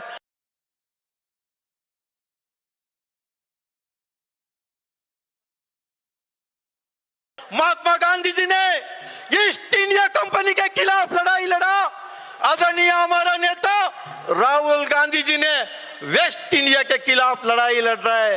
ये जो लोग हैं, दो ही लोग हैं, इस देश को बेचने का काम कर रहा है। यही का दो लोग हैं, उस देश को बेचने के साथ उसको लेने का काम करने का काम कर रहा है। Meanwhile, the BJP has taken a jibe on the Rahul Gandhi issue after this big expose. Let's go ahead and listen in. Congress की टुकड़े टुकड़े मानसिकता का एक और परिचायक सामने आ ही गया।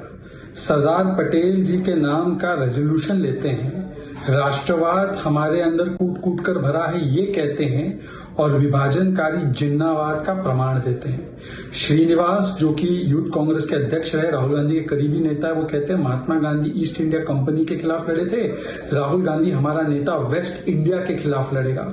और जब इस सवाल पर मैंने कांग्रेस के अधिकृत प्रवक्ता से पूछा कि बताइए आपका स्टैंड क्या है, तो वो कहते हैं कि वेस्ट इंडिया की सोच विभाजनकारी है, उसके खिलाफ हम लड़ रहे हैं। ये वही सैम पित्रोदा वाली सोच है कि वेस्ट इंडिया को साउथ इंडिया को अफ्रीकन से तुलना, नॉर्थ इंडिया को अमेरिकन से तुलना, नॉर्थ ईस्ट के लोगों को चाइनीज बता देना, कहना कि नॉर्थ और साउथ का अलग अलग इंडिपेंडेंस हो जाना चाहिए, जैसे डीके शिव कुमार के भाई ने बोला।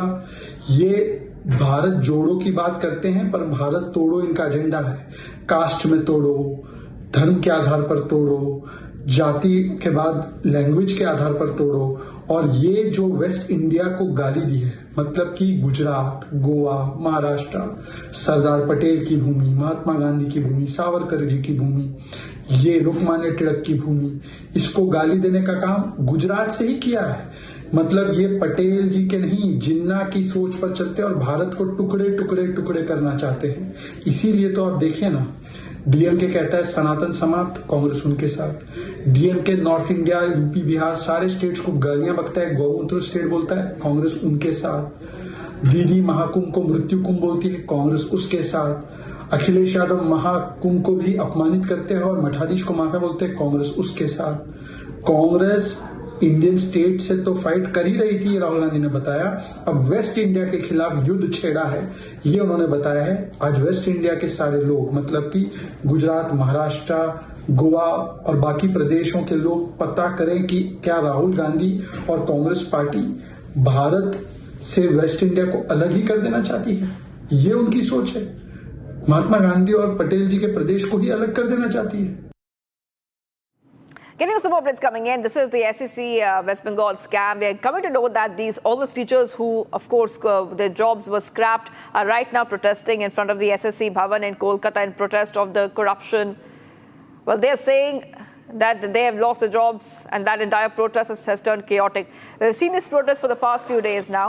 They demand their jobs should be reinstated and mirror and images of their answer sheets be published to maintain transparency. Also, they are deeply condemning the lathi charge that happened yesterday. Now, this is all coming in, viewers, as the Supreme Court had set aside Calcutta High Court's directive issued to the CBI to probe the role of officials involved in creating supernumerary posts.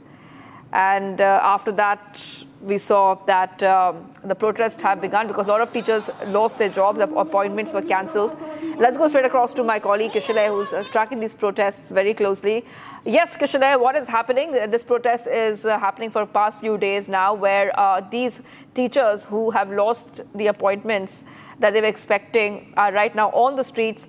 And what is the main demand? What action are they asking for?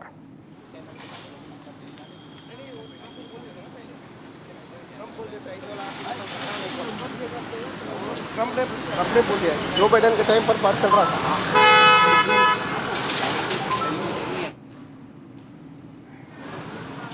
They are on the streets. They are right now sitting on the footpath after being lathi charged yesterday. They are demanding their jobs back. मैं बात करूंगा. I'll try to speak with them. Sir, आप लोग का जगह तो school में होना चाहिए अभी. You should be in the schools. आप रास्ते पे बैठे हुए हैं. आपको किसने रास्ते पे लाया? Who brought you here? कैसे हुआ? What happened? देखिए, सभी को पता है कि एक हेवी लेवल करप्शन का बात है और एसएससी जो स्कूल सर्विस कमीशन है, कोर्ट के राय में जजमेंट में क्लियरली लिखा हुआ है कि वो करप्शन जो है उसने कवर अप करने की कोशिश किया, ठीक है। तो इसीलिए जो टेंटेड है और जो अनटेंटेड है उन लोगों को डिफरेंशिएट नहीं किया गया। तो इसी कारण हम लोग फिलहाल रास्ते में हैं, क्योंकि हम लोग को अपना नौकरी वापस चाहिए और हम लोग को अपना जो सम्मान है वो भी वापस चाहिए। Sir, you should I'm sure everyone has a family here. सबका अपना family है and they have responsibilities. State government में इतना corruption हुआ, you lost your jobs. This is not your fault. लेकिन आप रास्ते पे हैं, आपको ऊपर लाठी चार्ज किया गया, पुलिस ने आपके ऊपर लाठी चार्ज किया. What are you demanding from the state government? We are demanding justice. एक बात में बोले तो देखिए, पहली बात तो हम लोग कुछ किए नहीं, हम लोगों के ऊपर लाठी चार्ज हुआ और एक दूसरे आदमी का करप्शन के लिए हम लोग नौकरी से भी निकाले गए। उसके बाद जो हो रहा है, पुलिस अत्याचार कर रही है, लाठीचार्ज कर रही है। तो हम लोग को चाहिए जो है, पहली बात है कि एक जो क्लियर लिस्ट वो एसएससी अपने वेबसाइट में अपलोड कर दे कि कौन योग्य है, कौन अयोग्य है, और हम लोग को अपना जो सम्मान है और जो नौकरी है दोनों वापस मिल जाए। So these teachers are sitting on the road, on the streets. Just look at the state of teachers in West Bengal. These are the teachers. They should be in the schools. They lost their respects. They lost their jobs. Now they are lying down on the roads, and I'll speak to some of the other teachers and I'll try to show the police deployment here. There are police deployment who have been placed. I'll speak to some other teachers here. Ma'am, this is the time of the week and right now you should be in the schools. You are on the streets. आप लोग रास्ते पे बैठे हुए हैं. Who brought you to the streets? ये देशेर समाज व्यवस्था। हिंदी में बोल सकते हैं? This is for Republic. Hindi तो इतनी अच्छी नहीं आती। हिंदी आती है, थोड़ा बहुत आती है। हम लोग स्कूल में इसलिए नहीं है, अभी होना तो चाहिए था, लेकिन सुप्रीम कोर्ट ने जो ऑर्डर दिया है हम लोग के, उसके बाद हम लोग के किसी का भी जॉब नहीं लगा, मतलब है नहीं अभी फिलहाल। तो हमारे पास जो ऑप्शन है अभी सिर्फ एक ही है कि हम लोग एसएससी को बोल सकते हैं, प्रेशर कह सकते हैं कि हमारा जो ओएमआर शीट का मिरर इमेज है वो अपने वेबसाइट में मतलब अपलोड करें ताकि सबको दिखाई दे। लेकिन वो तो कर नहीं रहे हैं। एंड ऑल्सो दे हैव लाठी चार्ज यू, लाठी मारा गया। हाँ, मारा है, कल पूरे मीडिया देखा है, सारा देश देखा है। तो ऊपर में जो बैठा है वो तो क्या बोलूँ, किसी को नहीं मानता, हाई कोर्ट को भी नहीं मानता, सुप्रीम कोर्ट को भी नहीं मानता, किसी को भी वो नहीं मानता, वो उसका जो मर्जी हो वो करता। These are the teachers. They are teachers. They should be in the classrooms. They are sitting on the streets. This is the footpath of Kolkata, and we are seeing that police deployment has been placed here as well. SSC Bhavan is very close by. There is a police van also. Bidhan Nagar police is here. So they are not allowed to go beyond this point. This is the state of teachers of West Bengal in Mamata Banerjee's West Bengal. The teachers are on the streets, and the corrupted officials, these teachers are saying, are inside their AC offices enjoying, but the teachers are lying down on the streets. Back to the studio. All right, thank you for getting those details. Kushal, I'll be coming back to you as we keep tracking those developments.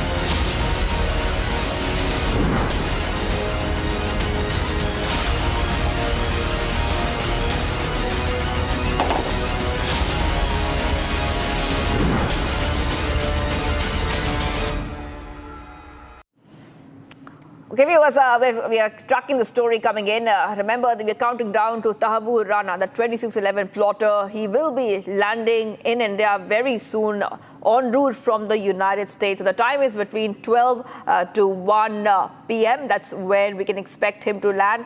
We're also learning that he is no longer in the custody of the U.S. Bureau of Prisons. But this is a very important development because the extradition of Tahawwur Rana is coming as a diplomatic victory for India. The Modi government has been pursuing this case especially since PM Modi's second term. The extradition efforts started in December 2019. India used all the diplomatic channels to extradite Rana. India gave foolproof documentation to the US. India's evidence clincher was given in the US courts. India's agency satisfied US concerns on international standards, and all the video proof of Indian facilities was shared with the US courts. The Trump first confirmed Rana's handover in 2020, and India's efforts gained momentum under Trump 2.0 during PM Modi's US visit. Trump confirmed extradition in February 2025, and Trump called Rana a very evil person. Okay, we have with us Akhil, Riyanka and Gopi. Akhil is joining us live from NIA headquarters, Riyanka, Hindon Airport, Gopi, Palam Airport. I want to go first across to Akhil because this is exactly where Rana will be brought in immediately after he lands in India, touches Indian soil to face justice. Coming across to you, what can we expect next right now? A lot of developments will happen from where you are. Well, Shivangi, if you see at this point in time, what we are learning from our sources that around 1 p.m. the flight will land, a special flight in which NIA officials and including other central agencies officials are there, will land over here at around 1 p.m. So once they will land, they will straight come to the NIA headquarters where the medical test of Tahawwur Rana, wanted test, will be done over here. And then after that, he will be taken to NIA special court, where it is very likely that NIA will seek at least 2 weeks of police custody for further interrogation. Because if you see in this very case, wanted accused Tahawwur Rana has got an established links with the other accused. Because in this case, if you just go by the NIA charge sheet, it is very clear that there are 9 prime accused who has been mentioned in that charge sheet, in which if you see David Headley has been seen as a first accused number 1, and Tahawwur Rana has been seen as accused number 2. So accused number 2, Tahawwur Rana, has links with another accused which include Hafiz Saeed. Hafiz Saeed is accused number 3, who is known as a Bade Chacha in Pakistan militant wings domain. And if you see Zakiur Rahman Lakwi, he's the accused number 4th in this case. So he was in constant touch. While speaking to the Republic TV, former NIA DG Mr. YC Modi has confirmed this, that we have full documented proofs of emails and other details, other communication details in which it was very clear that Tahawwur Rana, the wanted terrorist, had links with the ISI handlers and ISI operatives, not only over here on our soil, but in the United States and Canada as well. So on those fronts, if you see, the NIA team is going to interrogate wanted criminal Tahawwur Rana. So further details will come out that how basic. We're getting some breaking updates coming in right now. Security heightened outside Parliament Airport. Heavy deployment of police outside the airport. 2 units of police are already deployed and more expected very, very shortly. And we told you that Parliament Airport is this is a very likely airport where Rana would land, even though it's not officially confirmed yet. But the kind of security that we can see there, it's pointing towards that could be the location where Rana will be landing. Let's go straight across to Gopi, who's joining us from Parliament Airport. Yes, Gopi, what do you see around you? You know, even though we cannot officially confirm Parliament Airport is that airport, heavy deployment is pointing towards the possibility that is the airport where Rana would be landing. What do you see around you? How's the security like? Well, absolutely right, Shivangi. As you can see, till now, there was no unit of police stationed here outside the Parliament Airport. I would ask my video journalist to kindly pan and show you. See, that is the Air Force Station, Palam in gate. While now you can see that there are 2 units of Delhi police positioned here right outside the Palam Airport. And we are expecting more deployment will be stationed after a short while. Now, this all the more, confirms that Tahawwur Rana would be coming out right from here, from this gate, and then he'll be taken to NIA headquarters after that. Rana will be accompanied by, as we've been saying this since morning, that there will be NIA officials as well as RAW officials along with Tahawwur Rana. While security is being heightened at the Palam Airport, we are expecting him to land anytime between 12 to 1. That is what we are learning from our sources. Now, he was supposed to be landing at around 9 to 10, but because they had to stop by to refuel the aircraft, it took some time for the NIA officials as well as the RAW officials to bring him bring him here to India. So we'll have to wait and watch as security is heightened here outside the Palam Airport. We'll have to wait and watch what time he lands. Back to you. Yes, and I want to also go straight across to the Hindon Airport where my colleague Riyanka is, because Riyanka, even though we are keeping an eye on all the airports, we have reporters everywhere, whether it's International Airport, whether it's Palam Airport or even the Hindon Airport. If we are still trying to understand officially where Rana will land, what are you understanding at the Hindon Airport? Well, see, as of now, there is no such security deployment at the Hindon Airport. It is very, very silent here, as we had in fact understood earlier as per sources that it is very likely that the special aircraft in which Tahawwur Rana is in fact being brought to India along with the NIA officials and other officials of multi-agencies. They might be coming in and landing at the Palam technical area from where one of my colleagues is in fact also reporting. But to give an update of the Hindon Airport, as I rightly mentioned, there is no such security deployment which has been heightened or kept here. There is a normal civil movement that is currently happening, although we are keeping a very, very close eye in case of last-minute diversions happen, because Hindon Air Base is also one of the most secure and army airbase where there are movements of VVIPs that happen. We have seen that happen in the past, which is why we are in fact keeping a very close eye on the movements here. But we understand that within a few hours, Tahawwur Rana will in fact be touching down in the Indian soil and then furthermore taken to the NIA headquarters and then subsequently to the court. And people are in fact keeping a very close eye along with us as we continue to give us the details. And for our viewers, we will be in fact coming back after this very, very short break as we continue to give you minute-to-minute details of Tahawwur Rana, the wanted co-conspirator of the 26/11 Mumbai attacks, coming back in, taken into the Indian custody and further justice being served after 17 years.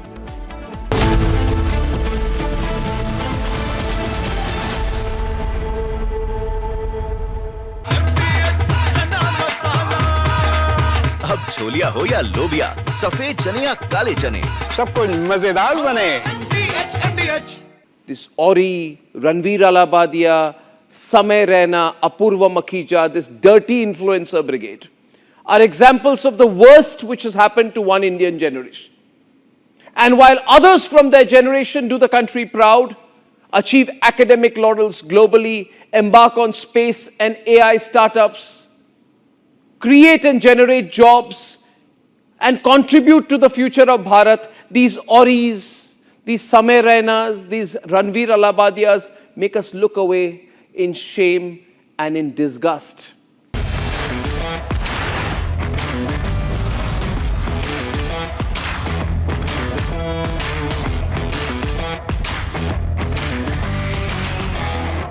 Clean up the digital garbage heap with OTT platforms, YouTube comedians, and so-called dirty influencers running wild.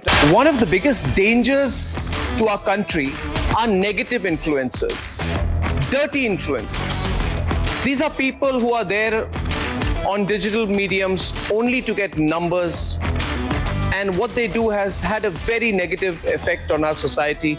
We all know about it. But together, you and I can change that. Republic is starting an influencer incubator program where you can be part of creating some world-class content that is nation first, that helps our country, that creates awareness. And you can work with me here on this campus as part of the first phase of the Republic Influencer Incubator program, which is the Positive Influencers program. The Positive Influencers program, which is going to be run from the Republic Media Campus, which is the largest newsroom in Asia, aims to bring together a diverse set of people from across the country. You can work from where you are, you can work with me here on this campus to create content on anything which you feel, if it proliferates, if it spreads, will have a positive impact on our people. It could be in the area of health, technology, defense, awareness, current affairs, politics, or even history, science and technology. I know there are a lot of you out there who have the talent, and all that you want is the reach. And Republic is doing this to give your content the reach. Together, all of us can come together and create a content revolution in our country. The digital medium, the growth of digital in our country is one of the most fascinating things, but you can use it in a positive way for the country, or you can use it in a negative way for our country. There are too many people who are using the digital medium to make a quick buck. But together, all of us, if we become one unit that's working in national interest, that believes in nation first, then through the Positive Influencer program, we can change the way the digital medium works in our country. So come, I welcome you to work with me here on the Republic campus as part of the Positive Influencer program. Here on the Republic Media campus, you will have access to great infrastructure, a warm and welcoming professional environment, and of course, the best production values. Now, if you have the content and you feel it needs the finish, it needs to be worked on, or that you would benefit from working in an environment where there are many other content creators like you, then you can be here. You can work with me here in the Republic newsroom. You can work from home. You can make it 50-50. You can make it work the way you want. As long as you believe that the content you create, and we believe that the content you create, will make our nation number one, will be one solid contribution towards a Viksit Bharat, then you can be part of this wonderful program. The initiative I announced in the presence of the Prime Minister at the Republic Summit, which is the Republic Positive Influencer Program. So come, work with me, work with us. Let's make a difference for our country.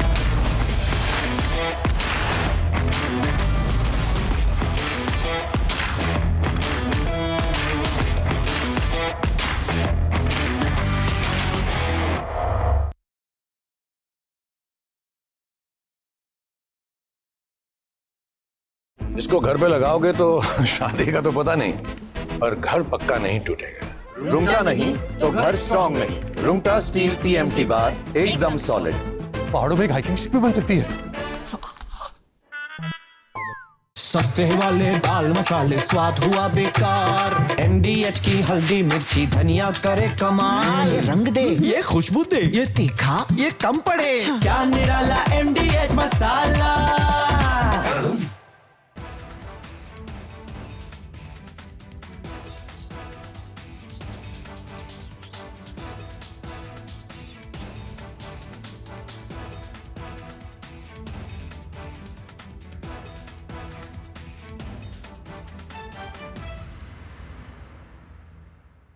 One of the biggest dangers to our country are negative influences, dirty influences. These are people who are there on digital mediums only to get numbers, and what they do has had a very negative effect on our society. We all know about it. But together, you and I can change that.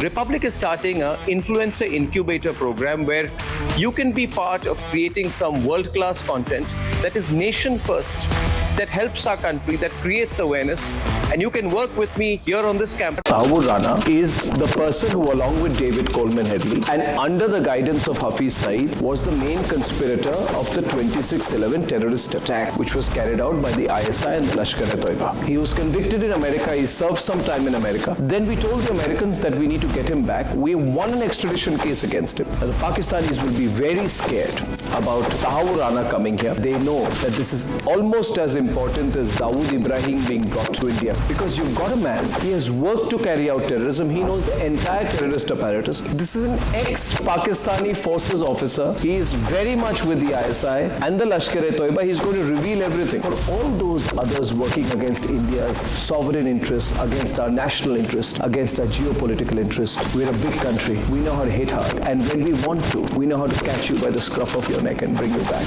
Dawood Ibrahim and Hafiz Saeed could very well be next.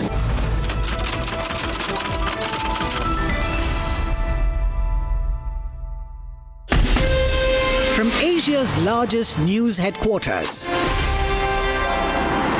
setting the agenda for Bharat.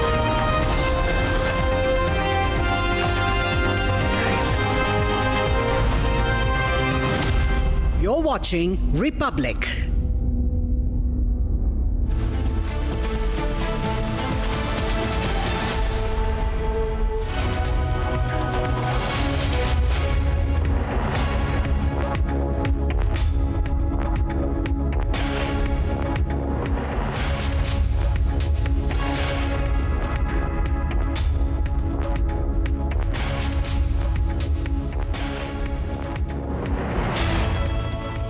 Hello and a very warm welcome. You're watching Republic TV. I'm Gesu Bharadwaj, and Tahawwur Rana, the key conspirator in the 26/11 Mumbai terror attacks, is all set to land in India today after India won an extradition case against him. We're tracking this very closely for you, but first a quick check on the headlines.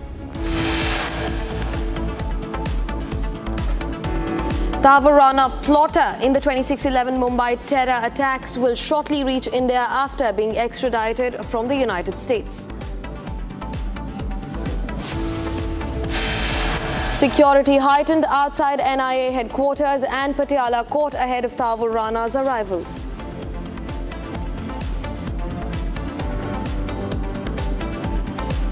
Key congressperson's expose sparks controversy, says Rahul is now fighting West India.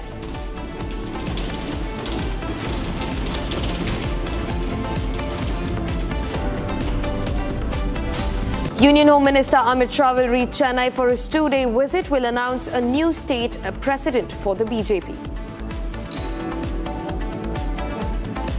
Twin encounters break out in Jammu and Kashmir on Wednesday, while 2 to 3 terrorists are believed to be trapped in Udhampur. 3 Jaish terrorists cornered in the Kishtwar district.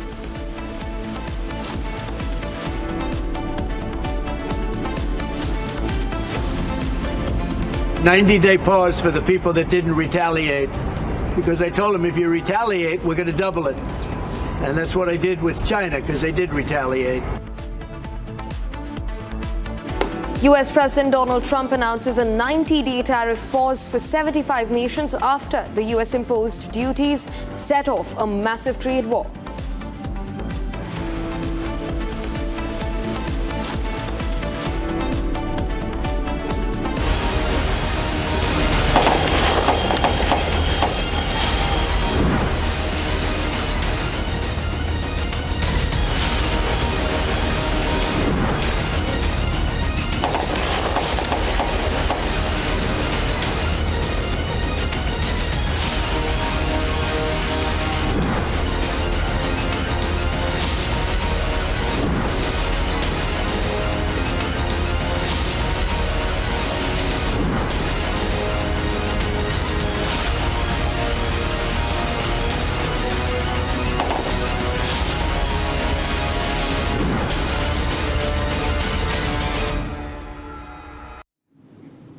Viewers, 2611 plotter Tahawwur Rana is no longer in the custody of the US Bureau of Prisons and is en route to India.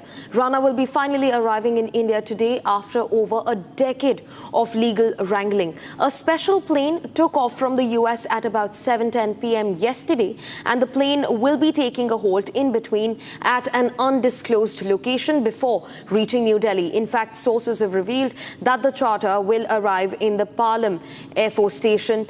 Upon the arrival, Rana will be officially arrested by the National Investigation Agency, after which he will be escorted by SWAT commandos in a bulletproof vehicle to the court, where the NIA Special Court will take full cognizance of his case. In fact, his medical examination also awaits for Tahawwur Rana after his arrival in New Delhi. We're also being joined by retired Major General K.K. Sinha, retired Major General Sanjay Sohi, and of course my colleague Gopi, who is outside the Palam Air Base.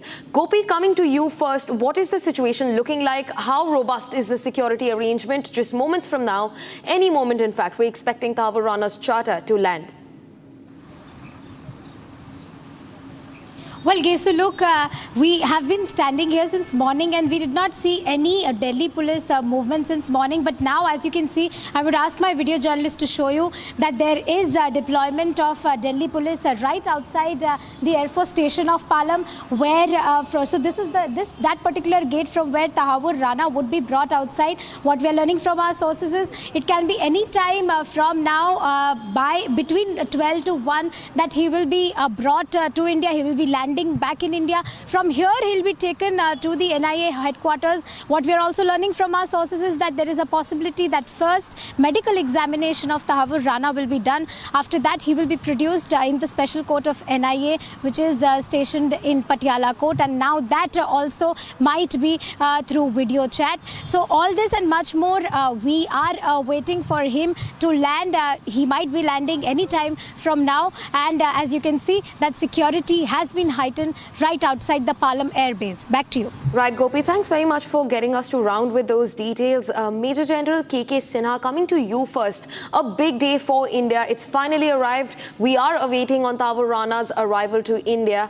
What does this mean for the country at large? Thank you very much. Good morning and Jai Hind to you. You asked him, Captain Tahawwur Rana. I call him Captain because he was for 9 years in Pakistan military, in medical service.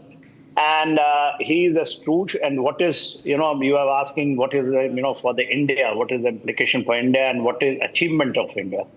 See, these masterminds who has got his linkages with ISI in Pakistan Army and the deep state of Western countries also, they were able to, plan and execute a deadly, attack on Indian sovereignty in 26/11, which happened. We lost 166, 300 injured.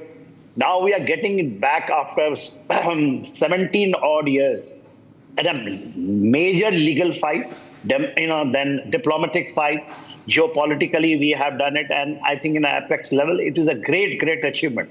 Because when you have to break the nexus of, terrorism, and it is a jihad, a terrorism which has got a coating of jihad behind it, whole world is suffering. What you are seeing in West Asia, what is happening in other parts of the world, but India especially has been, in this for a very, very long time, since 90s. We are able to break it, and India is now on the verge. That is what the achievement is. That we are not only exposed Pakistan, we have totally defeated a design. The design was, 1,000 cut, they will take the revenge of 1971 or whatever. They wanted to do it. Yeah. They're totally defeated. And I think the greatest achievement India has got after independence. Right, sir. Thanks very much for sharing your insights on that. Also, quickly cutting across to Major General Sanjay Sohi, who continues to be with us. So we just heard Major General K.K. Sinha, who also spoke about the fact that Tahawwur Rana was lodged with the Pakistani army. He was commissioned there and was working with the army very closely. What do you think this moment also means for Pakistan, as all their cards stand exposed and much more will be revealed post the investigation, the NIA investigation with Tahawwur Rana? Absolutely. Before that, I would like to add a couple of things. What General Sinha had just mentioned, rightly brought out, is that it is a great victory for our diplomacy. It is a great victory for our perseverance, that we continue to follow up the case. It is a great victory for our legal team in USA, that who were able to, all the terror organizations, they try to take loopholes in the legal process, in the democracy. So he was trying all possible effort till the last. Also, he was trying to take the shelter of Supreme Court of America. But however, it did not work out. It also sent a message to terror organizations across the world that whosoever is working against India, we will get them. It sets a precedence also that this is one thing and others will follow. That President Trump had also mentioned that others may also follow. They will also be sent back. So it sends a message to terrorist organizations, send a message to the countries who are supporting terrorism, and it also sends a message to the people who suffered. It's a great relief, mental relief for the people, next of kin of the people who lost their lives. So coming to Pakistan, this is a message for Pakistan that Tahawwur Rana has come to India, will be investigated. The whole thing is ready. We know what has happened, how the things have worked out, how the things happened. But this will be proof, live proof, to tell the world that we have been telling everybody, and everybody knows also that anywhere any terrorist-related activity takes place, it always links to Pakistan.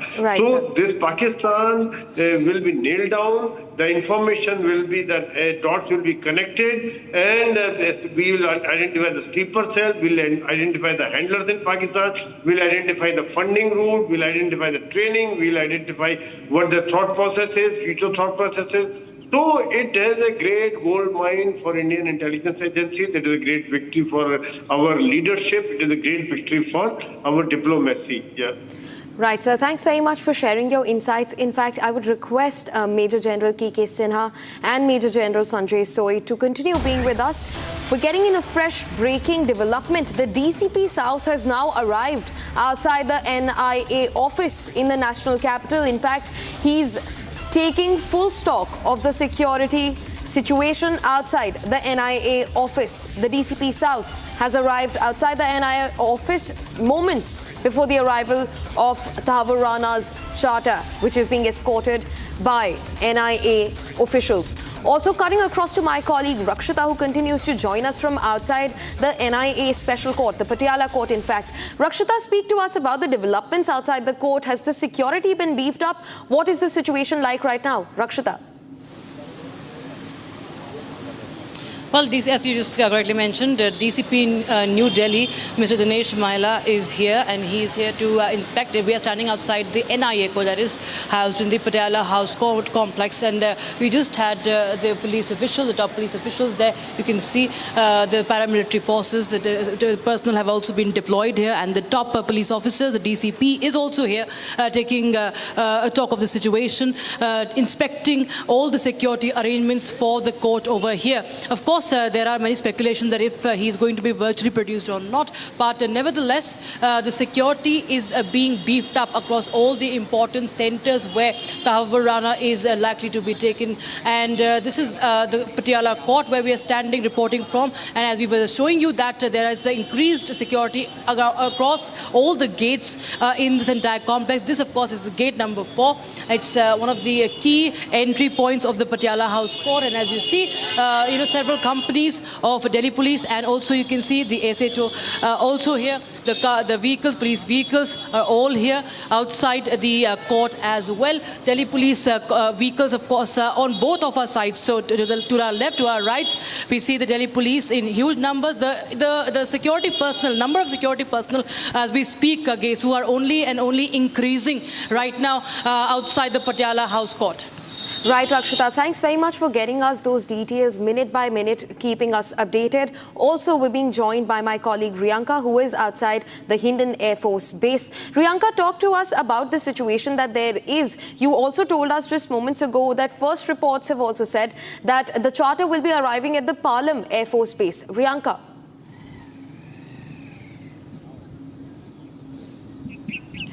Well, absolutely. As we understand that the special flight, which is in fact bringing in Tahawwur Rana alongside with the NIA officials and the multi-agency officials, are likely to be landing at the Palam technical area, very high security landing base, which is under the Indian Air Force and the military. And we understand that very high security measures are being taken at the Palam technical area, which is for basically movement of VVIPs that we have seen in the past, and that is the update that we had received, that particular special charter will be in fact landing at that particular area of the Palam technical area of the airport. But I continue to be stationed here at outside the Indian Air Force airport to keep a check whether or not there is any last minute diversions, because this particular area is also under the military, and we understand that these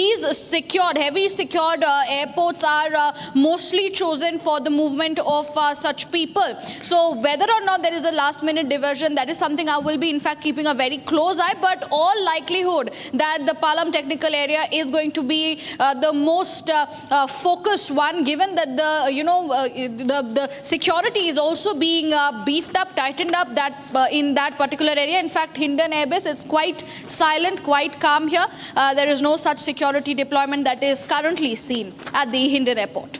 Right, Priyanka. Thanks for getting us those details. For now, also cutting across to Major General K.K. Sinha and Major General Sanjay Soy, who continue to be with us on the broadcast. Major General Sinha, coming to you first, I want to understand how is this going to benefit India? We know that there are certain dots that remain to be connected in the dire case of the terrorist attack from 2008. How is going to affect India, or how is going to benefit India? See, India has been fighting for terrorism, even in every forum, including the United States, in the UN. Up till now, unfortunately, the world has not defined what is the terrorism. They have got good terrorists, they are bad terrorists. India is the sole country which is fighting, and it is going to benefit that way because it has given you a lead. What is happening all over the world, what you see now, everyone is, against jihad. No one used to talk about it. India started, and after 26/11, before this, if you see 7 years before, 9/11 happened. 9/11 happened, but their focus went again into Afghanistan, and they wanted to do it with Al-Qaeda, ISIS. But the various factions which is functioning, which has got a global link. Captain Tahawwur Rana and David Headley. He changed his name in 2005. He was not David Colin Headley. He was Dawood Saeed Gilani. Only just 2 years before, he changed the name. Before that, he was in the U.S. Drug Enforcement Administration. He used to provide information to the United States of America. So everyone was deep state was messing up with these guys. India exposed it, and now the exposure, and especially I'm very grateful to Republic, because the way the Republic is breaking this and making it the main, stream now, the debate, which is very important. Every Indian should understand that are nitty-gritties, no one talks about it. He is called Tahawwur Hussain Rana. Everyone say Tahawwur Rana, Tahawwur. He's a Captain Tahawwur Rana. First time we started speaking, and the Republic has brought it into the mainstream. He should be called Captain Tahawwur Hussain Rana of Pakistan Army. And he was the main thing. Everyone talks about David Calman Headley, but he was only came up in 2005 with his changed name. He was also a student who was a Gilani. He went there, back to America. The story is long.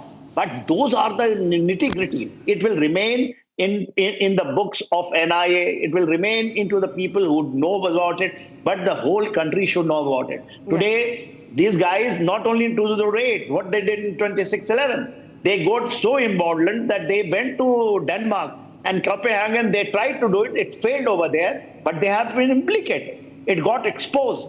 And today, the opportunity, what is the benefit? We have defeated Pakistan in all design. We have to defeat the Pakistan is this design, which they were playing with the help of even the vested interest. That is the way it is happening, and I must congratulate you, all of you, who is covering this so interestingly. Right, sir. Thank you so much for getting us those insights. In fact, I will come back to you. For now, also cutting across to Major General Sanjay Soi. Sir, like Major General K.K. Sinha also pointed out, do you think that this one occasion, this one key case is in fact a very good testament of the fact that India and the US are now looking eye to eye when it comes to defining what global terrorism looks like? Absolutely, absolutely. You are said bang on, because if you see, both countries are against terror activities. In fact, if you remember, the President Trump and Prime Minister Modi in February 25, he had announced the extradition of Tahawwur Rana, and Trump had mentioned that many more may follow. So it's a major step. It's such a precedence. It highlights the relationship between the two countries. It highlights that both countries are committed to fighting against terrorism. It highlights that both countries are suffering because of terrorism. And it also highlights that we will be able to get back the people who inflicted any harm to our civilians, our people. We will get them wherever they are. And our thought process has changed. Our thinking has changed. Yeah. Now we don't leave it things like that. We continue to follow up. We spend money. We spend amount of money we would have spent on legal teams there. Hats off to our legal team out in the USA who fought for it. Hats off to NIA who continue to provide inputs. Hats off to our government who did not leave it in spite of definitely Tahawwur Rana trying to take loopholes in the legal system. Yeah. US legal systems are very slow, but the fact is, once the leaderships are together, the Trump relationship between Trump and Modi is known, their personal rapport is also well known. That is why probably it's a big step, and US is not a small country. The other countries will also understand that this is the way it should happen, this is the way we have to go. Yes. Right, sir. Thanks very much for getting us those insights. In fact, my colleague Rakshita, right outside the NIA court, the Patiala court, continues to join us on the broadcast throughout the coverage. And Rakshita will also bring to light some key focus points in the case. Rakshita, take it forward. Well, Gesu, of course, there will be a lot of questions that the NIA has prepared. If we talk about, sources tell us how about the planning of the attack, links with Lashkar, links with the army, how he transitioned from being a medical officer. He was part of Pakistani Medical Corps, Pakistani Army Medical Corps. That, of course, transitioning from to the world of crime, to the world of terror. That, of course, will be something that he will be talking about. Also, he is expected to reveal about the operatives of the Lashkar-e-Taiba that are still, of course, functioning, right from Hafiz Saeed, etc. But I'll just put a question across to Major General K.K. Sinha. Sir, how do you feel about the judicial process? Do you feel that for future that there should be, a stricter trial method that should be adopted for such individuals, for such criminals, who are murderers of Indians? It should not be such an easy escape. It should not take 17 long years to bring them back. The way they are treated in absentia and the entire process, that they are not given any escape route that easily, that they reside in a safe haven. I know it involves diplomacy as well, but you feel that there could be now some learnings that could be taken so that the justice system is more robust. You are very correct. The Indian, our legal system has to, be upright on this. See, I will, what you're asking the question, I will, take your focus back to Kasab. Kasab was caught while killing people. He was firing. He was, there was enough evidence, but it has taken a long years. He was only hanged in 2001, I think 4 years it has taken legal, but to whom we caught red-handed. And he has killed people. Yes. Similarly, the case of Captain Tahawwur Rana or David Headley. As for the David Headley, it is a long process because he was a Pakistani American. And as far as the Captain Tahawwur Rana, he was a Pakistani Canadian. And this has been done by design. These people did it so they will remain hidden. Captain Tahawwur Rana, when he was after army, he was with ISI and he shifted, opened a business. Similarly, David Headley, his actual name Daud Saeed Kolani, he is the son of a Pakistan diplomat, married to someone, who was from, she was working in the Pakistan, embassy. She was an American, and that's why he was able to take the name Headley. Headley is his mother's name. which she divorced.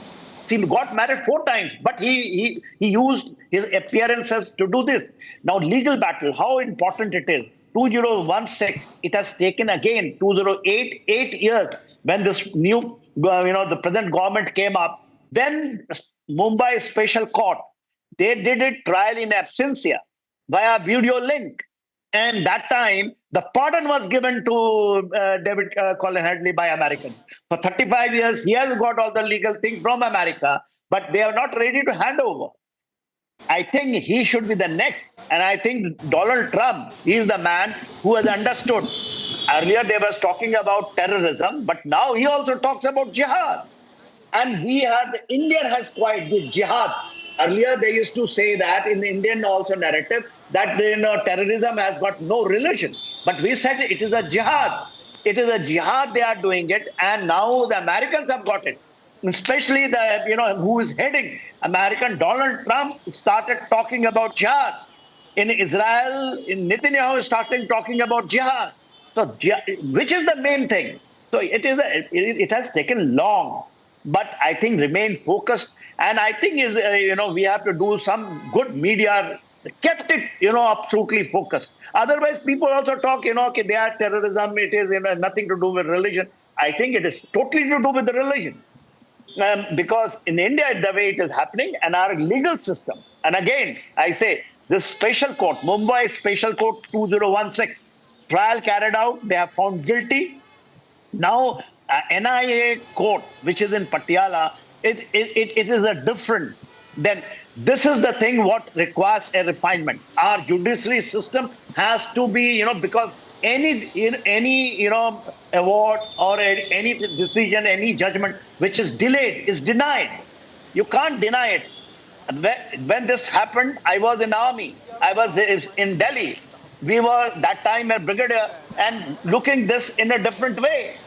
Now what happened? We have retired, but still we are fighting a legal battle through you, because NIA is doing a great job. Present government is doing a great job diplomatically, politically, geopolitically, geostrategically. I think we are on the right path and we will be able to learn a lot of things. Your question, I think I have answered this way. Absolutely, sir. Of course, it's a very insightful and absolutely very extensive, topics that you've covered on, you touched upon. That is very important because justice, something that everybody is waiting for more than a decade now, almost going to be 2 decades. That is something that the victims are now hoping. And talking about justice, Major General Sanjay Soi, we have to understand that Tahawwur Rana, it doesn't really end with the Tahawwur Rana. You still have Hafiz Saids, you still have the Sajid Mirs, who are in fact buried reportedly by Pakistani, then suddenly they are brought back to, then they're sentenced just to escape the FATF list. We see what Pakistan has been doing, trying to hoodwink the entire world. But everybody knows that why they are the epicenter of terror. They are called the Terroristan for a reason. But there are many other of these, handlers and those who were the masterminds who still are very much safe on Pakistani soil, sir. You feel that this would in fact shake up things much more faster? Absolutely right, Rakshita. You have hit the nail on the head. In fact, that's why it is a great victory for us. That's why I consider that is a great victory of our diplomacy. This is a great victory for our fight against terrorism, that we have been able to bring to India, to bring justice to the man who plotted the whole thing. Now, yes, this is a precedence. And once, as we are getting, we will get the proofs, we will get the dots connected, we will get the linkages of Pakistan and the whole world, though they know, but everybody is looking for the proof. Once this thing is there, yes, next is, you are right, Hafiz Said, Lakhvi, Said Mir, all those terrorists who are hiding, taking shelter in Pakistan and carrying out crime against humanity. It is not only a threat against India. I think it is a threat against whole humanity. It can be anywhere. There are no good terrorists. There are no bad terrorists. Terrorists is terrorists. So they are the one. They are the next. And I think we have to use our diplomatic power. We have to use our friendship. We have to use our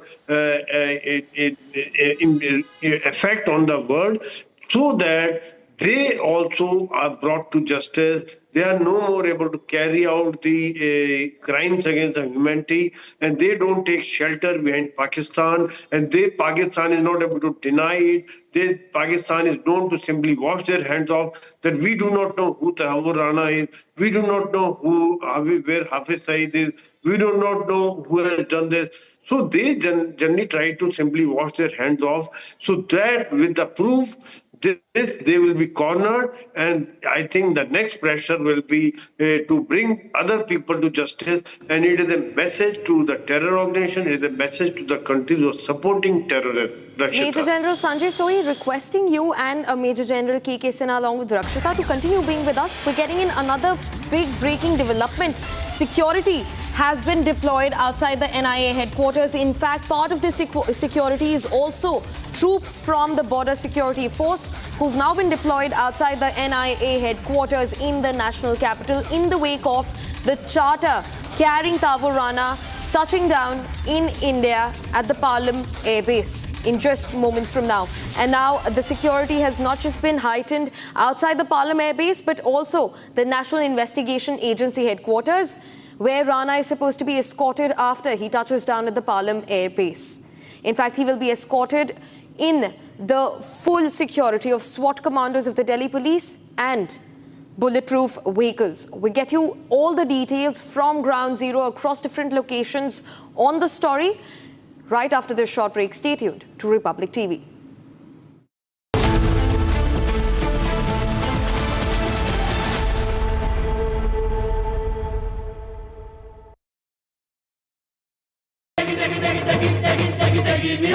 MDH की देगी मिर्च, देगी मिर्च का तड़का, अंग अंग फड़का। MDH की देगी मिर्च। This Ori, Ranveer Alabadia, Samay Raina, Apurva Makhija, this dirty influencer brigade are examples of the worst which has happened to one Indian generation.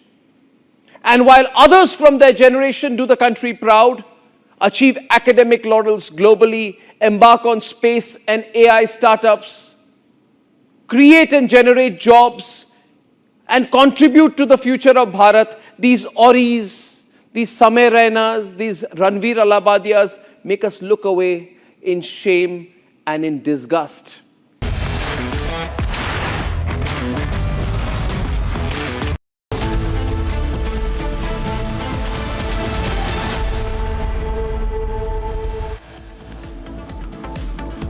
Tahawwur Rana, the plotter in the 26/11 Mumbai terror attacks, will shortly reach India after being extradited from the United States. Security heightened outside a National Investigation Agency headquarters and Patiala court ahead of Tahawwur Rana's arrival. The government of India appointed a special public prosecutor, Advocate Narendra Maan, to hear the 26/11 attack case. 26/11 plotter Tahawwur Rana will be produced before a special NIA court in the national capital. Home Minister Amit Shah says Rana's extradition a major diplomatic win for the Modi government.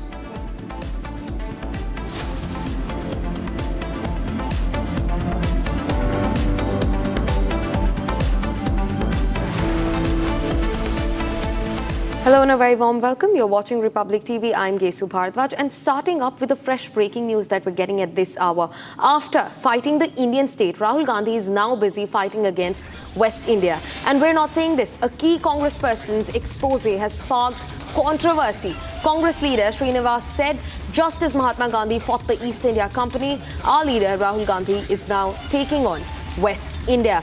Congress leader B.V. Srinivas's big statement that has ignited a fresh political debate with his recent remarks comparing Rahul Gandhi's current battle to that of Mahatma Gandhi's fight against the British East India Company. Listen in to Srinivas. Mahatma Gandhi ji ने east India company के खिलाफ लड़ाई लड़ा। आदरणीय हमारा नेता राहुल गांधी जी ने waste India के खिलाफ लड़ाई लड़ रहा है। ये जो लोग हैं, दो ही लोग हैं, इस देश को बेचने का काम कर रहा है। यही का दो लोग है उस देश को भेजने के साथ उसको लेने का काम करने का काम कर रहा है। महात्मा गांधी जी ने ईस्ट इंडिया कंपनी के खिलाफ लड़ाई लड़ा। आदरणीय हमारा नेता राहुल गांधी जी ने वेस्ट इंडिया के खिलाफ लड़ाई लड़ रहा है। ये जो लोग हैं, दो ही लोग हैं, इस देश को बेचने का काम कर रहा है। यही का दो लोग हैं उस देश को भेजने के साथ उसको लेने का काम करने का काम कर रहा है। Meanwhile, the BJP has also taken a strong jibe on Rahul Gandhi after this big expose came in. Listen into this. Srinivas, जो कि यूथ कांग्रेस के अध्यक्ष रहे, राहुल गांधी के करीबी नेता है, वो कहते हैं Mahatma Gandhi east India company के खिलाफ लड़े थे, राहुल गांधी हमारा नेता वेस्ट इंडिया के खिलाफ लड़ेगा। और जब इस सवाल पर मैंने कांग्रेस के अधिकृत प्रवक्ता से पूछा कि बताइए आपका स्टैंड क्या है, तो वो कहते हैं कि वेस्ट इंडिया की सोच विभाजनकारी है, उसके खिलाफ हम लड़ रहे हैं। कांग्रेस इंडियन स्टेट से तो फाइट कर ही रही थी, राहुल गांधी ने बताया। अब वेस्ट इंडिया के खिलाफ युद्ध छेड़ा है, ये उन्होंने बताया है। आज वेस्ट इंडिया के सारे लोग, मतलब कि गुजरात, महाराष्ट्र, गोवा और बाकी प्रदेशों के लोग पता करें कि क्या राहुल गांधी और कांग्रेस पार्टी भारत से वेस्ट इंडिया को अलग ही कर देना चाहती है। ये उनकी सोच है। महात्मा गांधी और पटेल जी के प्रदेश को ही अलग कर देना चाहती है। Meanwhile, in another controversy, Congress President Mallikarjun Kharge has said that non-performers should leave the Congress party, on which the BJP took a jibe on Rahul and said that Rahul Gandhi should be the first one to take his leave from the Congress party. Take a listen to this. जो लोग party में काम हाथ नहीं बटाते, मैं ये महत्व का मुद्दा रखूंगा। जो लोग पार्टी के काम में हाथ नहीं बटाते, उन्हें आराम करने की आवश्यकता है। जिम्मेवारी नहीं निभाते, उन्हें रिटायर होना चाहिए।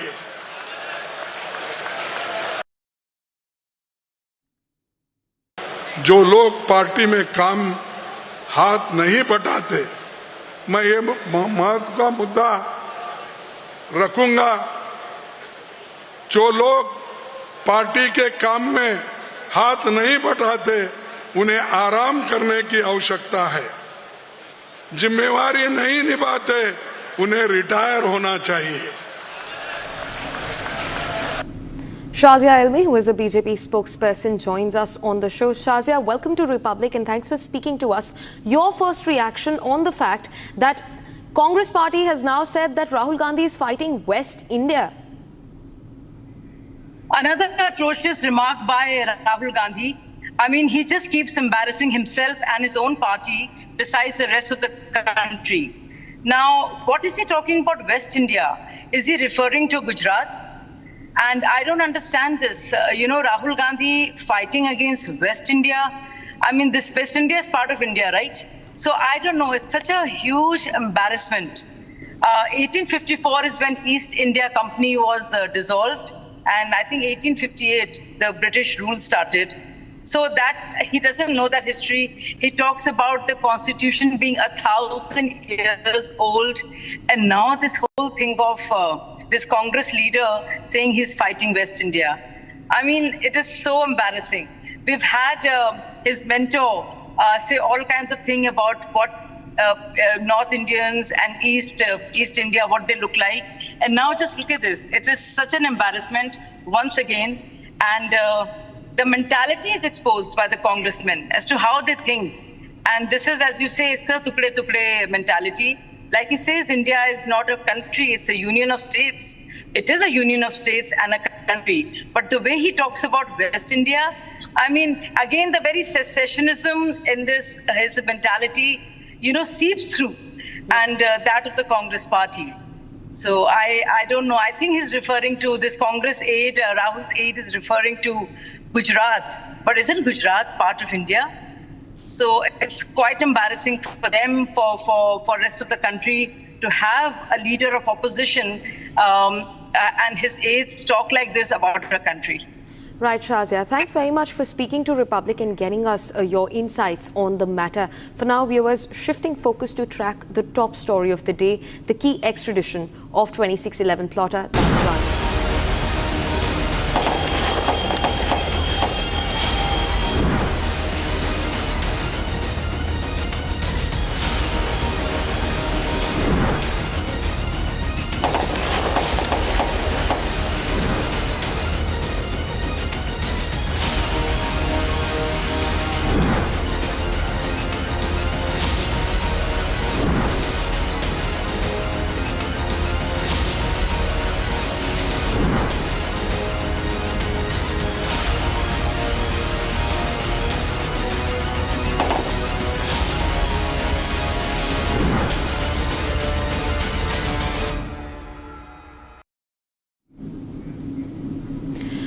2611 plotter Tahawwur Rana is no longer in the custody of the US Bureau of Prisons and is en route to India. He will finally be arriving in India today at the Air Force Palam base. In fact, this comes after a decade of legal wrangling. A special plane took off from the US at 7:10 p.m. yesterday, and the plane will be taking a halt in between at an undisclosed location before reaching New Delhi. Upon his arrival, he will be officially arrested by the National Investigation Agency in the national capital. We're also being joined by former Ambassador Deepak Vora and my colleagues Akhil, who is outside the NIA headquarters in the national capital, and Rakshita, who continues to give us reports from outside the NIA and the Patiala court. Akhil, coming to you first, tell us about the security arrangements. We just heard from last reports that BSF officials have also arrived outside the NIA office. Akhil. Well, that's right. If you see at this point in time, security has been beefed up just outside the NIA headquarters. Here you can see the visuals. The paramilitary forces have been deployed over here just outside the NIA office. Towards my left, you can see the JLN Stadium. So this is the way where this road has been blocked. Here you can see the vehicular movement over here has been completely stopped by the Delhi Police Traffic Department. And towards my left, I'd like to request my Vijay to show you the visual towards my left. You can see the Lodi Road side area. This road has already been blocked by the Delhi police personnel at this point in time. So the entire road has been blocked and security has been beefed up, because this is the very point. This is the NIA headquarters, where on the third floor preparations have already been done by the officials, and it is very likely that the additional DG level and the DIG level officers are going to interrogate Tahawwur Rana once he will be brought back, and after that he will be produced before a special court, a special NIA court. So this is going to be done after in the afternoon, because if you see, I was spoken to a senior official in the Delhi police, and they are saying it is very much expected that at around 2 p.m. we can expect the arrival of Tahawwur Rana. So once he will be brought back, then he will be taken over by the NIA team over here, and once the medical test will be done, then he will be produced before a special court. Right, Akhil, thanks for getting us those key details. Cutting across to Ambassador Deepak Vora, who continues joining us on the broadcast. Sir, we spoke to you before too. We know that this loss is personal for you, but also, how do you think that this is a redemption for India and for all the victims who suffered at the hands of the 2611 terror attacks? Thank you very much, ma'am, for keeping me on. It's always a pleasure to be with you. Yes, there is a personal loss. We've overcome it, man. It's been many, many years. I don't think the wife of my distant relative has come to terms with what happened. You were talking about all the security arrangements. He's not a head of state. Why are we making all these security arrangements? And I'll tell you, there's every possibility that some Atamghati fellow, some suicide bomber will come and blow himself up and try to get rid of this character. Tahawwur Rana tried every trick in the trade. He's a doctor. Don't forget that. First he pleaded that, oh, look at my hands, I have tremors and I'm heading towards dementia, so I have Parkinson's. Arrant nonsense. He got medically examined there. They found he was perfect. Then he said, I'm a Muslim, played the religious card. So they were told, this is what his, some lawyer friends of mine who listened into the conversation said. The court said, aren't there Muslims in India? There are more in India than in Pakistan. So they had done their homework. And the Chief Justice is a lady who does not tolerate any kind of terror activity. So they have Kharij Karod, all his dalile. Now he's coming here. What is our neighbor across the border, the epicenter of terrorism, scared about? They're scared that he will name people, that he will expose the connection between himself, the Coleman Headley fellow, Lashkar-e-Toiba, and the state, the non-state, I beg your pardon, of Pakistan. He will establish that connection. Of course, Pakistan will go in denial. I mean, if this guy says, look, Pervez Musharraf encouraged me, they'll turn around and say, we never heard of Pervez Musharraf. Who was he? They're capable of doing that in a state of constant denial. But this man has to be sent, ma'am. I just hope the government does it. Has to be sent to meet his creator, his maker, who is Shaitan, the devil, as quickly as possible. As Donald Trump said, and I couldn't agree more, a most evil man. The earth should be rid of him, man. We don't want people like him.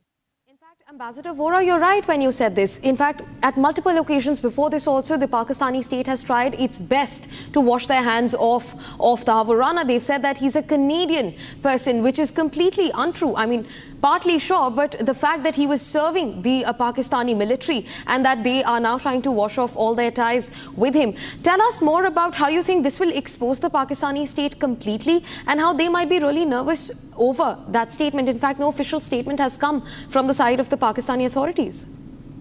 Yeah, but they're telling lies. Ma'am, let me tell you something. My father was 1937 commission. That was King's Commission. To this day, I can get his records from the Indian military. This guy was a captain. They all know. He served in Siachen, he served here, there. They have the records. Everybody knows about it. Why are they denying that he ever existed, that he never served in the Pakistani military? They are not going to be able to live that down because the records are there. And those records, when he applied for Canadian citizenship, would have been given to the Canadian government that, yes, I was this, that, and the other. Now, my own feeling is that his emigration to Canada was orchestrated by the so-called dark state of Pakistan so that he could continue to do the kind of nonsense that he was. He's a jihadi, to do the kind of nonsense that he had sworn to do. You know something? Even I'm told by, again, lawyers, I have no first-hand experience, that this guy even said that, how will I get halal food to eat in India? Look, I think just feed him chilies and let him survive on that. But really, you're quite right, ma'am, that the Pakistani state will be in overdrive as far as denial is concerned. Never heard of the guy, don't know who he is, etc., etc. He was a Canadian, and I'm told that no Canadian consular officer actually visited him when this guy was in jail in Los Angeles. Now that is what they think of this fellow. Both want to wash their hands of him. He is alone in this world. He'll be alone in hell too, ma'am. That is the fate of all terrorists who kill innocent. Right, sir. In fact, we're also being joined by Rakshita, who is right outside the NIA Special Court. Rakshita, speak to us about what you're seeing around. What are the observations that you're making? We're just moments away from Tahawwur Rana's charter landing in India. Absolutely, of course. As you just see, we pan the camera. This entire area has been cordoned off. You see that the ropes have been put in. All this area, the media has been asked to put their IDs out, their ID cards out. Everybody is being checked. Whoever goes inside is being frisked. There is only judicial officers. No media entry allowed inside the Patiala House Court. But as you can see, this area entire has been cordoned off. So where we are standing, there is movement expected. If you could just move further, because there is one after the other, we see some vehicles coming in. Remember, the NIA judge will be also, presiding over that appearance of Tahawwur Rana. He could be brought in here, or most likely he will be appearing via video conferencing because of the security threat, as even, Ambassador Vora was pointing out. Very importantly, Pakistan will be, of course, on tenterhooks. It's on hot water. It's in hot water, and it wants to get rid of Tahawwur Rana as soon as possible. And henceforth, a bulletproof car has been given, a marksman has been given for Tahawwur Rana the moment he lands here this afternoon, in a short while from now. And of course, right from the NIA headquarters to the NIA court here in Patiala House Court Complex, you see the paramilitary forces and the Delhi police. The women police officials have also been brought in. So the number of police personnel who were deployed when we came here, when we arrived here in the morning, has now increased, given the security situation, given the sensitivity of the situation. We'll again show you that you can see the paramilitary and Delhi police companies also there. You can see the personnel deployed outside and no one allowed to enter except the judicial officers there. You can see the parking for judicial officers only. And in fact, what we are being told is that we are getting some more breaking news as we speak. Viewers, we'll just go across to that piece of information that we are getting in right now in connection with the big story that we are tracking today. Right, Rakshita, thanks for getting us those details. In fact, I will request Ambassador Vora, Akhil and Rakshita to continue being with us. We're getting a fresh breaking development. DCP South, Ankit Chauhan, has now arrived and is reviewing security measures outside the NIA headquarters. Akhil, my colleague, also joins me from outside the NIA headquarters in the national capital. Akhil, we're getting first reports that DCP South has now arrived and is reviewing the security situation outside the headquarters. Speak to us about it, Akhil. Well, that's right, Geshu. A few moments back, what we have seen that DCP South, Mr. Ankit Chauhan, arrived over here and he reviewed the security over here. Behind me, you can see the NIA headquarters. This is the National Investigative Agency headquarters. And towards my left is a Lodi Road. And towards my right, if you see, is the JLNS Stadium. So from both the sides, barricading has been done. So for normal vehicular movement, the roads have been blocked by the Delhi Police Traffic Department. So at this point in time, every single security measure is being taken care of by the Delhi Police Traffic Department. And here you can see over here, you will find in our CCTV, in our camera visuals that the paramilitary force team has also been deployed by the NIA team. Because if you see, the NIA team has not got its own security. So at this point in time, the security personnel have been deployed for a concrete measure, because in the next 1 or 2 hours, we can expect that Tahawwur Rana will be brought back in a special flight by the NIA and other central agencies which have gone to the United States on April 6th, on Sunday, and they will be coming back today in this very afternoon. So once they will be back, then Tahawwur Rana will be brought back over here on the 3rd floor of this very NIA headquarters, where a special team which has been formed in this case will be interrogating, which include additional DG level and the DIG level officers will be questioning, will be interrogating Tahawwur Rana, because Tahawwur Rana is one of the key conspirators of this entire case. So if you see, there have been 9 accused being framed in the charge sheet by the NIA. So if you see, at this point in time, the questioning will be done, and once his medical will be done, and after that he will be taken to the NIA court, where NIA officials will seek at least 2 weeks of police custody before the judicial custody. Back to you in the studio. Right, Akhil. Thanks for getting us those details. In fact, Ambassador Vora, Rakshita, Akhil, requesting you to continue being with us on the broadcast. For now, we'll quickly take a check of quick headlines that will get us the updates from across the country. Mahatma Gandhi ji ने east India company के खिलाफ लड़ाई लड़ा। आदरणीय हमारा नेता राहुल गांधी जी ने waste India के खिलाफ लड़ाई लड़ रहा है। Key Congress person's expose sparks controversy, says Rahul is now fighting West India. West Bengal school teachers protesting job loss clash with the police in Kolkata, protest against Mamata Banerjee government. Union Home Minister Amit Shah will reach Chennai for his 2-day visit and will also announce the new state BJP president. Twin encounters break out in Jammu and Kashmir on Wednesday. While 2 to 3 terrorists are believed to be trapped in Udhampur, 3 Jaish terrorists are cornered in Kishtwar district. They paused for the people that didn't retaliate, because I told them if you retaliate, we're going to double it. And that's what I did with China, because they did retaliate. US President Donald Trump announces a 90-day tariff pause for 75 nations after the US imposed duties set off a massive trade war.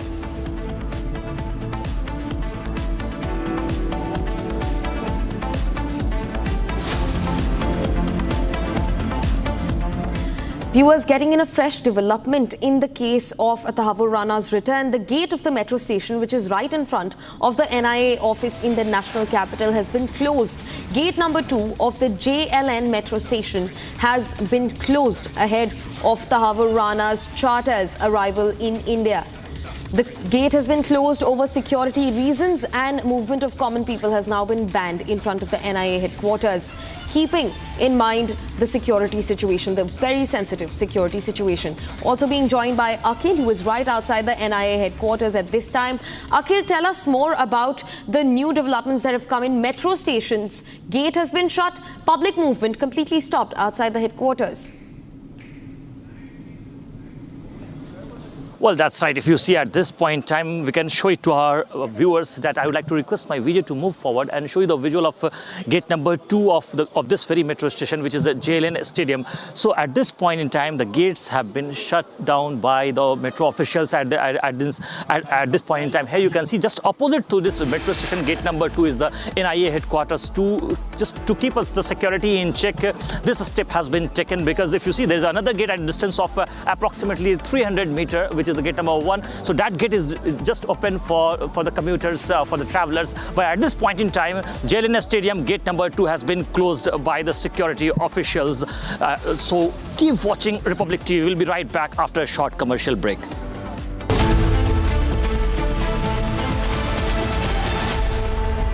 आपके घर के खाने में restaurant जैसा स्वाद ले आए MDH का शाही पनीर मसाला। पनीर को क्या मस्त बना डाला।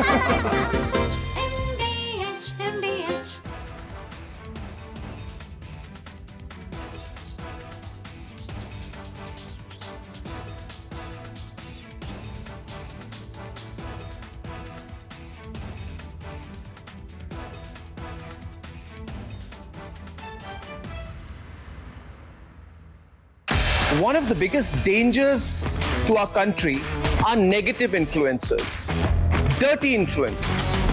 These are people who are there on digital mediums only to get numbers, and what they do has had a very negative effect on our society.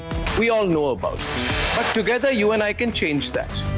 Republic is starting an influencer incubator program where you can be part of creating some world-class content that is nation first, that helps our country, that creates awareness. And you can work with me here on this campus as part of the first phase of the Republic Influencer Incubator program, which is the Positive Influencers program. The Positive Influencers program, which is going to be run from the Republic Media campus, which is the largest newsroom in The Positive Influencers program brings together a diverse set of people. The content you create has to be positive. The content you create has to be for nation building. Come be a part of this revolutionary project.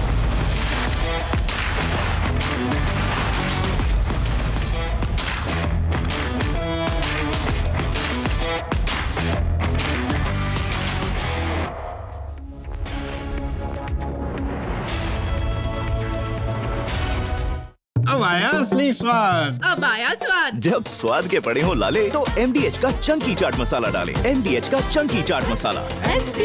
MDH। This Ori, Ranveer Alabadia, Samay Raina, Apurva Makhija, this dirty influencer brigade are examples of the worst which has happened to one Indian generation. And while others from their generation do the country proud, achieve academic laurels globally, embark on space and AI startups, create and generate jobs, and contribute to the future of Bharat, these Oris, these Samay Rainas, these Ranveer Alabadias make us look away in shame and in disgust.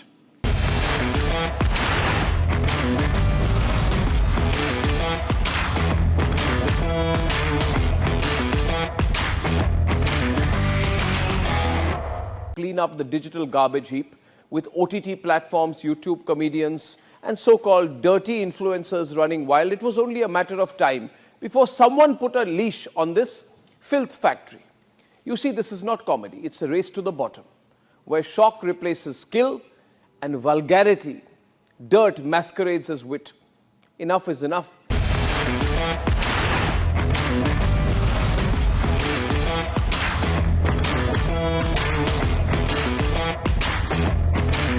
Rana is the person who, along with David Headley and under the guidance of Hafiz Saeed, was the main conspirator of the 26/11 terrorist attack, which was carried out by the ISI and the Lashkar-e-Toiba. He was convicted in America. He served some time in America. Then we told the Americans that we need to get him back. We won an extradition case against him. Now, the Pakistanis will be very scared.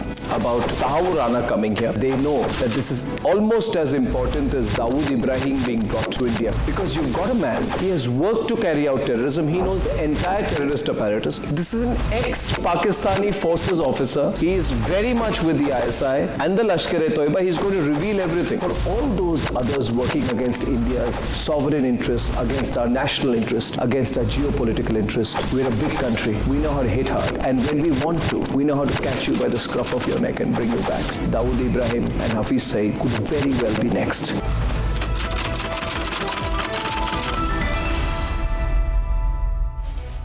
अब आया असली स्वाद। अब आया स्वाद। जब स्वाद के पड़े हो लाले तो MDH का चंकी चाट मसाला डालें। MDH का Chunky chaat masala. MDH।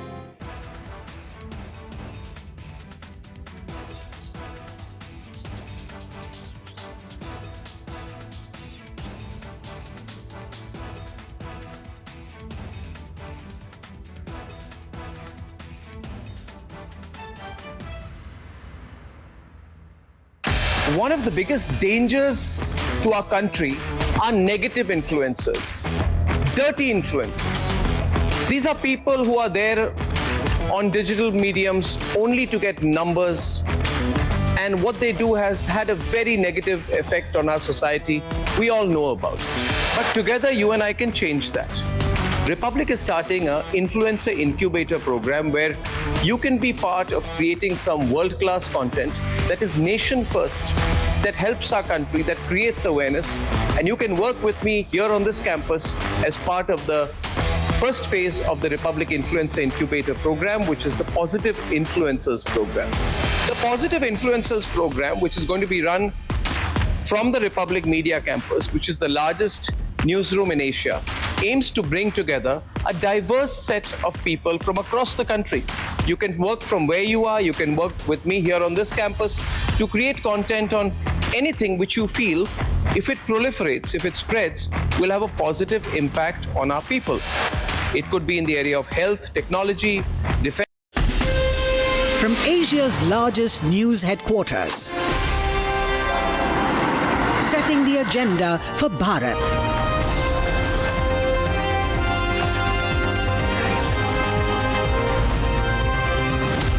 You're watching Republic.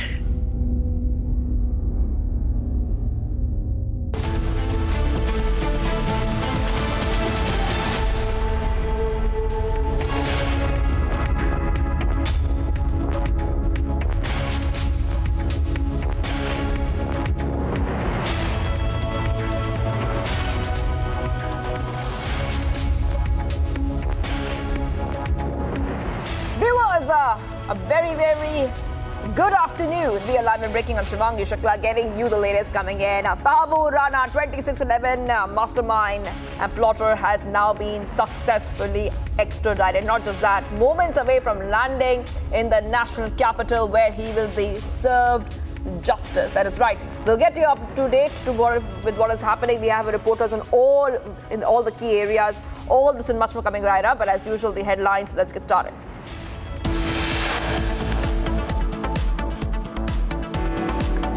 Tahawwur Rana, plotter in the 2611 Mumbai terror attacks, will shortly reach India after being extradited from the United States.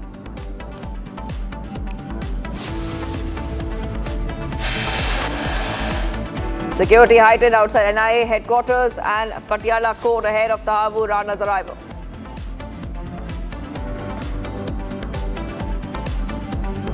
Government of India appointed a special public prosecutor advocate Narendra Maan to hear the 2611 case.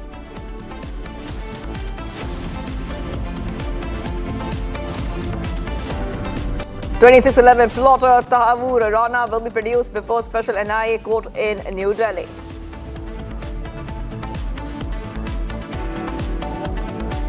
Home Minister Shah says Rana's extradition is a major diplomatic win for the Modi government.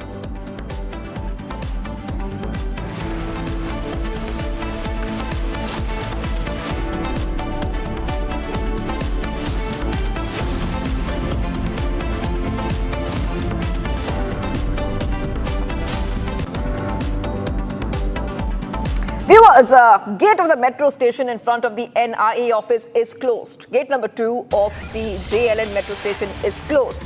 Gate of metro station closed due to security reasons. Movement of common people banned in front of the NIA headquarters. A big update coming in right now on Republic TV. And remember that the JLN metro station gate number 2 has been closed.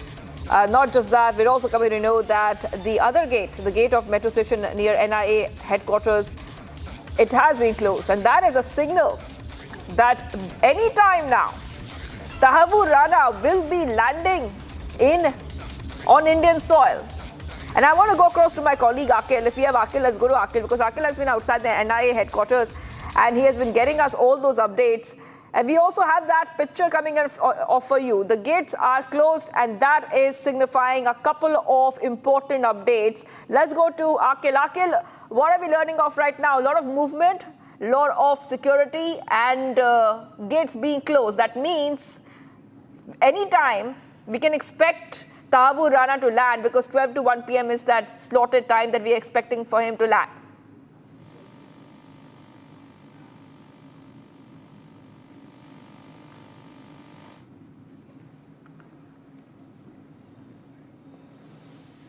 National Investigative Agency headquarters. This is the National Investigative Agency headquarters.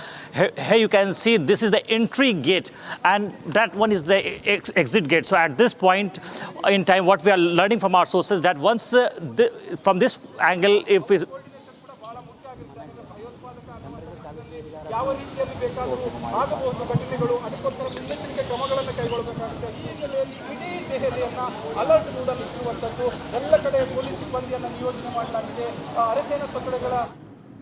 And you know, yes, Akil, keep showing those pictures for us. So we are seeing that the gates have been closed. The closest metro station gates to the NIA headquarters has been closed. The paramilitary forces have been deployed outside the National Investigation Agency headquarters in the national capital, because once Tahawwur Rana lands, he will be taken here where my colleague Akil is. So all the preparations are underway. There are layers upon layers upon layers of security at the NIA and also at the special NIA court where Tahawwur Rana will be produced, where the NIA will try to seek his custody. I want to go back to my colleague joining us once more. Akil, we lost you there, but you're back with us and you're showing us those pictures of the gates which have been closed, of the metro station which is close to the NIA headquarters.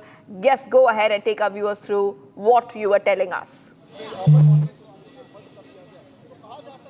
Well, that's right, Shivangi. If you see, there was audio disruption. At this point in time, we were just showing you the visuals outside the National Investigative Agency. This is the very entry gate, and towards my left, you can see the exit gate at that point in time. So from this very gate, it is very expected that Tahawwur Rana will be taken by the NIA officials and other central agencies officials, because if you see in this team, a 7-member team has been sent from the NIA and MHA side to the United States on April 6th, which is on Sunday. And they will be coming back today, this very afternoon. So anytime soon, in the next couple of hours, we can expect that Tahawwur Rana will be brought back in a special flight being arranged by the government. So it is very much likely that the Tahawwur Rana will be brought in over here, where his questioning will be going on. So if you see, after that, once he'll be arrived, his medical examination will be done, and after that, he will be produced before the NIA special court. And here you can see the security measurement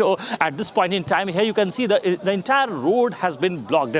Towards my right is the JLN stadium. From that entry point, this road has been completely blocked. And towards my left is the Lodi Road. So Lodi Road area has already been blocked. And at this very point, outside the NIA headquarters, just opposite to this is the CGO complex.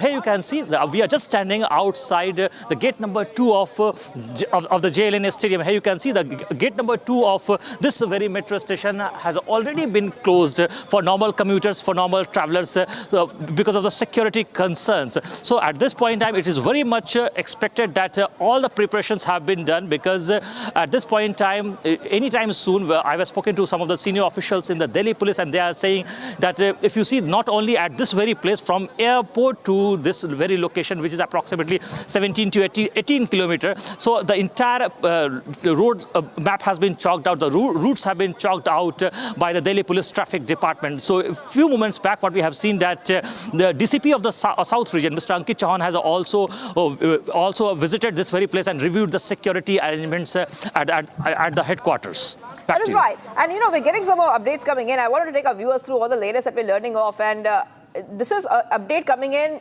outside Patiala House Court, or the special NIA court. And my colleague is there, Rakshita. Rakshita, we see police have tied a rope at the gate number 4 of Patiala House Court. A pathway was made. The cordoning has been done. If you could take our viewers through what the latest is, because there's also sources have told us earlier that he could be produced virtually at that court. We don't know that for sure. But what is the situation indicating so far? The fact that the area has been cordoned off, that the ropes have been tied in, this shows that it is an indication that Tahawwur Rana might be produced, but nevertheless, this is a security situation. This is a terrorist who is being brought back, and we have to be careful about his security. It's a very important piece of evidence that he could bring to our agencies to expose Pakistan once again and bring justice to the victims of 26/11 terror attack. Now, as you can see around me, this entire area, you can see the media is here, but you can see the police person from Tripura State Force, all the paramilitary forces, the CISF, CRPF and the Delhi police officials here. The area has been cordoned off so as to keep security in place. The DCP just visited the NIA court so as to take stock of the situation, the security situation, the security of Tahawwur Rana, and also, even if he is not produced here physically today, the security of the judge is very important. The NIA judge will be, of course, be presiding over the hearing. So that is very, very important, and henceforth all that has been kept in mind as we speak. We see more police vans around us. We see more and more police personnel, women police personnel also deployed here at gate number 4. And whoever is trying to enter, whoever is coming to visit the Patiala House Court is being frisked, is being checked. Not everybody is allowed to enter inside the premises of the court today. Only judicial officers. Everybody's eye cards are being checked. They are being frisked. So there is a tightening of this security situation, especially at gate number 4 here, as we anticipate the arrival of Tahawwur Rana. That is right. I'm also being joined by a guest right now. We're being joined by Rudra V. Singh, Advocate, Supreme Court of India. Thank you for joining us here, and a Supreme Court lawyer. And I want to ask you a little bit more about the legal proceedings which we can expect next in this case, because Centre has appointed Narendra Maan to lead the legal proceedings in the Rana case. How will that go ahead? And if you could take us through the process that we can expect next.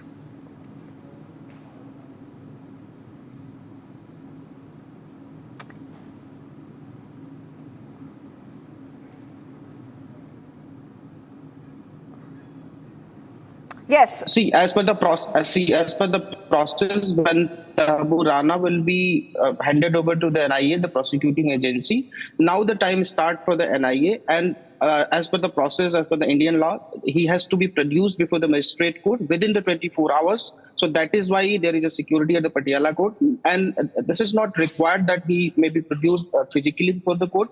He may be produced at the house of the magistrate, the concerned magistrate. He may be produced through VC as well. So as per the sensitivity, as per the current situation, NIA will decide. The prosecuting agency has the power to decide. The magistrate also has the power to decide. So today also there is a holiday in the court on the occasion of Mahavir Jayanti. So maybe he may be presented before the magistrate court. And secondly, once he'll be produced, then he'll be sent to the judicial custody. And after that, the NIA, the prosecuting agency, will file the charge sheet against him. As per the knowledge we have received so far, the FIR lodged against him as per the 121A of IPC, Section 18 of UAPA Act. 121A APC talks about the whosoever is involved in conspiracy of waging war against India. So he was involved in conspiracy and waging war against India. Section 18 of UAPA talks about the who is involved in terrorism act. And if he'll be the charges will be proved, he will be convicted, he'll go behind the bar for life imprisonment. So the time, it will take time to prosecute him, but as per the sensitivity, when he'll be handed over to the NIA, the process will start from the producing before the magistrate court, then the framing up charges, then filing up charge sheet, and then framing up charges, then NIA will lead evidences. So far, this process will go on. That is right. Okay. That is a little bit of a capsule of what we can expect when it comes to legal proceedings. Let's go to my colleague Akil, who's also joining us. And Akil is at the NIA headquarters, getting us back-to-back updates. And Akil, as we count down to Rana landing, and I just want to add this, that a lot of the victims and survivors of 26/11 have asked for the strictest punishment in this case. I just want to come back to you and take our viewers through what we can expect next now in terms of the proceedings. How much more time do you think is left for the special plane to land? We are waiting and counting down for that.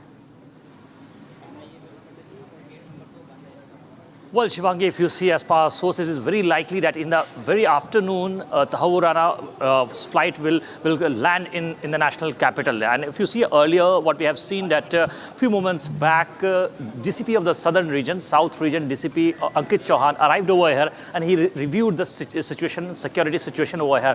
Not only the Delhi Police Traffic Department, Delhi Police, which is a specialized unit of the Delhi Police team, SWAT team as well, and the special cell team has already been deployed over here. And apart from that, you can see paramilitary forces have already been deployed. And here you can see the visuals of this JLN Stadium gate number 2. Here you can see the door has been locked and a bolt has been applied over here. So for normal people, for public commuters over here, for the travelers over here, the gate has been completely locked, gate number 2, outside the JLN Stadium over here. So at this point in time, it is very much expected that once the flight will land at the airport, then the team, the NIA team, which is a 7-member team, including other central agencies, official as well, in which additional DG level and GIG level officials are there. So they will take that very wanted accused, Tahawwur Rana, over here. This is the very headquarter of NIA, National Investigative Agency, where he will be brought in over here, where he will be questioned later on. So once he will be brought in over here, after that, his medical examination will be done. Once his medical examination will be done, then he will be produced before the NIA special court, where NIA is likely to ask for at least 2 weeks of police custody before the judicial custody. So it is yet to be seen that how much days of police custody being granted to the NIA team. So once it will become clearer that the interrogation will begin in this case. Because if you see Tahawwur Rana, who has been identified as a second accused, in this very case, the main accused has been seen as the David Coleman Headley. So he was the key conspirator in this very case. There are 9 other accused who was part of this entire controversy. Yes, that is right. I'll come back to you very soon, Akil, because that's where you are is a very important area. But what we see is that Union Minister Piyush Goyal has reacted and he has clearly said, criticizing the Congress government for failing to take action against the terrorists. I want to play out what Piyush Goyal had to say, then we'll go back to our reporters.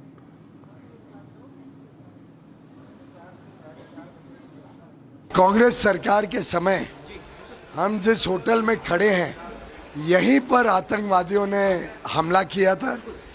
ये hotel पे लोगों की जान गई थी, लेकिन कांग्रेस की सरकार ने कुछ किया नहीं आरोपियों के ऊपर सख्त सजा दिलाने के लिए, बल्कि जो पकड़ा गया था कसम उसको भी बिरयानी खिलाते थे। ये मोदी जी का दृढ़ संकल्प था कि जिन लोगों ने हमारी देश पर आंख उठाई उनको सख्त से सख्त सजा मिले। और आज हर भारतवासी को गर्व है मोदी जी पर, विशेषकर हम सब मुंबई कर कृतज्ञ हैं मोदी जी के कि ऐसे लोग जिन्होंने हमारे देश के ऊपर हिंसक आक्रामक हमला किया था, उनको हम भारत के धरती पर भारत के कानून के अंतर्गत सजा दिलाएंगे। All right, let's go straight across to my colleague who's also joining us right now. Gopi is joining us from Palam Airport. And I just want to understand, Gopi, from you that you are, of course, seeing a lot of security at the Palam Airport. We do not know for sure exactly which airport he's landing, but there's some indication it could be where you are at Palam Airport.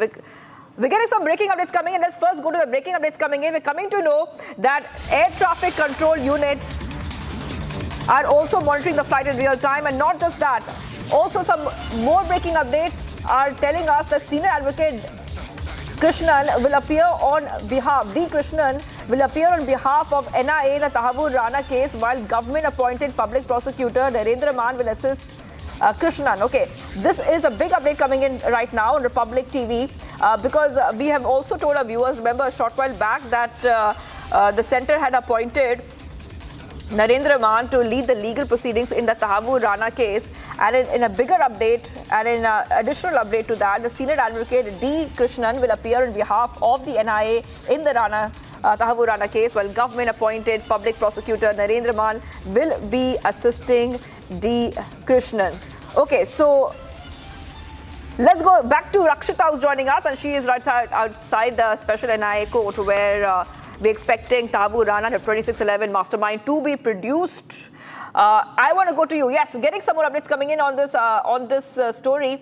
Senior advocate D. Krishnan will appear on behalf of the NIA in the case.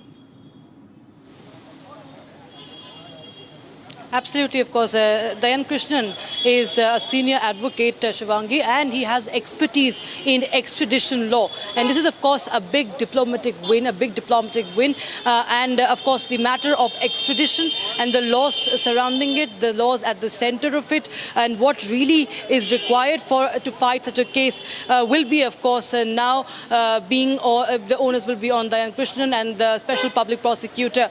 Of course, we told the name that was Narendra Man, like we had Ujjwal Nikam being the special public prosecutor for the case that was fought against Ajmal Kasab.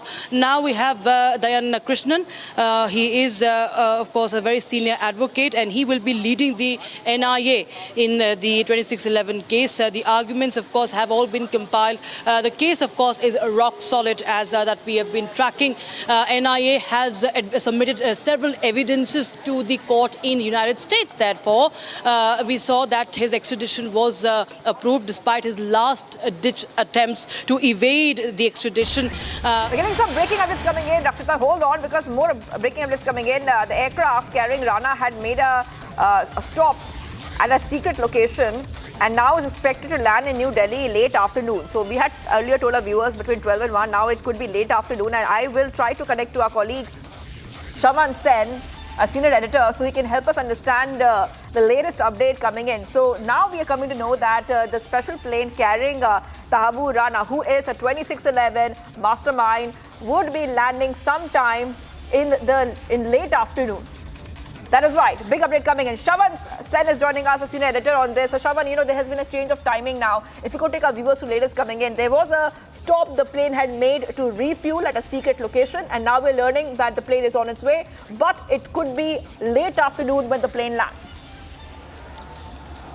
Well, in fact, the special aircraft carrying Tahawwur Rana took off around 7:10 late last evening from the Los Angeles airport. In fact, a 6-member team accompanying Tahawwur Rana. This is after the extradition formalities were completed. In fact, we are picking up that they made a refueling stop somewhere in Europe.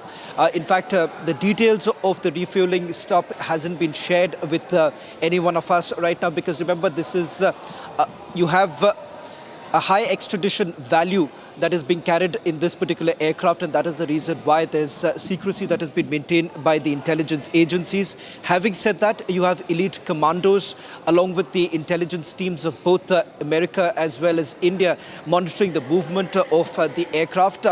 The tentative timing that we are being told by our sources within the multiple agencies is roughly between 3 o'clock this afternoon, or perhaps it could be a little after that. That's the tentative timing. Just to quickly take our viewers through what are we expecting thereafter.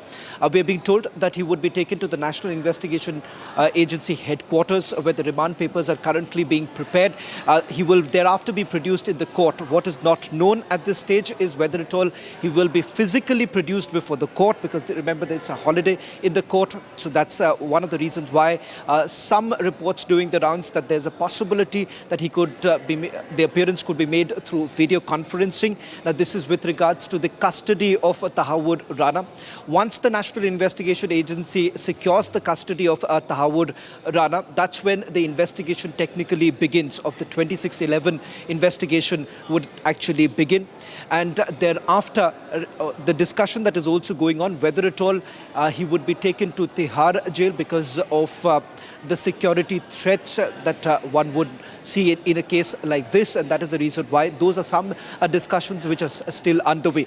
Late last evening, remember, there was also a meeting between Union Home Minister Amit Shah along with External Affairs Minister Mr. Jaishankar and National Security Advisor Ajit Doval looking into this entire matter, the extradition that has essentially taken place. So these are a few of the details that we're picking up right now, Shivangi. That is right. Shravan is getting us all those updates. But we're getting some more breaking updates coming in. The special train is being tracked right now. Air traffic control units, intel teams monitoring the flight in real time. Indian and US agencies closely tracking the movement of that flight. So this flight is being tracked. Let's go back to Shravan, who's joining us once more. Shravan, you know, this flight is being tracked very, very closely. Very, very special plane. And this is coming in as Tahawwur Rana is being brought back on a special plane. If you could take our viewers to this plane, which plane is it? Is it an Air Force plane? And what else do we know about this special plane? Who are the officials who are accompanying Rana and taking him back to India? Well, Shivangi, there are certain restrictions of putting out details of the aircraft that is carrying Tahawwur Rana. Not to forget that he is a high-value extradition person, and that is the reason why you're not really looking at specific details that are being put out. Having said that, there are certain media networks that have already done that. Having said that, we have withheld a few information, particularly because this compromises the security of the aircraft, because remember, this is largely being tracked by the intelligence agencies of both the countries, America as well as India at this point in time. Having said that, remember, the concern right now is to basically take forward the 2611 investigation. A special public prosecutor has already been appointed. We're being told that there are multiple meetings that are already underway in the National Investigation Agency's office here in the national capital, from my colleague Akhil has been reporting. Security has also been increased in that area. Mumbai police officers have also been consulted with regards to the investigation, because remember, this was an investigation initially carried out by the Mumbai Police's Crime Unit number 1. They were essentially looking into this entire investigation. The lone person that was the lone terrorist that was taken into custody was Ajmal Kasab. But having said that, what the National Investigation Agency is essentially relying upon is the testimony of David Coleman Headley, who's become an approver and was granted the approver status by a US court. But remember, the transcripts of those the interrogation essentially reveals the close links between David Coleman Headley and Tahawwur Rana. This is exactly what the National Investigation Agency would be heavily relying upon when they are going to present Tahawwur Rana in the court, securing his custody. All right, thank you for getting those details. So we are not giving out any details of the flight. Which flight is it? It's a special plane. That is what we can tell our viewers. But other details we cannot give out right now due to security reasons, and it's a high-profile case. I want to go back to our guest coming in, Rudra V. Singh, Advocate, Supreme Court of India. And we have been speaking to so many of the victims and the survivors of 2611, and they have said that Tahawwur Rana should get the most strictest punishment. If you could take our viewers through the entire process, because this process is, the legal proceedings will be beginning very, very soon. Yes, as I told you earlier, that the process will start from producing before the magistrate to the Tahawwur Rana, where the prosecuting agency will ask for the custody. Maybe it will have to see that how many days custody will be granted by the magistrate court, and in that custody period, many things will come out. His statement will be recorded. Maybe there may be some other person involved, maybe come out. So in that custody period, whatever custody period will be given to the NIA by the magistrate, in that during that period they'll take the statement, that they will collect the evidences against this person, Tahawwur Rana, and then, as already maybe there are charge sheet filed against other accused person, they'll file the charge sheet against him also, and then the trial will start against him. And as you know, this is a special matter, under special provision. There will be a special magistrate for this. And as you communicated to your viewers, that there is a special prosecutor for this case. So I think government is in position that they will conclude the trial within next 6 months or 1 year possibly, so that he may be prosecuted, he may be convicted. And if he'll be convicted as per the current FIR, maybe in the FIR, what is the case NIA has registered, they may add some more section. All right. Thank you for getting us that perspective, because the entire legal proceedings will also be beginning very soon, and we will keep an eye on that. I just want to go back to our colleague who's at the Palam airport, Gopi, because Gopi is at that same place where we're expecting the special plane to land. And like our senior editor Shravan Sen was telling us, this flight is being monitored very, very closely by intelligence agencies, both in the US and in India. Gopi. Well, Shivangi, see, visuals speak for itself. I would ask my VJ to just show you. This is the main gate of Air Force Station of Palam, from where, in fact, Tahawwur Rana would be brought after a short while from now. While the security is also being heightened, you can see several units of Delhi police also present outside the airport. So this is what we are getting from the Palam airport. Well, what we are also understanding is because the flight had to wait for refueling at a secret place, there is a possibility that Tahawwur Rana might land a bit later than the time divide. So this is the update that we are getting from here. While he will be taken to the NIA court after he will be brought here to the Palam airport. We will be back with the minute-to-minute update. Stay tuned with Republic TV.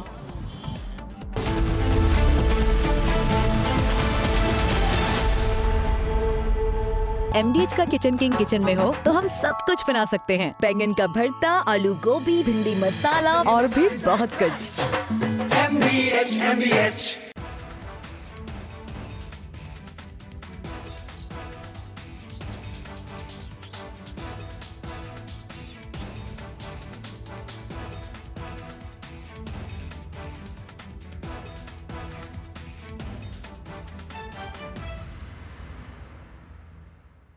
One of the biggest dangers to our country are negative influences, dirty influences. These are people who are there on digital mediums only to get numbers, and what they do has had a very negative effect on our society. We all know about it. But together, you and I can change that. Republic is starting an influencer incubator program where you can be part of creating some world-class content that is nation first. Tahawwur Rana is the person who, along with David Headley and under the guidance of Hafiz Saeed, was the main conspirator of the 26/11 terrorist attack, which was carried out by the ISI and the Lashkar-e-Toiba. He was convicted in America. He served some time in America. Then we told the Americans that we need to get him back. We won an extradition case against him. The Pakistanis will be very scared about Tahawwur Rana coming here. They know that this is almost as important as Dawood Ibrahim being brought to India, because you've got a man, he has worked to carry out terrorism. He knows the entire terrorist apparatus. This is an ex-Pakistani forces officer. He is very much with the ISI and the Lashkar-e-Toiba. He's going to reveal everything. For all those others working against India's sovereign interests, against our national interest, against our geopolitical interest, we're a big country. We know how to hit hard. And when we want to, we know how to catch you by the scruff of your neck and bring you back. Dawood Ibrahim and Hafiz Saeed could very well be next.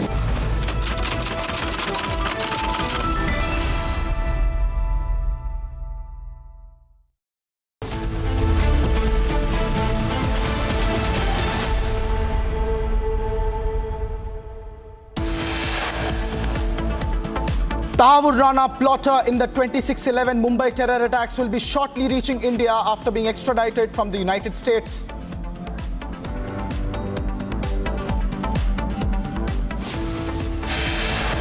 Security heightened outside the NIA headquarters in New Delhi and Patiala court ahead of Tahawwur Rana's arrival.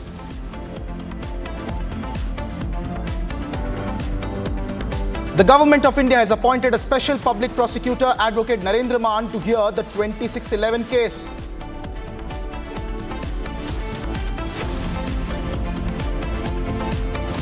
(2611) plotter Tahawwur Rana will be produced before a special NIA court in New Delhi.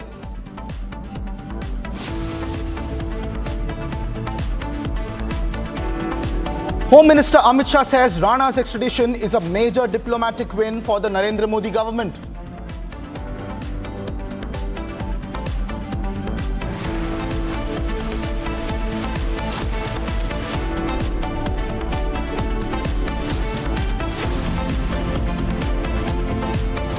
Welcome back, ladies and gentlemen. You're watching Live and Breaking at 12:30 p.m. this afternoon with me, Krutat Patnaik. The biggest story continues to remain the extradition of Tahawwur Rana. However, a big breaking news update is coming in on the Air India P-gate. Air India has now banned Tushar Masan, the alleged passenger who peed on a fellow passenger on board the Air India flight that was from Delhi to Bangkok yesterday. He has been now banned from flying on Air India for the next 30 days. However, no FIR has been registered against the accused on behalf of the airlines. This is a very weak response coming in from Air India. No blacklisting or no travel ban, which is longer than 30 days for Tushar Masan, the alleged passenger who peed on the CEO of a big, or on the MD of a big MNC that was sitting in the Air India plane that was bound from the national capital of New Delhi to Bangkok in Thailand. Yesterday afternoon, when this event occurred, the news came in. It was yesterday morning when the flight from Delhi to Bangkok was en route, when passengers sitting in the second row of the business class in an Air India plane stood up in an inebriated state as alleged by the MNC company and peed on the legs of an MD of a big multinational company who was sitting in the row ahead of him. There was no complaint filed by the passenger back then. Air India also said that it quote-unquote followed all procedure, and now a weak response, 30-day travel ban issued. I have my colleague Harsha joining us live on this story. Harsha, this 30-day travel ban, is it just a face-saving measure by Air India, or is it part of some protocol that they are following? Yes, you rightly pointed out, it is such it is such a weak decision which has been taken by the Air India, because in the past we have seen what the kind of decision was taken on Shankar Mishra. He was banned for 5 years, but in this case, when we know that the citizen is a foreign national, he's a Japanese citizen, or the victim is a high-profile citizen who was traveling in Air India, rather than he mailed to Air India as well that immediate action should be taken on the accused Tushar Masan. But what we see here is that Air India has not banned the accused, have only banned him from 30 days of flying. But yes, apart from Air India, the accused can take other airline for traveling. He can use Indigo, he can travel through Air Asia and other airlines as well, but not on Air India just for 30 days. There's such a weak decision taken by Air India, and what we have got to know that the internal committee of Air India has decided that no FIR will be lodged against accused. We can clearly see how negligent is the customer care and the entire hierarchy and the decision makers in Air India, that what sort of decision they are taking in this very serious and grievous matter, the gross matter, which the MD also stated that it is a complete negligence on behalf of Air India. But this is a decision which is now taken by Air India, which clearly states that it is just a face saving from the breaking updates which are continuously getting in this case. Back to you. Thank you very much, Harsha, for tracking that developing story on Air India. We'll be closely watching on what will be the next steps in this story. But a 30-day travel ban issued by Air India in their individual capacity. No official complaint, ladies and gentlemen. That's the big update on the Air India story. Moving on to the main story of the day, Tahawwur Rana's extradition. Tahawwur Rana will be kept in a special cell built on the ground floor of the NIA headquarters in Delhi. Ladies and gentlemen, Tahawwur Rana's medical will be done inside this very cell. That's the big breaking news update that we are tracking on the Tahawwur Rana story. An investigation room has been built on the third floor of the NIA headquarters in the national capital of Delhi. And NIA has formed an investigative team of 4 people, which includes 2 IG rank officers, an ADG rank officer, and an SP rank officer. This will be the core 4-member team that will be leading the charge on behalf of the NIA in this entire case. This meeting of the senior officials are continuing at the NIA headquarters, and discussions are continuing on whether to present him physically in the court or through video conferencing. Obviously, there will be challenges if Tahawwur Rana has to be presented in the court physically, which is why the NIA is contemplating on whether to produce him virtually through video conferencing in the court to avoid the entire hassle of a security apparatus to be put up in place to carry him to and fro from the court. But the big breaking news update coming in, ladies and gentlemen, Tahawwur Rana is most likely to be kept within the NIA headquarters. There is a special cell built in the lower floors, on the first floor of the NIA headquarters, where inside this very cell Tahawwur Rana will be kept, and his medical test will also be done inside there. Apart from this, on the fourth floor will be the war room of the NIA, in which 4 officers, 2 of IG rank, 1 ADG rank and 1 SP rank officer, very senior officers of the NIA, will together lead the charge of this entire investigation that the NIA will now carry out against the mastermind of 2611, which is now being extradited, Tahawwur Rana. Any moment now, later this afternoon, it is expected that Tahawwur Rana will land in the national capital of Delhi. From there on, he will be taken to the NIA headquarters, and where he will be kept in this special cell that has been created for him, where his medical test will be done. I have my colleague Shravan joining us live from the newsroom, getting us exclusive details from the NIA. Shravan, tell us, what is the big development that we are tracking from the NIA vis-a-vis the investigation and the further proceedings of Tahawwur Rana once he lands in the national capital of Delhi? Well, in fact, these are procedures that would be followed immediately after Tahawwur Rana is brought to the national capital. In fact, we are being told that he would be taken to the headquarters where a medical test would be done. In fact, the National Investigation Agency's headquarters are well equipped with cells of these natures, which are high security cells. We are being told that he would be kept in the ground floor where the investigation will also be carried out. The first round of interrogation will also be done before he is actually produced before the court. Now, that is important because, remember, once he is produced before the court, either it is through video conferencing or physically, they will also have to indicate whether at all he is cooperating with the investigation to begin with. Because remember, in the past, in the US court, he has basically challenged the investigation that has been carried out by the Indian investigative agencies. The agencies so far, they have been able to provide evidence of the link between David Coleman Headley and him, the fact that he was providing material support as far as the 2611 attacks are concerned. Apart from that, the Denmark attack too. So the initial set of investigation would primarily focus about his role and his alleged links with the military in Pakistan. Now, that is exactly what the focus would essentially be. And thereafter, perhaps later in the day, we are being told that he would be produced before the court. Now, the discussion which is going on as we speak right now in the National Investigation Agency headquarters is whether at all to produce him physically or perhaps do it through video conferencing. Having said that, preparations are already underway with the special public prosecutor already being appointed by the centre. They're looking into the evidence that has already been gathered, and they're well prepared because remember, these are evidences that have been gathered over a long period of time.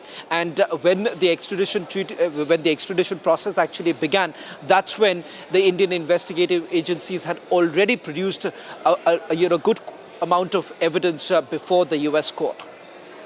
Shravan, and it's a mega broadcast this afternoon on Republic TV as we track every moment of Tahawwur Rana's extradition. I have a lot of guests joining me live on this broadcast. I have Major General Shashi Asthana, who is a defense expert, joining us live on this broadcast. Along with that, I have my colleague Soumya joining us live from outside the Palam airport. Akhil is joining us live from the NIA headquarters, and I also have Major General P.K. Sehgal live on this broadcast. First, I would like to go to my reporters, and outside Palam airport is Soumya. Soumya, what's the latest update that you're picking up from outside the Palam airport? Yes, Krutad, there's a recent development. Earlier it was that it was between 12 p.m. to 1 p.m. wherein the chartered flight, the aircraft on which we have Tahawwur Rana on board with the multi-agency team, it was expected to land here at the Palam Air Base around that time. However, there's a change in the timings. It is now expected that it will be somewhere around 3 p.m. that we can expect that particular aircraft landing here at the Palam Air Base. You can see the visuals here.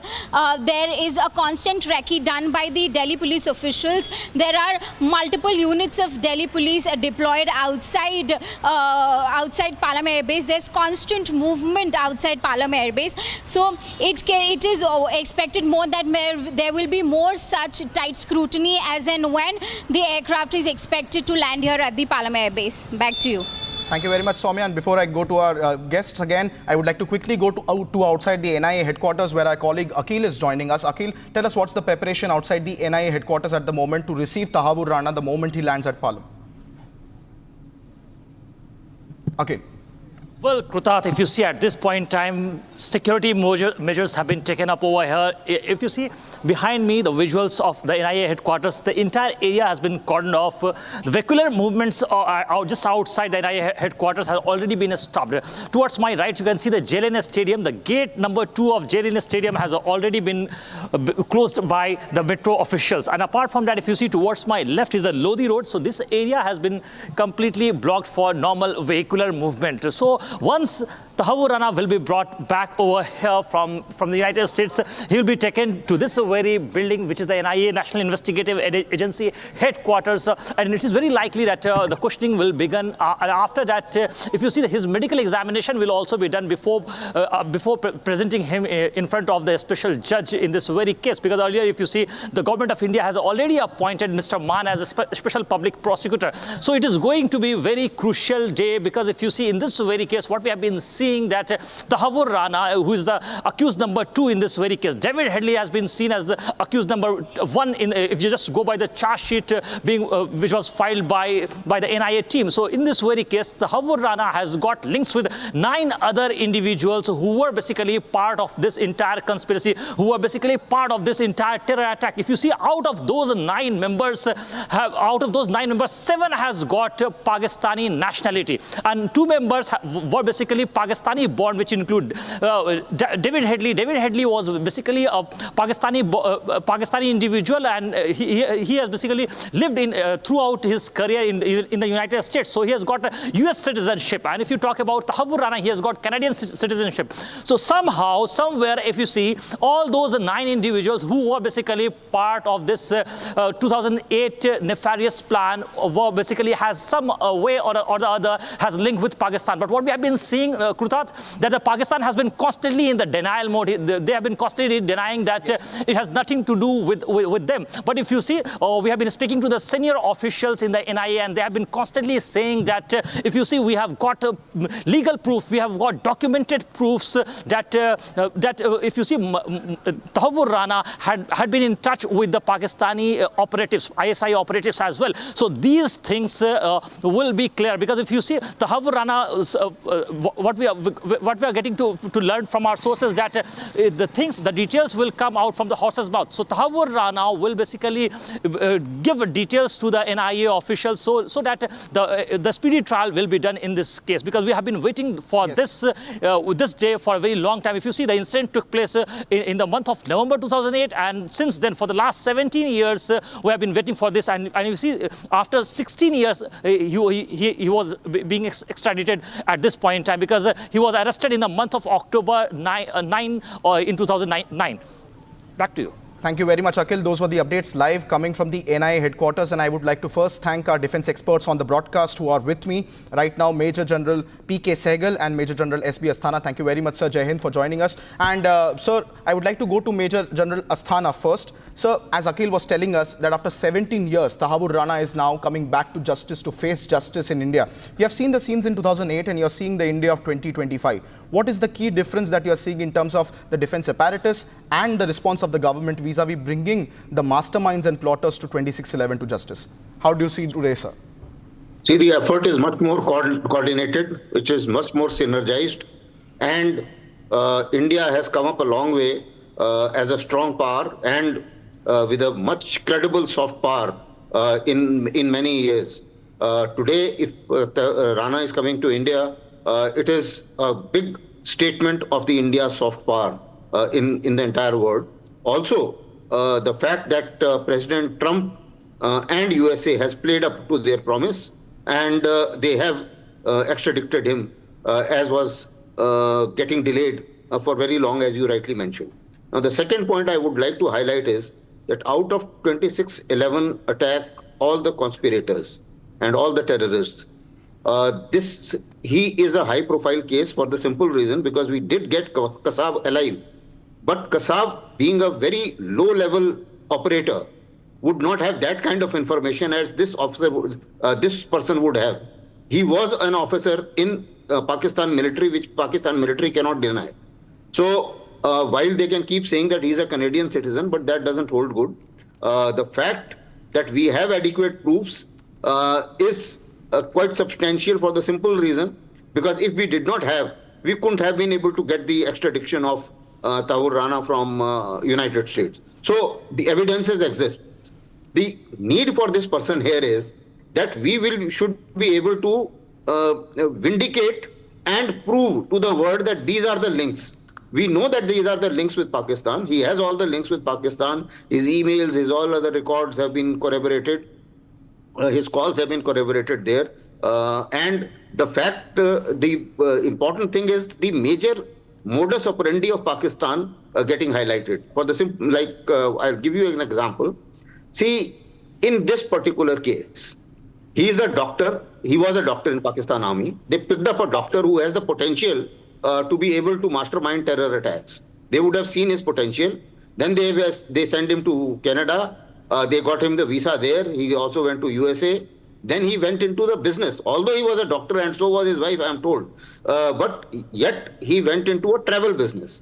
Yes. So travel business was for the simple reason that he can send the operators on tour, and he can himself come on tour without much suspicion and plot terror attacks at many places. So his involvement, whatever USA had done as far as the Denmark part is concerned, but we are now looking more towards the Pakistan angle and proving it to not only Pakistan, they will remain in denial mode, but to the FATF.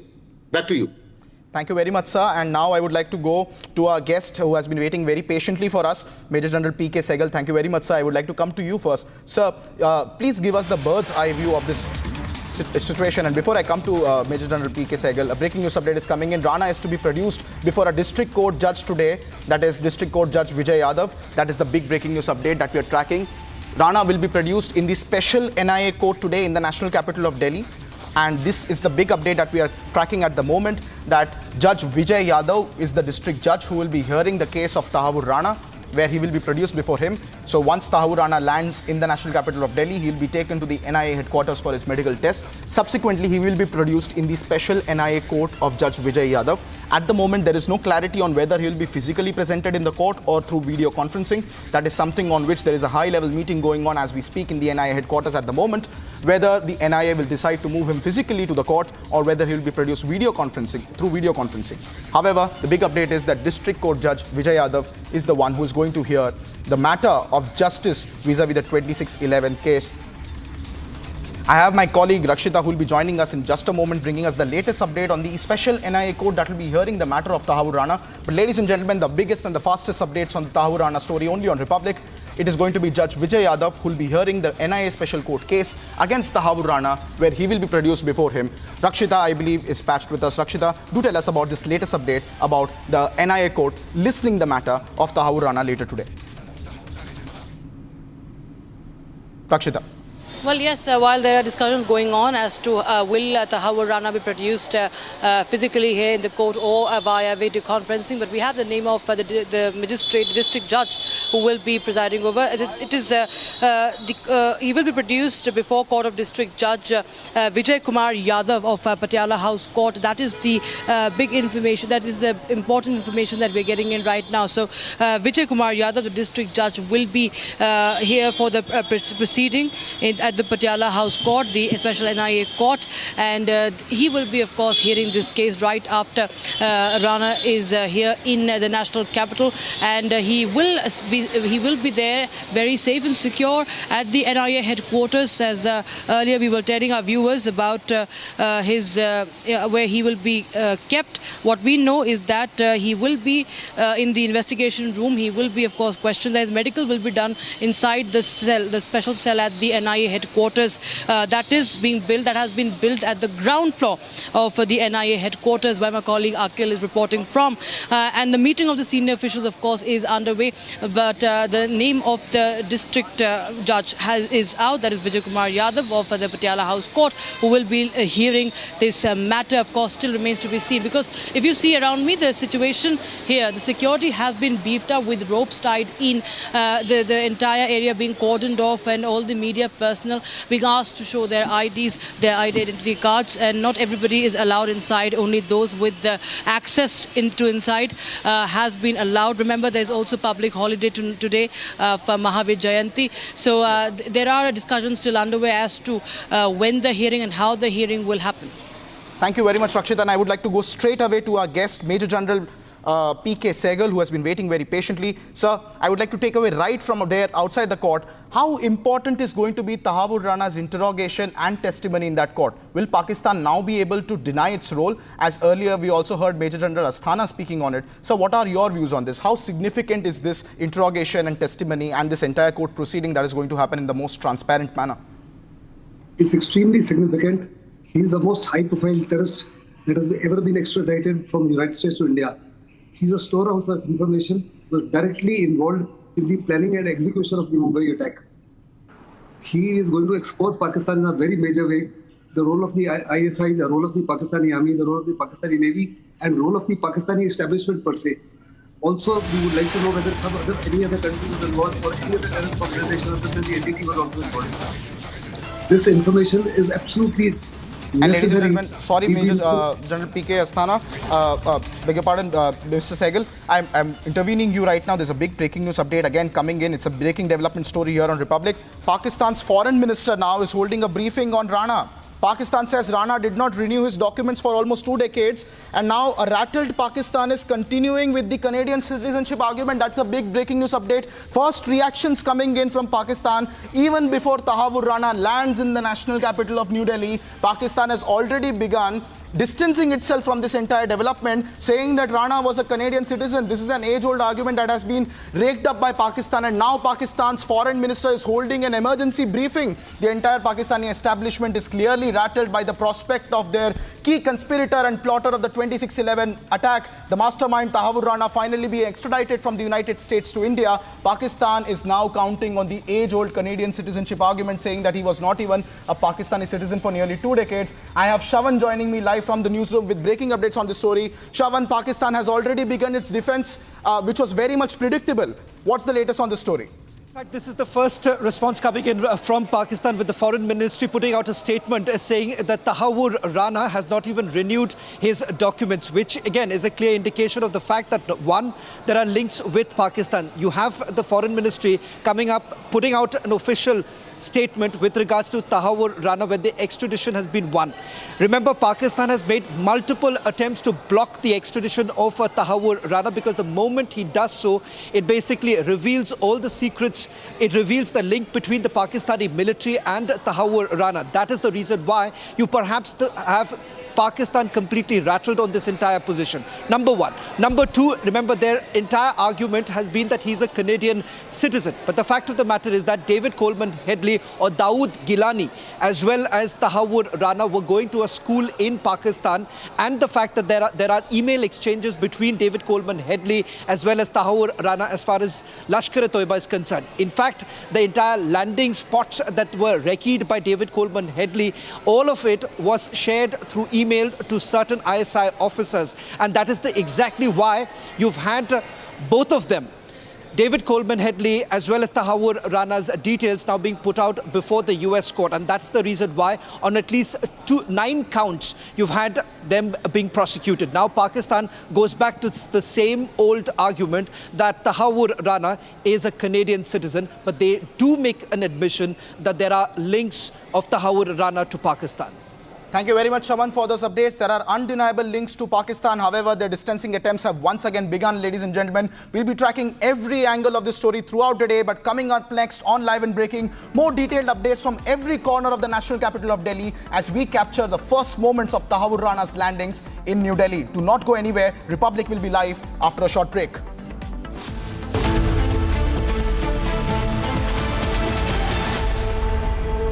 सस्ते वाले दाल मसाले स्वाद हुआ बेकार। NDH की हल्दी मिर्ची धनिया करे कमाल। ये रंग दे, ये खुशबू दे, ये तीखा, ये कम पड़े। क्या निराला NDH masala. This Ori, Ranveer Alabadia, Samay Raina, Apurva Makhija, this dirty influencer brigade are examples of the worst which has happened to one Indian generation. And while others from their generation do the country proud, achieve academic laurels globally, embark on space and AI startups, create and generate jobs, and contribute to the future of Bharat, these Oris, these Samay Rainas, these Ranveer Alabadias make us look away in shame and in disgust.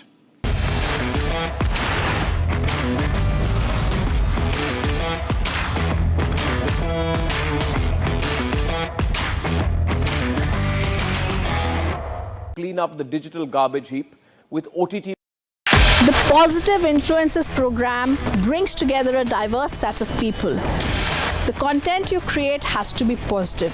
The content you create has to be for nation building. Come be a part of this revolutionary project.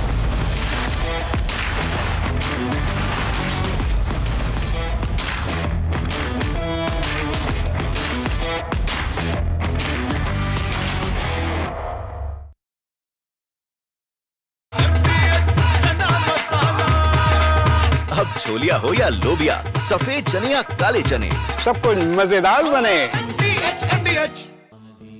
Amity has been ranked India's #1 private university in the recently released Education World Rankings. A testimony to Amity's globally benchmarked standards in education. सस्ते वाले दाल मसाले स्वाद हुआ बेकार। NDH की हल्दी मिर्ची धनिया करे कमाल। ये रंग दे, ये खुशबू दे, ये तीखा, ये कम पड़े। क्या निराला NDH masala.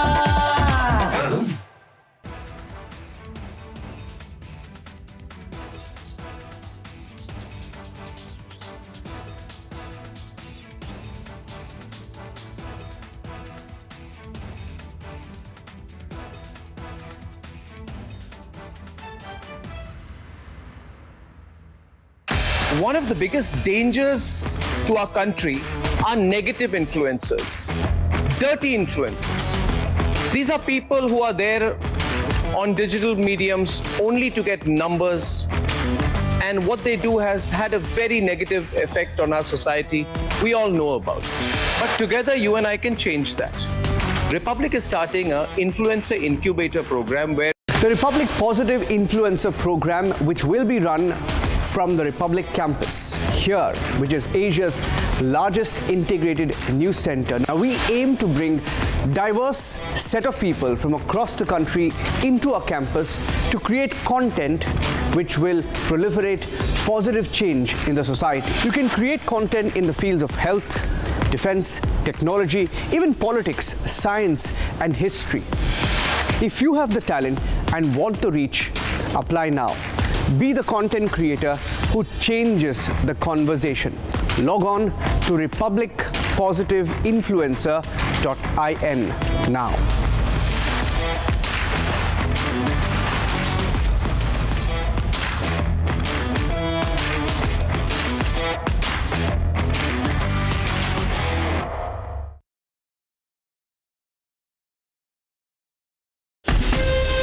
From Asia's largest news headquarters,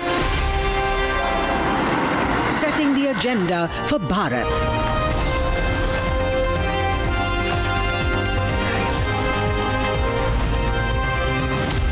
You're watching Republic.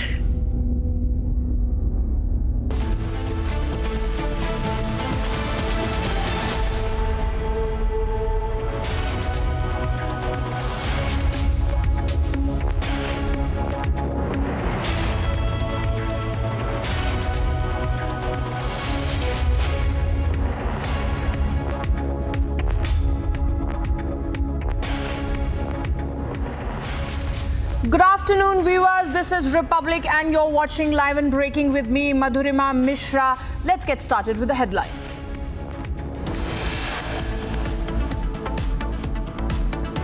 Tahawwur Rana, plotter in the 26/11 Mumbai terror attacks, will reach late afternoon India after being extradited from the United States.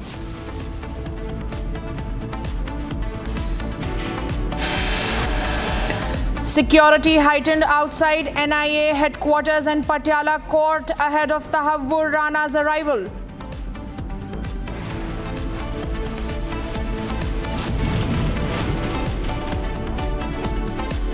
Congress की सरकार ने कुछ किया नहीं आरोपियों के ऊपर सख्त सजा दिलाने के लिए, बल्कि जो पकड़ा गया था कसम उसको भी बिरयानी खिलाते थे। ये मोदी जी का दृढ़ संकल्प था कि जिन लोगों ने हमारी देश पर आंख उठाई उनको सख्त से सख्त सजा मिले। Politics erupts over Tahawwur Rana's extradition. Piyush Goyal takes jibe on Congress, said Congress fed biryani to Kasab. Mahatma Gandhi ji ने ईस्ट इंडिया कंपनी के खिलाफ लड़ाई लड़ा। आदरणीय हमारा नेता राहुल गांधी जी ने वेस्ट इंडिया के खिलाफ लड़ाई लड़ रहा है। Key congressmen exposes sparks controversy, says Rahul is now fighting West India.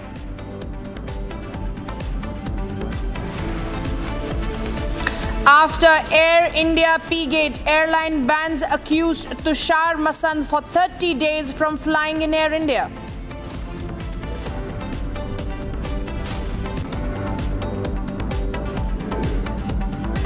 Twin encounters break out in Jammu and Kashmir on Wednesday. While 2 to 3 terrorists are believed to be trapped in Udhampur, 3 Jaish-e terrorists cornered in Kishtwar.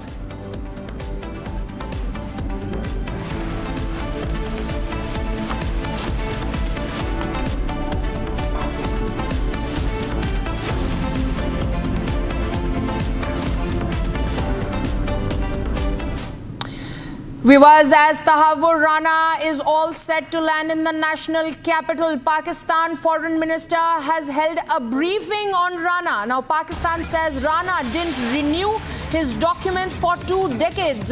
Rattled Pakistan continues with Canadian citizenship argument. So, viewers, there we have Pakistan parroting the same thing that they have been doing over a decade now. Now that Tahawwur Rana is coming back to India, has been extradited after meticulous efforts put in by the government. Now he will be in India. Fearing an expose, Pakistan is now parroting the same argument that it has been parroting for a very long time. Joining us live on this broadcast is our senior editor, Shravan Sen. Shravan, now we hear Pakistan parroting the same thing that they've been doing for a very long time. They continue with the argument that he is a Canadian citizen and has not reviewed his documents for past 2 decades. Shravan. Well, what does the Ministry of Foreign Affairs in Pakistan really confirm at this point in time? The fact that there is a direct link that Pakistan has with Tahawwur Rana. What are these documents that Pakistan is talking about that hasn't been renewed for 2 decades? The reality is that Tahawwur Rana is the same person who used to go to a school in Pakistan along with Dawood Gilani, who's also known as David Headley. So there is a clear link, number one. Number two, they say that he is a Canadian citizen. But the fact of the matter is that he has spent a considerable amount of time in Pakistan.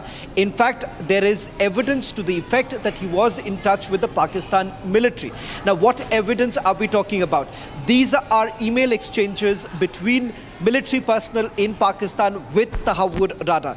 In fact, when he had given the legal cover to David Headley through an immigration service here in India, enabling him to get the visa, it was Tahawwur Rana who was directly in touch with Lashkar-e-Toiba, and the coordinates that were being picked up by David Headley was being sent through Tahawwur Rana to Lashkar-e-Toiba. So there is a direct link. And Pakistan for the longest time have been stonewalling this entire process of extradition. So much so, when the first letter of extradition was actually sent by India, you've had Pakistan making a request, blocking this entire extradition process, which was again rejected by the US court. So remember, if today the extradition perhaps sends a shiver down the spine of the Pakistanis. That's only because Tahawwur Rana perhaps today would be in a position to reveal who are his military operators, who are his handlers in the Lashkar-e-Toiba.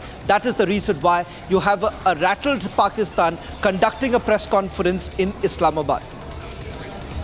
Well, yes, absolutely, Shravan. Pakistan embarrassed there. It seems like it is the last desperate attempt on their side to distance themselves from Rana before he comes to India and spill the beans. Thank you, Shravan.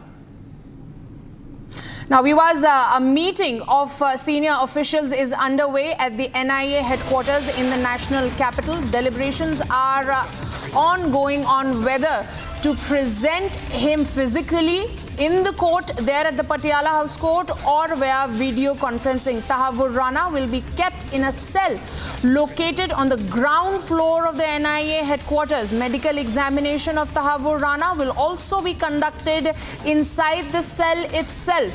An investigation room has been set up on the third floor of the NIA headquarters. Also, NIA has formed a 4-member investigation team which includes 2 officers of IG rank, 1 officer of ADG rank and 1 officer of the SP rank. Joining me live on this broadcast is my colleague Akil, who has been reporting from outside the NIA headquarters.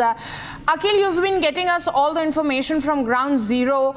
Now we are learning as to, now the NIA is pondering over the fact that whether to present him in person or via video conferencing. What can you tell us more? Well, Madhurima, if you see at this point in time, a crucial meeting is going on just behind me. This is the very much headquarter of the National Investigative Agency, which is investigating this entire case. So a crucial meeting is going on in this very building. And what we learned from our sources that if you see at this point in time, a 4-member team has been organized. That 4-member team, which will include an additional DG level officer, 2 IG level officer and 1 SP level officer. So these 4-member team will investigate this entire matter. Now, apart from that, if you see, once Tahawwur Rana will be brought back from the airport to this very headquarters, his medical examination will be done at the ground floor, and then the investigation room there's an investigation room on the 3rd floor of this very building where the interrogation will continue. Because if you see in this very case, Tahawwur Rana, the main key conspirator. Well, yes, Thank you, Akil, for those details. I'm also being told that I'm joined by my colleague Soumya, who's reporting from outside the Palam Technical Airport, where the aircraft carrying Tahawwur Rana will land. Viewers, we are learning that Tahawwur will be kept in a cell built on the ground floor of the NIA headquarters, Soumya. And his medical will also be done inside the cell, and an investigation room has been built on the 3rd floor of the NIA headquarters, and NIA in addition has formed an investigation team of 4 people, which includes 2 IG rank officers, an ADG rank official and an SP rank official. Now the meeting or the senior officer also continues at NIA. You just told us, Soumya, as to how the security has been beefed up. Speak to us as to how the NIA is going to take this case forward when he lands over here, and also show us around as to what is the atmosphere like there. The security continues to be beefed up. Are there more police officials being deployed there? Yes, well, Madhurima, for sure we should begin with, after almost 2 decades of legal wrangling, and now we will have today later in the noon the key conspirator in the 2611 terror case, Tahawwur Rana, here landing in the national capital. Now a multi-agency team is accompanying him, and they're on board the aircraft. Earlier it was expected that the aircraft would land between somewhere 12 p.m. to 1 p.m. Now there's, as per the sources, because of the refueling that took place, now the expected time of arrival here at the Palam Air Base is something around 3 p.m. So now what is expected? See, you can see the visuals here. Police is entering the Palam Air Base. There's 3 units of senior officials of Delhi Police entering the Palam Air Base. and more such movements are expected here, as in when we are nearing the point wherein we can expect Tahawwur Rana's aircraft land here in the national capital. Before that, we had multiple, you can see jammers going inside. We can expect some senior officials here to receive Tahawwur Rana when he lands here in the national capital, with the multi-agency team that is accompanying him on that particular aircraft. With that, few hours back, we had multiple units of Delhi police here doing the recce of this area. Now, this particular area, you can see the visuals here.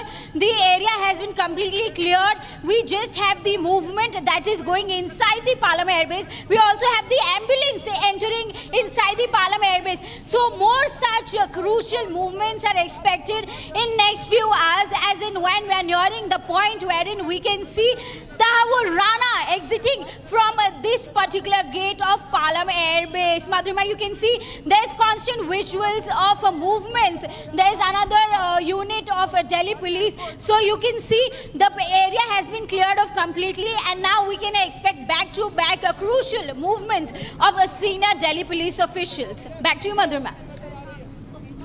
Thank you, Soumya, for those updates. And viewers, those were the exclusive visuals that we were bringing for you from the Palam Technical Airport. We saw jammers and ambulances entering ahead of Tahawwur Rana's arrival. More breaking news coming in. Anti-traffic control units. Intel teams monitoring flight in real time.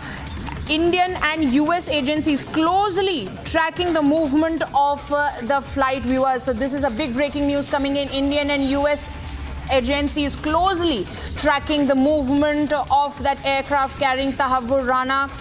Joining me live on this broadcast is my colleague Rakshita. She is reporting from the NIA court over there in the national capital. Rakshita, both Indian and US agencies are monitoring the movement of that aircraft very closely. This is what we are learning at the moment, and also at the same time we just broke for our viewers as to that the authorities are mulling, Rakshita, as to whether present him physically or via video conferencing. Rakshita.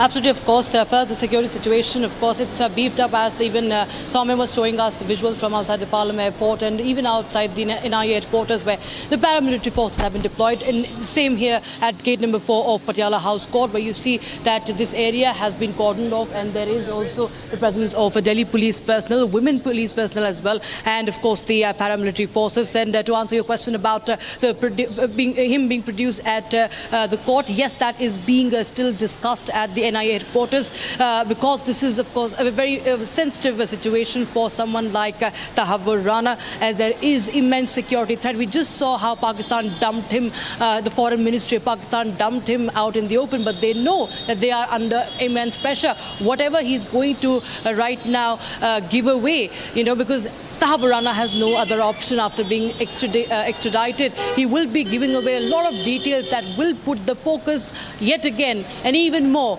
microscopic focus on Pakistan, and henceforth we see that this that Islamabad will be looking to not have Tahawwur Rana to do away with him, to eliminate him. Henceforth his security becomes extremely important. Air traffic control all being monitored. The air traffic is being monitored, and also on ground, right from the airport to the NIA headquarters and the court, their security has been beefed up, and also of course the court, the Patiala House Court, has received papers. What we are getting to know, the papers have been received. Patiala House Court has received the papers of the legal proceedings for the extradition case for trial against Tahawwur Rana in 2611 terror attack case. The trial records have been received from the Mumbai court after the plea was submitted by the police, by the NIA, I beg your pardon.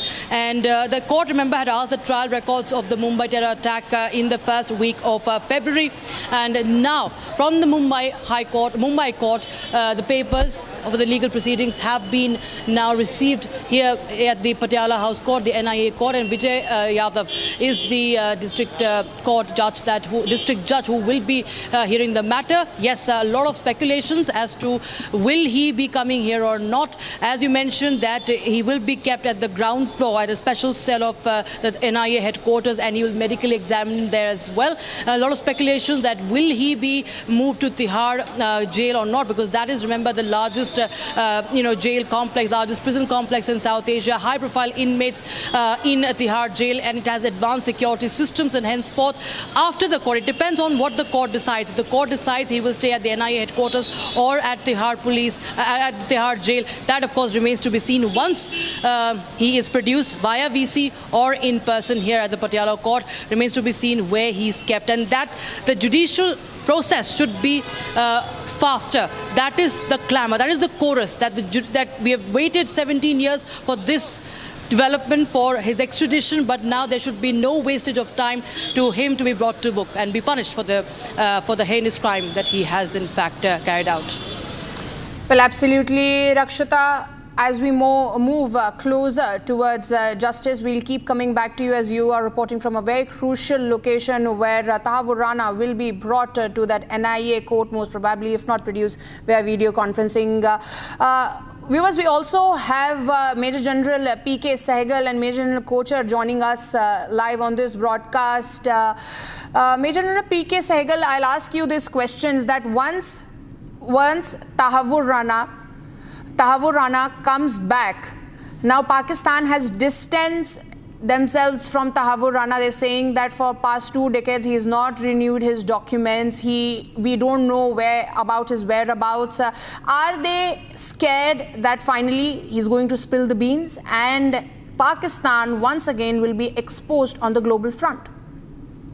Pakistan is clearly, as is evident, in a panic mode. Governments across the globe as well as security agencies across the world know who Rana is and the role that he played in planning and execution of this Mumbai attack. Under the circumstances, all antics by Pakistan are going to dig deeper and deeper into a morass.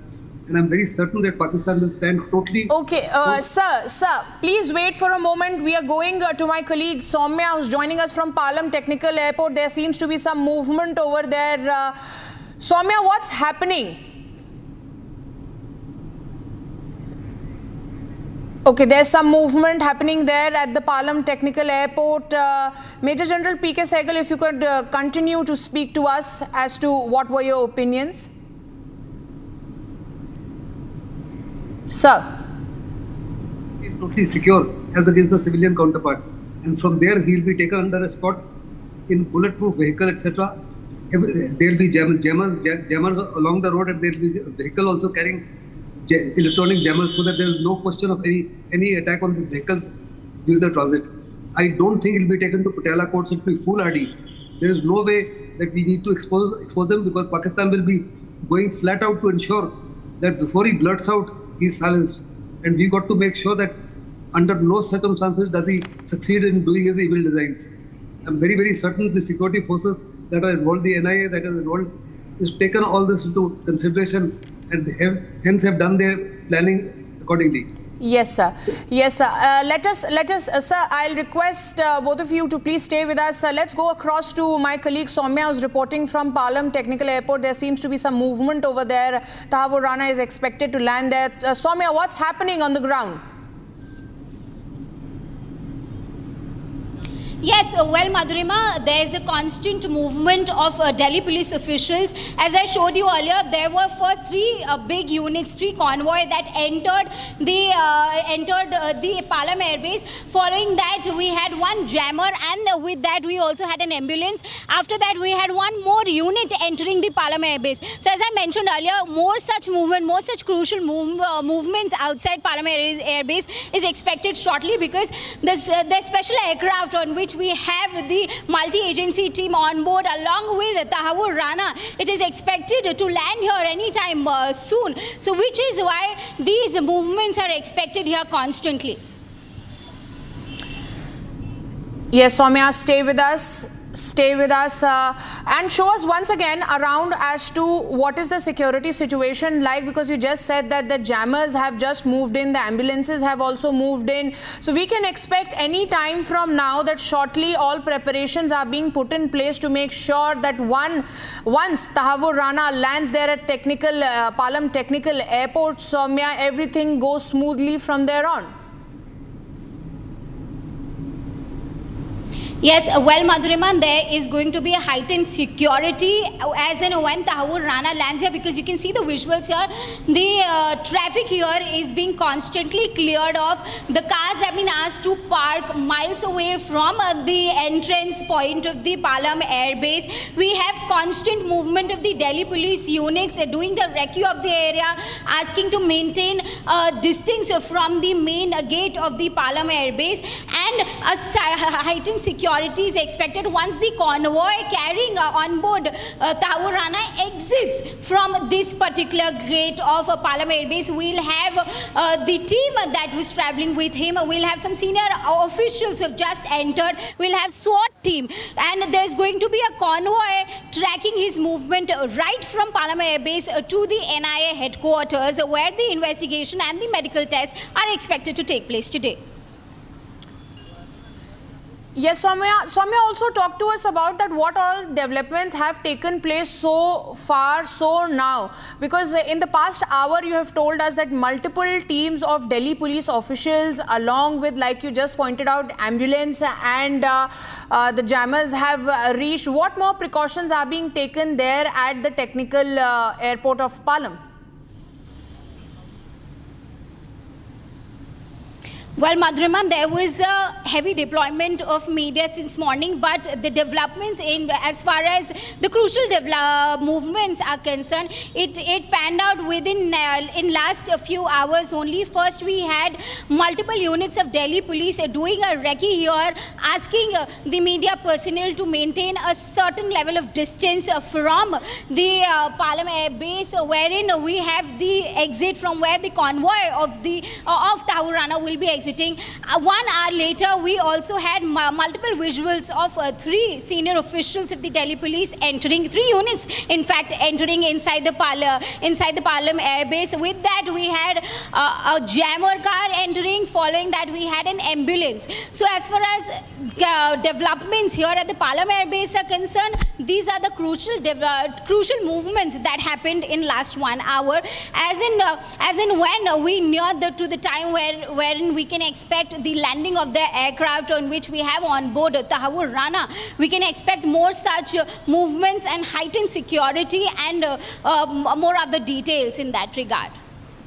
Well, yes, absolutely, Soumya. I would also like to ask you, you got us those exclusive visuals of our viewers there right on the screen, where we can see the jammers and the ambulance entering Palam Technical Airport. But Soumya, at the same time, the Indian and both US intel teams are now monitoring the flight situation in real time.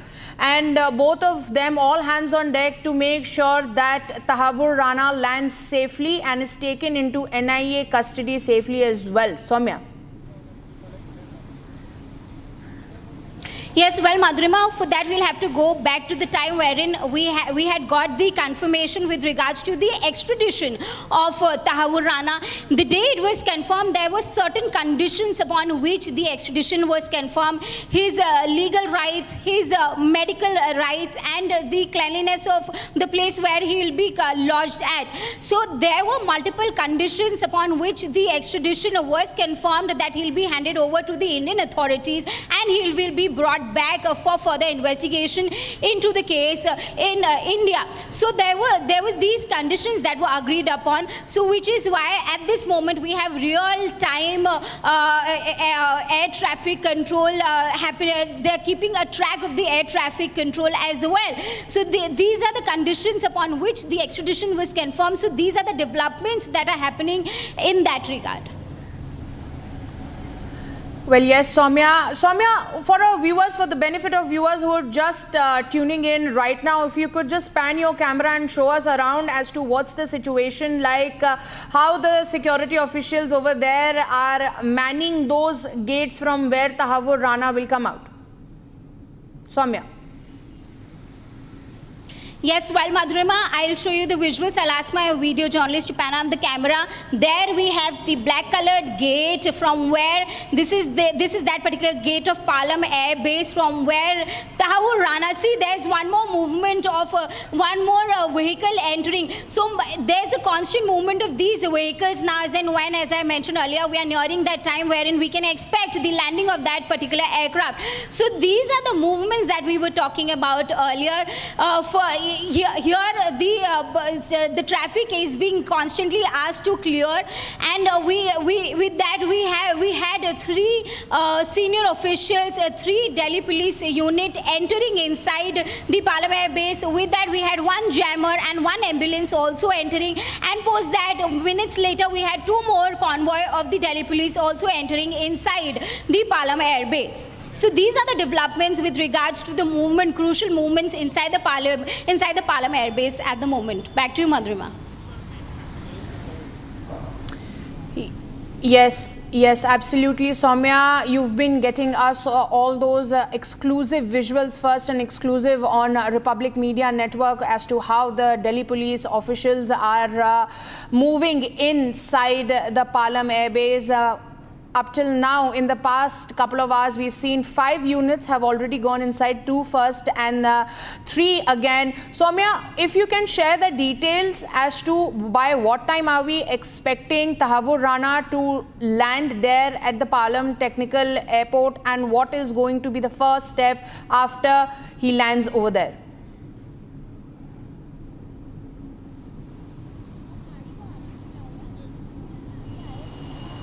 Soumya.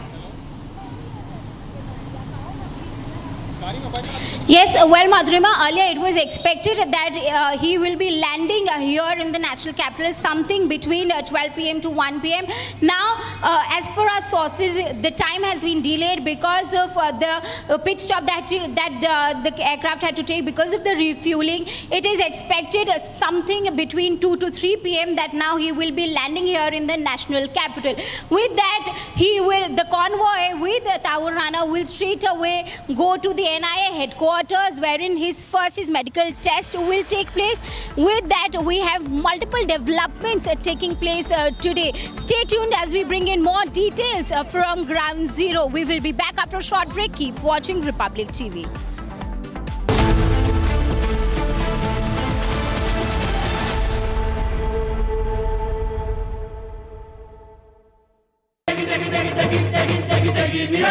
MDH की देगी मिर्च का तड़का, अंग अंग फड़का। MDH की देगी मिर्च। इसको घर पे लगाओगे तो शादी का तो पता नहीं, पर घर पक्का नहीं टूटेगा। रुंगटा नहीं तो घर स्ट्रॉन्ग नहीं। रुंगटा स्टील TMT बार एकदम सॉलिड। पहाड़ों में एक हाइकिंग स्टिक भी बन सकती है। This Ori, Ranveer Alabadia, Samay Raina, Apurva Makhija, this dirty influencer brigade are examples of the worst which has happened to one Indian generation. And while others from their generation do the country proud, achieve academic laurels globally, embark on space and AI startups, create and generate jobs, and contribute to the future of Bharat, these Oris, these Samay Rainas, these Ranveer Alabadias make us look away in shame and in disgust.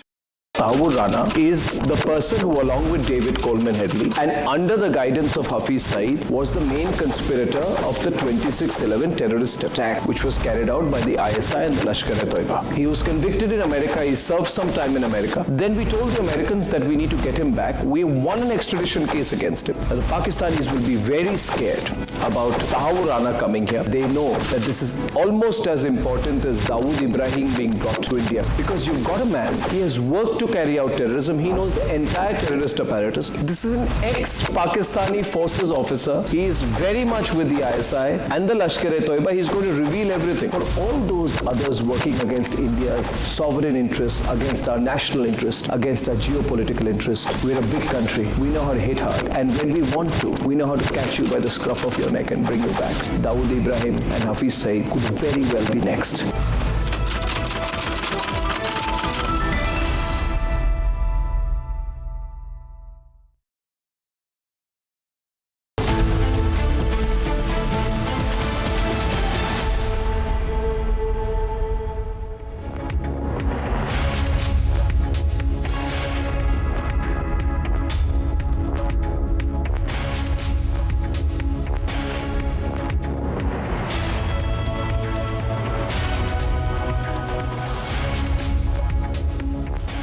Welcome back, ladies and gentlemen. You're watching Republic TV live and breaking at 1:30 p.m. this afternoon with me, Krutat Patnaik. The big story remains Tahawwur Rana's extradition, and we are tracking each and every angle of the national capital of Delhi. Jammers have gone inside the Palam airbase, and at any moment now, Tahawwur Rana will be landing with all air traffic control focused on that one aircraft that is carrying him. I'll bring you all the details on that story in just a moment in this entire bulletin. But as always, let's start this live and breaking bulletin with the headlines. Tahawwur Rana, plotter in the 26/11 Mumbai terror attacks, will reach India shortly.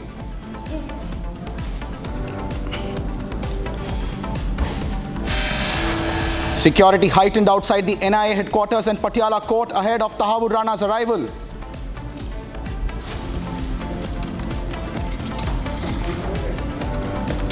Congress की सरकार ने कुछ किया नहीं आरोपियों के ऊपर सख्त सजा दिलाने के लिए, बल्कि जो पकड़ा गया था कसम उसको भी बिरयानी खिलाते थे। ये मोदी जी का दृढ़ संकल्प था कि जिन लोगों ने हमारी देश पर आंख उठाई उनको सख्त से सख्त सजा मिले। Politics erupts over Tahawwur Rana's extradition. Piyush Goyal took jibe on the Congress, said Congress fed biryani to Kasab. Mahatma Gandhi ji ने ईस्ट इंडिया कंपनी के खिलाफ लड़ाई लड़ा। आदरणीय हमारा नेता राहुल गांधी जी ने वेस्ट इंडिया के खिलाफ लड़ाई लड़ रहा है। Key congressman exposes sparks and controversy, says Rahul is now fighting West India. After Air India P-Gate, airline bans accused Tushar Masan for 30 days from flying in Air India.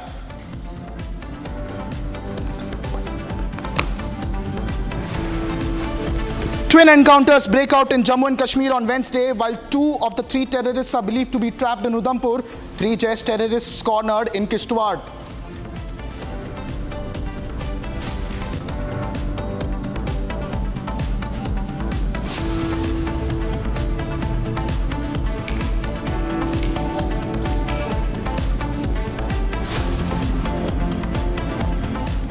And ladies and gentlemen, the top focus this bulletin remains on the extradition of Tahawwur Rana. The air traffic control is tracking that one special IAF aircraft which is carrying Tahawwur Rana, which will be entering the Indian airspace very shortly. Subsequently, the Palam airbase is already up and running with the arrangements in place to bring him back to the NIA headquarters. The jammers have already gone in and the entire apparatus of security is in full motion. He will be moved to the NIA headquarters where he will be going through a medical test in a special cell created on the ground floor. Subsequently, he will be produced this evening in a special NIA court in the national capital of Delhi, where he may either be produced through video conferencing or he will be produced physically. That is something the NIA is having high-level deliberations on vis-a-vis the security arrangements that need to be in place regarding this entire matter. But those are the big updates that Republic is tracking on the Tahawwur Rana story. As we speak, Tahawwur Rana expected to land in Delhi any moment. I have Mr. Rajan Kochar joining us live on this broadcast, who is also bringing us the latest details and analysis on this very significant extradition. Mr. Kochar, sir, if you can hear me, how significant is this extradition? We have already had the first response coming in from Pakistan, in which they have already attempted to very desperately try and distance themselves from their intrinsic links, very deep links of the Pakistani army, in fact, to Tahawwur Rana. How do you see this entire security development, sir? Thank you for inviting me. It's a very, very significant day in the history of our country that we are getting this mastermind of the 2008 attack extradited to us. And it will open further doors for Hafiz Sayyed and Dawood Ibrahim also to follow suit. Bringing a point to your specific question, Pakistan has to understand that Tahawwur Rana was born in Pakistan in 1961. He was by birth a Pakistani. He served as a doctor in the Pakistan Army, especially as a medical officer. He was educated at the Cadet College Hassan Adal. It's a military preparatory school, and he later attended the medical school in Pakistan. So you have to understand that this man is a Pakistani, subsequently moved to Canada, took up the citizenship on as per the overall plan of the ISI. What Pakistan Army does is, or what the ISI does is that there are some people who are recruited into the Pakistan Army.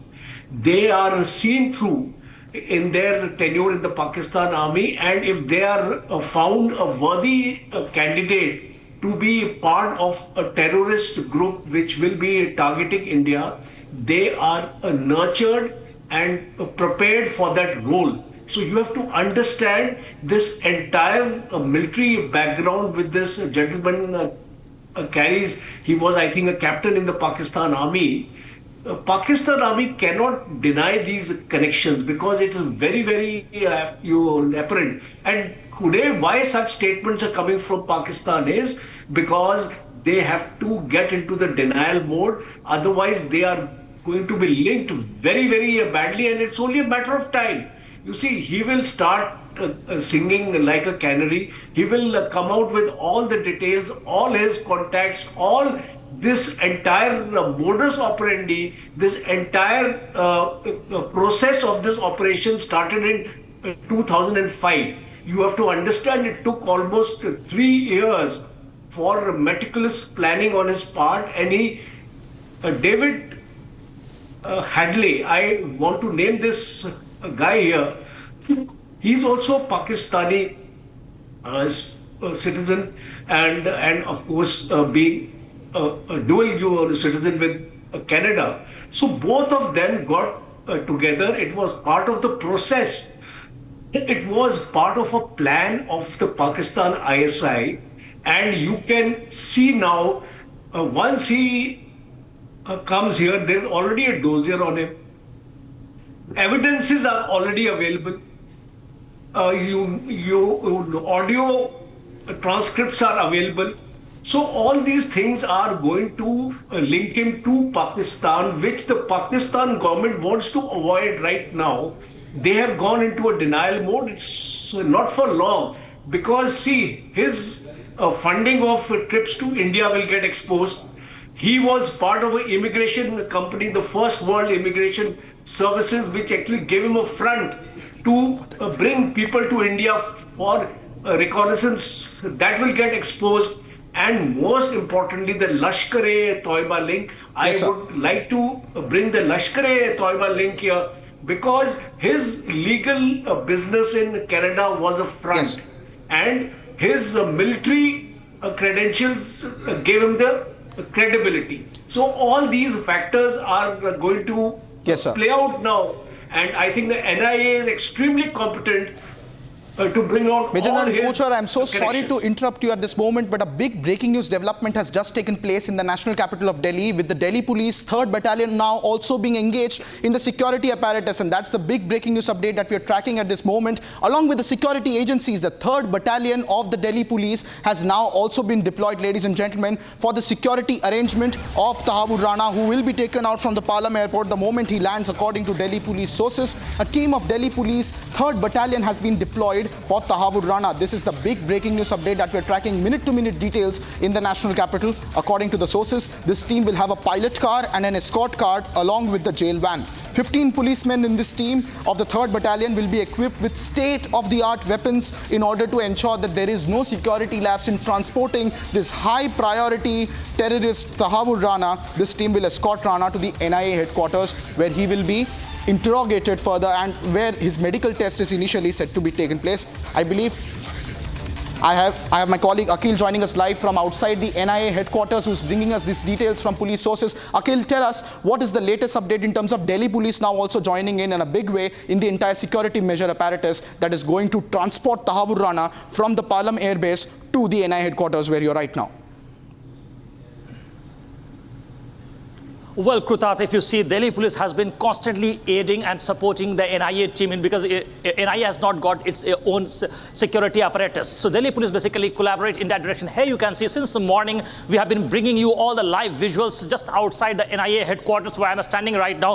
Towards my right, if you can see, this is a JLN stadium where what we have seen that the entire road has been completely blocked. The barricading has been completely done by the Delhi police personnel over here. Here you can see towards the left side, towards my left is the Lodi road. Here you can see a Delhi police personnel have been deployed over here. CRPF personnel have been deployed over here, which include the other paramilitary forces officials also over here. A few moments back, if you see what we have seen, that the DCP of the South District, Ankit Chauhan, also visited this very place to just to basically check the security measures over here and brief the security personnel over here. Towards my right, I would like to move a little bit forward and show you the visual of JLN Stadium, gate number 2. Here you can see the gate number 2 of this very JLN Stadium has been basically blocked, has been closed for the commuters, for the travelers at this point in time. So it's going to be very crucial that Delhi Police, one more unit, which is the 3rd Battalion, has been joined in, has been roped in this very case, and they will take Tahawwur Rana from the very airport to this very headquarters, which is the NIA headquarters, National Investigative Agency headquarters. So what we can expect that once he will arrive over here, then after that his medical examination will be done, and once medical examination will be done,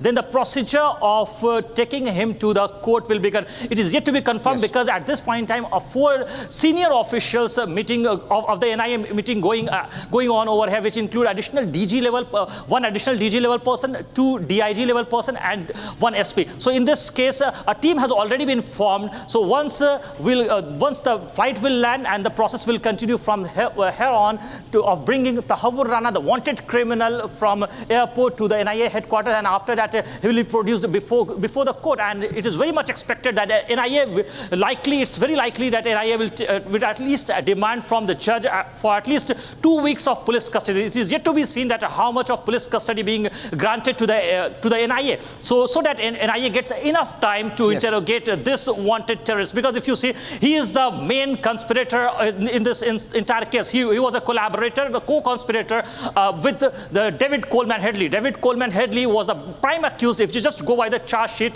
there are 9 individuals. Out of those 9 individuals, if you see. And now breaking news update coming in. Union Minister Piyush Goyal has waded into the entire controversy over Tahawwur Rana's extradition. But now a big press conference coming in. Any moment now, Tahawwur Rana is...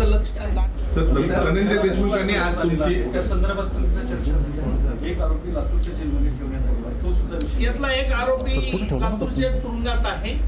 त्या आरोपीने सुरुवातीला अर्ज असा केला होता की मला लातूरच्याच तुरुंगात ठेवावं, परंतु असं दिसतंय की त्याला एकटं असल्यामुळे आता तिथे करमत नाहीये, म्हणून त्याने इच्छा व्यक्त केली.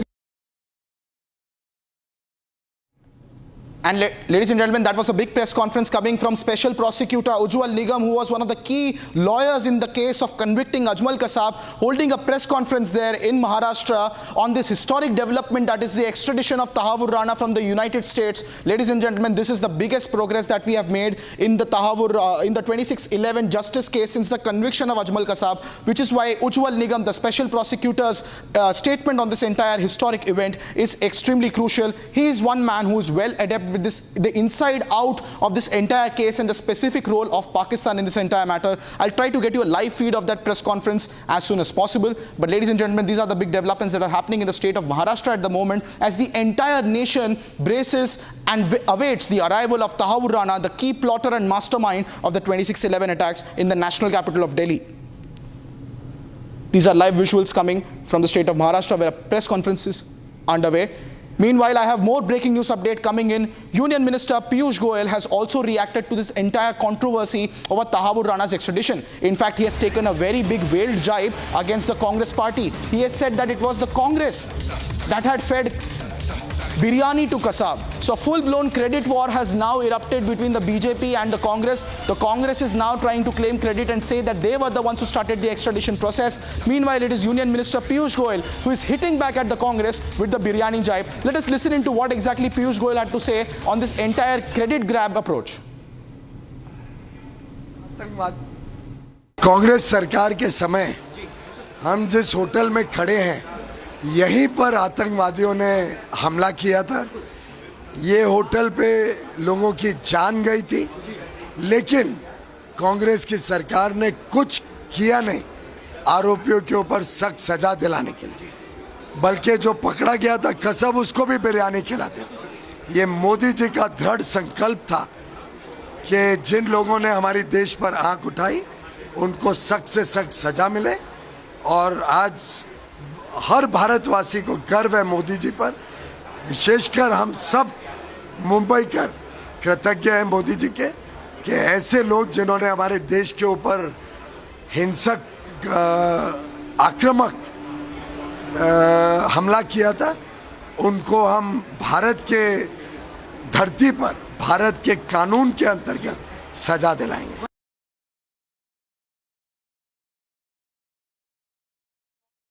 Piyush Goyal speaking on how Congress is attempting to steal the credit of extradition of Tahawwur Rana, which did not happen during those years, and the BJP saying that this is a big diplomatic victory of Prime Minister Narendra Modi's third term that we have been able to extradite Tahawwur Rana. I have a very special guest joining us this afternoon, ladies and gentlemen. It's Commando Surendra Sharma, who was member of the NSG.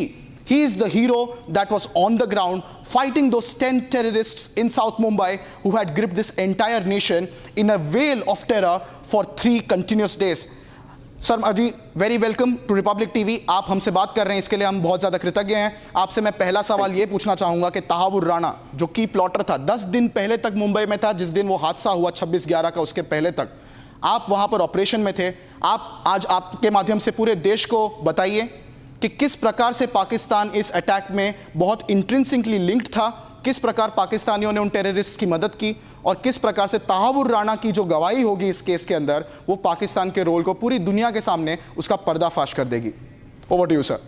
बिल्कुल आप सही कह रहे हैं। सबसे पहले तो मैं देश के प्रधानमंत्री नरेंद्र भाई मोदी जी और देश के गृह मंत्री जी को हृदय की गहराइयों से धन्यवाद देता हूं, और जो अमेरिका के राष्ट्रपति ने जो इतना बड़ा फैसला लिया और इनकी लगातार प्रयास से, मीडिया की लगातार ट्रायल की वजह से जो ना अमेरिका ने इनको भारत सौंपने का जो ना अवसर दिया। आज जिस आतंकवादी ने इसने तहावुर राणा ने पहले पूरा देश के अंदर रेकी किया, ये लखनऊ गया, आगरा घूमा, हापुड़ गया, मुंबई रहा, तो इसने पूरा recce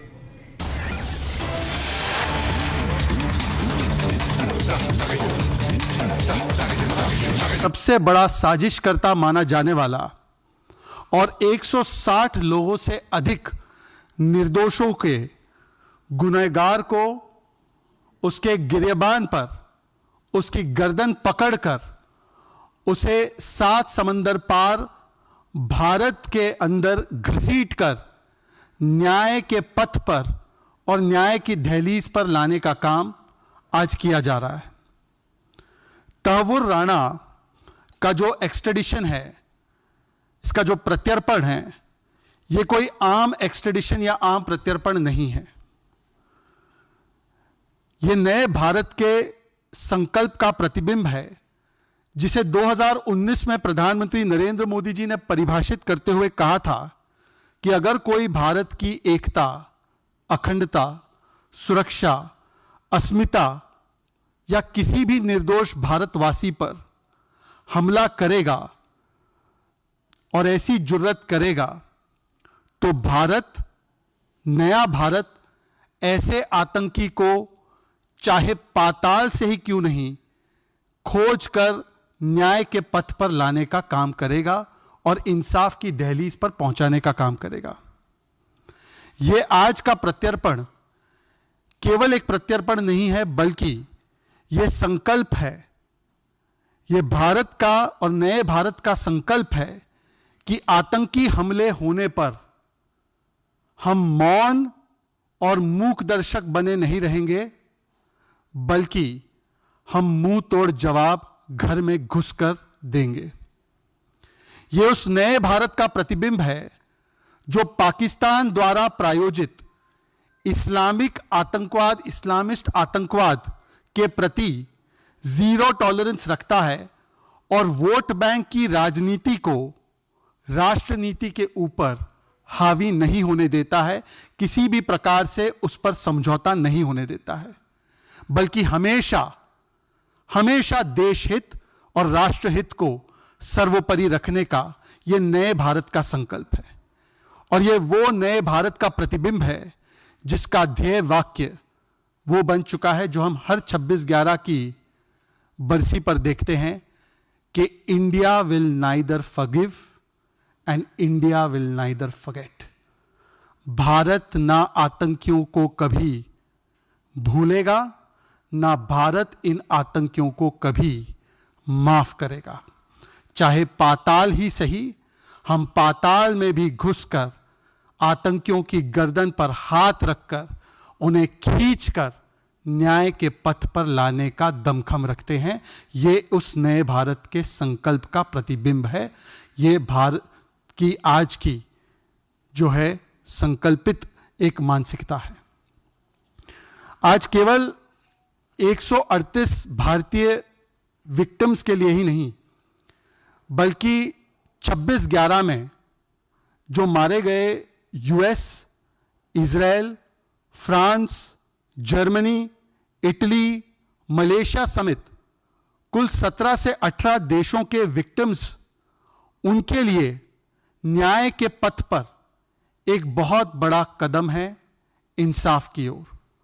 it is a big step taken for ensuring and coming closer to justice and closure, not just for the 138 Indian victims, but the victims from many other countries, including the United States, Israel, France, Germany, Canada, Malaysia, almost 17 countries. आज तुकाराम ओमड़े से लेकर major Sandeep उन्नी कृष्णन, आज हवलदार गजेंद्र सिंह से लेकर Mumbai police के जाबाज police officer विजय सालास्कर, हर एक शहीद सुरक्षाकर्मी के प्रति, हर एक शहीद एनएसजी कमांडो के प्रति ये भारत की भावपूर्ण श्रद्धांजलि भी है। और ये एक ऐसा स्टेटमेंट है कि भारत के जो भी सुरक्षाकर्मी हैं, उनकी शहादत, उनकी कुर्बानी भारत मां की अखंडता और एकता के लिए हम कभी व्यर्थ होने नहीं देंगे। मित्रों, ये एक और चेतावनी भी है। आज तहव्वुर राणा को जब लाया जा रहा है और ये दृश्य पूरी दुनिया में जा रहे हैं, भारत में हर कोने में, हर घर में जा रहे हैं, तो ये एक चेतावनी भी है हर एक वो आतंकी के लिए, आतंकी साजिशकर्ता के लिए, मास्टरमाइंड के लिए, कि चाहे आप दुनिया के किसी कोने में, किसी बिल में छुपकर क्यों ना बैठे हो, आज भारत मोदी सरकार के तहत आप जहां भी होंगे आपको चुन चुन कर ढूंढेगी और आपके बिल से निकालकर आपको न्याय के पथ पर लाने का काम करेगी। मित्रों, पिछले 10 वर्षों में आतंक और आतंकवाद के प्रति हमारा एक सी चेंज हुआ है एटीट्यूड में, और आज का जो एक्सट्रेडिशन है वो उसी का दरअसल एक सिम्टम है, एक प्रतिबिंब है, जो 10 वर्षों में आतंक और आतंकवाद के प्रति एक चेंज्ड माइंडसेट और एक चेंज्ड एटीट्यूड है। आपको याद होगा, इससे पहले 2004 से 14 के बीच में खासकर ऐसा कोई महीना नहीं होता था जहां पर भारत के किसी बड़े शहर में कोई बड़ा आतंकी हमला ना हुआ हो। आपको याद होगा 2005 में दिल्ली, 2006 में वाराणसी, 2007 में लखनऊ, 2008 में जयपुर, बेंगलुरु, अहमदाबाद, दिल्ली, मुंबई, अगरतला, रामपुर, 2009-10 में असम और पुणे, 2011 में दिल्ली, 2013 में हैदराबाद, बेंगलुरु, बोधगया, अलग अलग जगहों पर और बड़े बड़े शहरों पर आतंकी हमले जैसे नॉर्मलाइज हो गए थे। और जब भी कोई आतंकी हमला होता था तो स्टैंडर्ड ऑपरेटिंग प्रोसीजर यही होता था कि भारत मूक दर्शक बना, अंतर्राष्ट्रीय मंचों पर केवल और केवल अपनी दलील रखता था, रिपोर्ट रखता था, परंतु ऐसे आतंकी और ऐसे आतंकवाद को प्रायोजित और स्पॉन्सर करने वाले तमाम ताकतों पर कोई ठोस कार्रवाई नहीं हो पाती थी। उल्टा उन अंतर्राष्ट्रीय मंचों पर अक्सर उस समय के नेता और उस समय का नेतृत्व और सरकार गिड़गिड़ाते नजर आते थे, परंतु उन तमाम प्रयासों से भारत को कोई जीत आतंकवाद के खिलाफ हासिल नहीं होती थी। पर आज हम देख सकते हैं कि जहां पर हर वर्ष 700 से अधिक नागरिक मारे जाते थे प्रतिवर्ष आतंकी हमलों में, आज ऐसे बड़े आतंकी हमले हमारे बड़े शहरों में लगभग रुक चुके हैं, थम चुके हैं। पहले वोट बैंक के नाम पर आतंकवाद के प्रति एक सॉफ्ट कॉर्नर भी अपनाया जाता था और सॉफ्ट अप्रोच भी अपनाया जाता था। तराजू में तोला जाता था कि यदि आतंकवाद के प्रति कड़ा प्रहार किया गया, कड़ी कार्रवाई की गई, तो इससे कोई वोट बैंक में असर तो नहीं पड़ेगा। और उस समय तो आतंकवाद फैलाने वाले और आतंकवाद को प्रायोजित करने वाले लोगों को और आतंकवादी प्रायोजित देशों को मोस्ट फेवर्ड नेशन की तरह भी देखा जाता था। MFN, most favoured nation status दिया जाता था। आज जब आतंकी हमले, एकाध हमले अगर होते भी है, चाहे उरी में या चाहे पुलवामा में, तो आज MFN स्टेटस नहीं, मोस्ट फेवर्ड नेशन स्टेटस नहीं, बल्कि आज MTJ, मुंह तोड़ जवाब स्टेटस दिया जाता है। आज घर में घुसकर एयर स्ट्राइक भी किया जाता है, घर में घुसकर सर्जिकल स्ट्राइक भी किया जाता है, और आतंकवाद के प्रति एक जीरो टॉलरेंस का अप्रोच रखा गया है। यह है एटीट्यूडनल चेंज आतंकवाद के प्रति जो हमने पिछले 10 वर्षों में देखा है। पाकिस्तान को अंतर्राष्ट्रीय मंचों पर बेनकाब करने के बदले 2004 से 14 के बीच में आपने देखा होगा कि कई बार आतंकी हमलों को व्हाइट वॉश करके पाकिस्तान से दोष हटाकर उल्टा उन आतंकी हमलों का दोष भारत के ऊपर, भारत के लोगों के ऊपर और भारत की सुरक्षा एजेंसियों के ऊपर भी डालने का कुत्सित प्रयास किया गया था 2004 से 14 के बीच। चाहे वो समझौता ब्लास्ट हो या चाहे मुंबई का आतंकी हमला ही क्यों ना हो, जिसे कहा गया कि ये आरएसएस की साजिश है।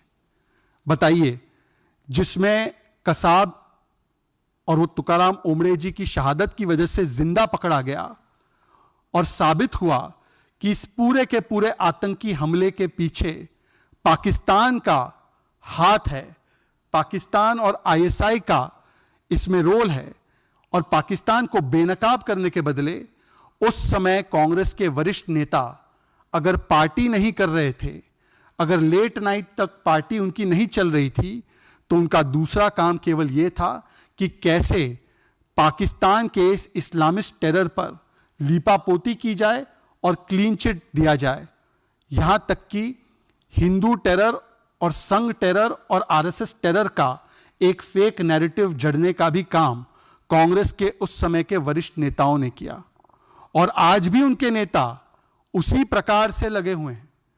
जब तहव्वुर राणा का एक्सट्रेडिशन हो रहा है, वैसे तो 10 साल इन्होंने कुछ किया नहीं, आज उसका स्वागत करने के बदले आज भी राष्ट्रीय सुरक्षा और राष्ट्र नीति की इतनी बड़ी जीत पर वोट बैंक की राजनीति की जा रही है। कांग्रेस के एक नेता जो उनके एलओपी रह चुके हैं, विजय वड़त्तीवार, उनका एक बयान आया था, शर्मसार करने वाला बयान था, कि शहीद हेमंत करकरे जी को कसाब और पाकिस्तानी आतंकियों ने नहीं, बल्कि उन्हें पुलिस वालों ने ही मारा था। यह उनका कोट अनकोट स्टेटेड बयान है, और यह कांग्रेस के leader of opposition, Mahavikas Aghadi के लीडर ऑफ ऑपोजिशन का अधिकृत बयान था, जिसका ना कांग्रेस ने खंडन किया ना उससे किनारा किया। जब 26/11 हुआ था, तो आपको याद होगा, और आज भी मैं कई टीवी चैनल्स पर देख रहा था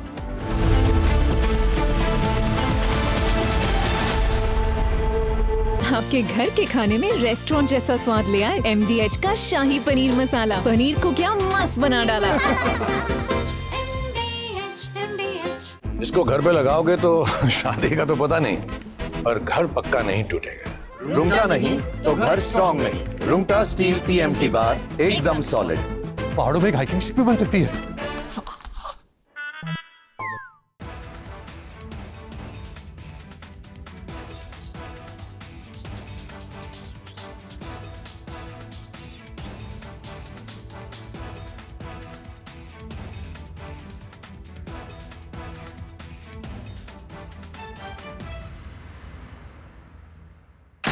One of the biggest dangers to our country are negative influences, dirty influences.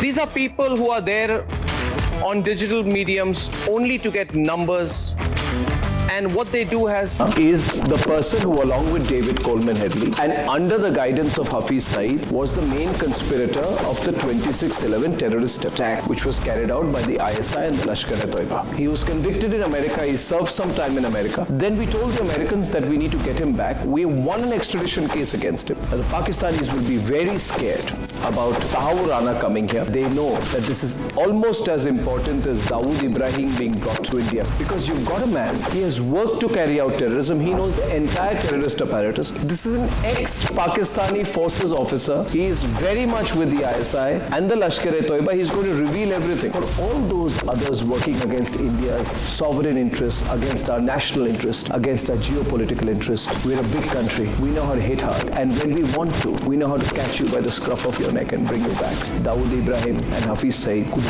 very well be next.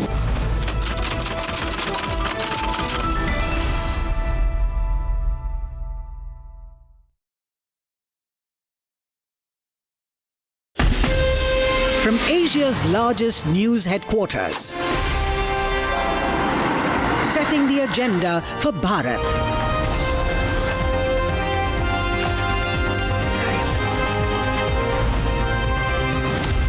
You're watching Republic.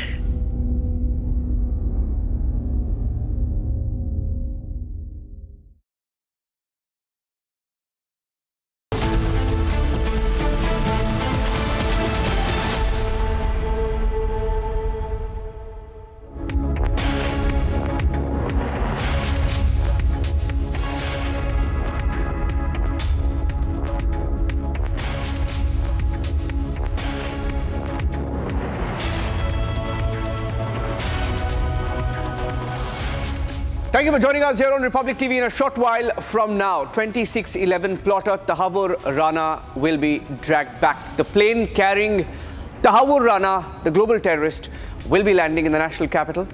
Here are the headlines this afternoon.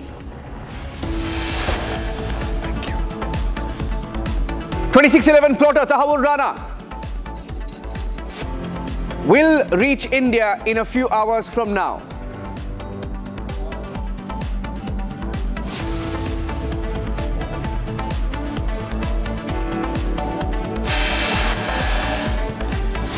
Security heightened outside the NIA headquarters and Patiala court ahead of Tahawwur Rana's arrival.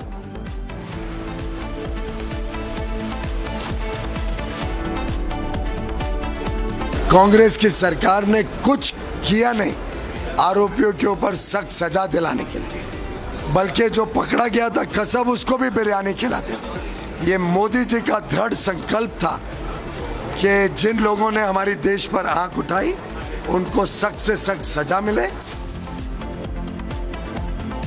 Politics over Tahawwur Rana's extradition. Piyush Goyal, Union Minister, takes a jibe with the Congress party. Says they fed biryani to Kasab when he was in custody. Mahatma Gandhi ji ने east India company के खिलाफ लड़ाई लड़ा। आदरणीय हमारा नेता राहुल गांधी जी ने waste India के खिलाफ लड़ाई लड़ रहा है। Key congressman exposes his own party leader. Srinivas says Rahul is fighting against West India, Western India.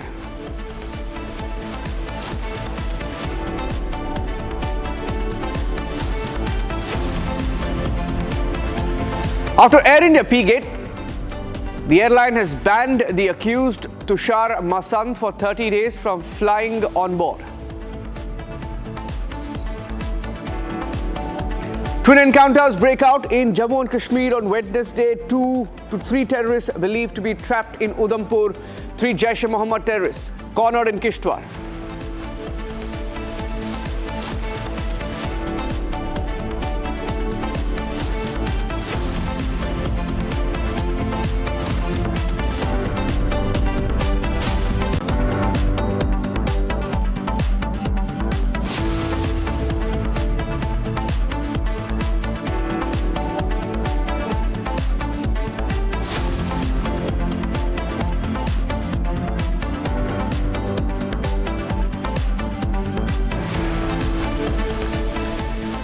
As we count down to Tahawwur Rana landing in India, rather being dragged back from America to India, Abhishek Kapoor, my colleague, is joining me live in the studios right now. Abhishek, Pakistan, of course, politics in India. We've had some controversial comments as well coming in from some quarters. But Pakistan, surprised with how Pakistan is scurrying to sort of distance themselves from Tahawwur Rana.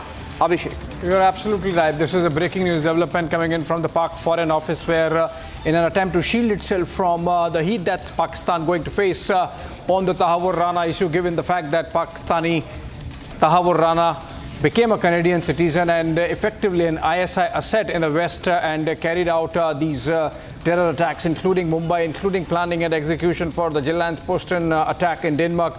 And Tahawwur Rana now going to be in Indian custody, going to be sing like a canary, hopefully, and spill the beans. And that's why Pakistan Foreign Office now pulling back and trying to shield itself from the embarrassment of Tahawwur Rana, talking about ISI's role in 26/11, talking about Pakistan Army role in ISI in harboring terrorism, talking about the Lashkar-e-Taiba and the details. Niranjan, this is going to be damning in terms of evidence against the terror factory that Pakistan has been running. And that's why this development, where Pakistan Foreign Office in a statement just a while back during a press conference has sought to distance itself by claiming that for the 2 decades, last 2 decades, Tahawwur Rana was effectively a Canadian citizen and did not hold any Pakistani document. Now, what this hides is the fact that Tahawwur Rana is or was a Pakistani army soldier, of course, there in the medical team there as a doctor, but then he was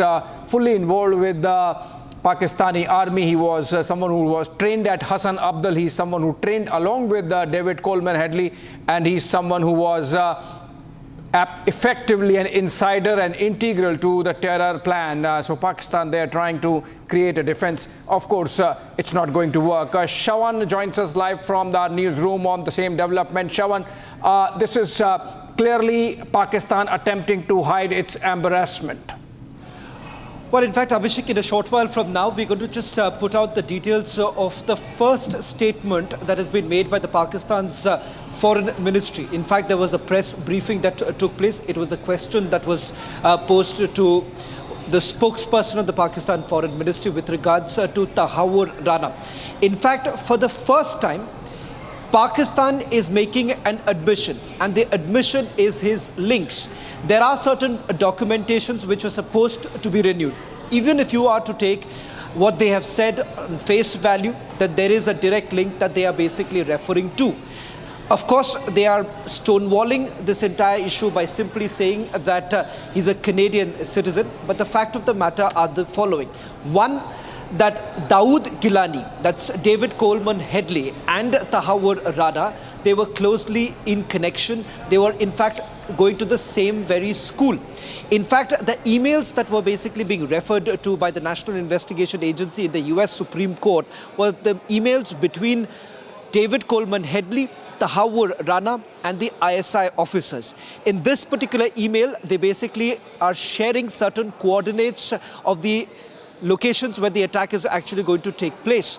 All of this is happening during a period that David Coleman Headley was in Mumbai. There were multiple visits that he had made to Mumbai for the reconnaissance. And in fact, it was Tahawwur Rana who was directly in touch with the military handlers. And that is the reason why somewhere down the line, Pakistan has been completely rattled. In fact, when the first move was made by India for the extradition of Tahawwur Rana, it was Pakistan who was trying to obstruct it.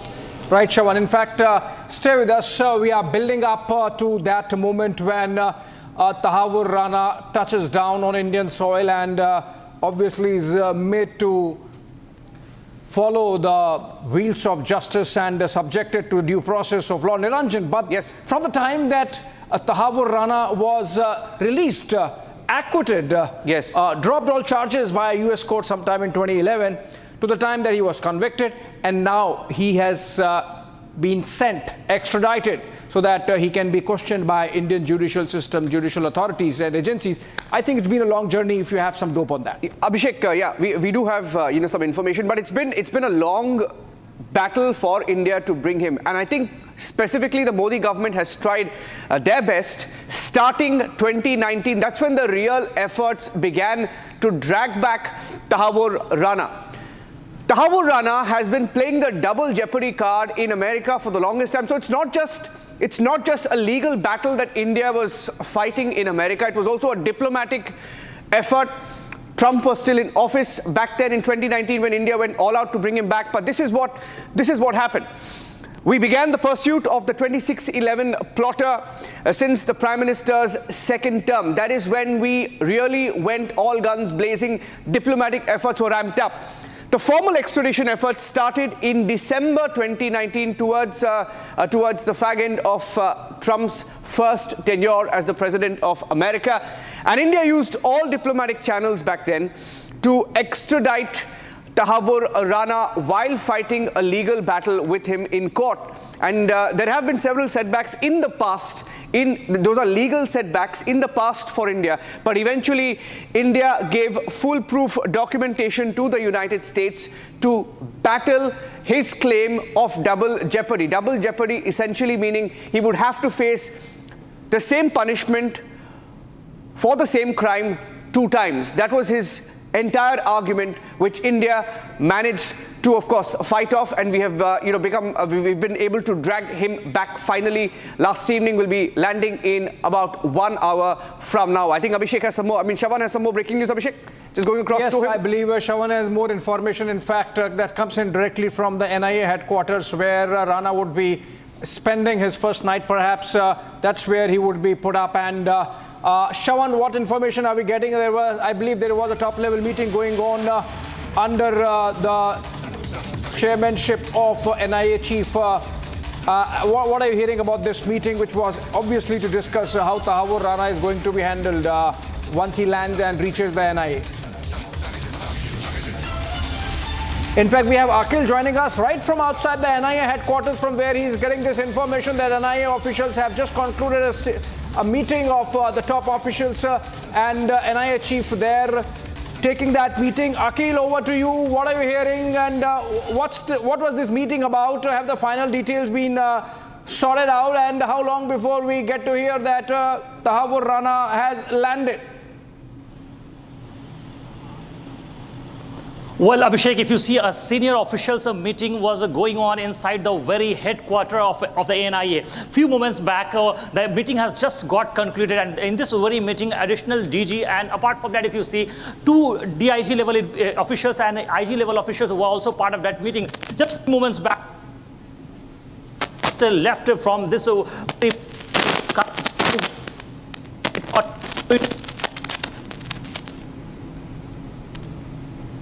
I think there's bad network there. Yeah, Niranjan. Bad network there, Niranjan. And these are pictures, in fact, from Delhi. This is a picture of security apparatus there in full gear. And this is not exactly NIA headquarters. Yeah. Niranjan? Yeah, sure. Abhishek, these are live pictures coming in from the national capital. I want to go back to former NSG Commando Surinder Singh, who was involved in the operations. He was part of the operation during the 2611 terrorist attack. Surinder ji, thank you for staying with us, and apologize for, we had to cut out. We went to a break and came back. We've kept you waiting. What does this moment mean for you? Tahawwur Rana him being brought back to India, being dragged back, what does it mean to you? आपको क्या लगता है?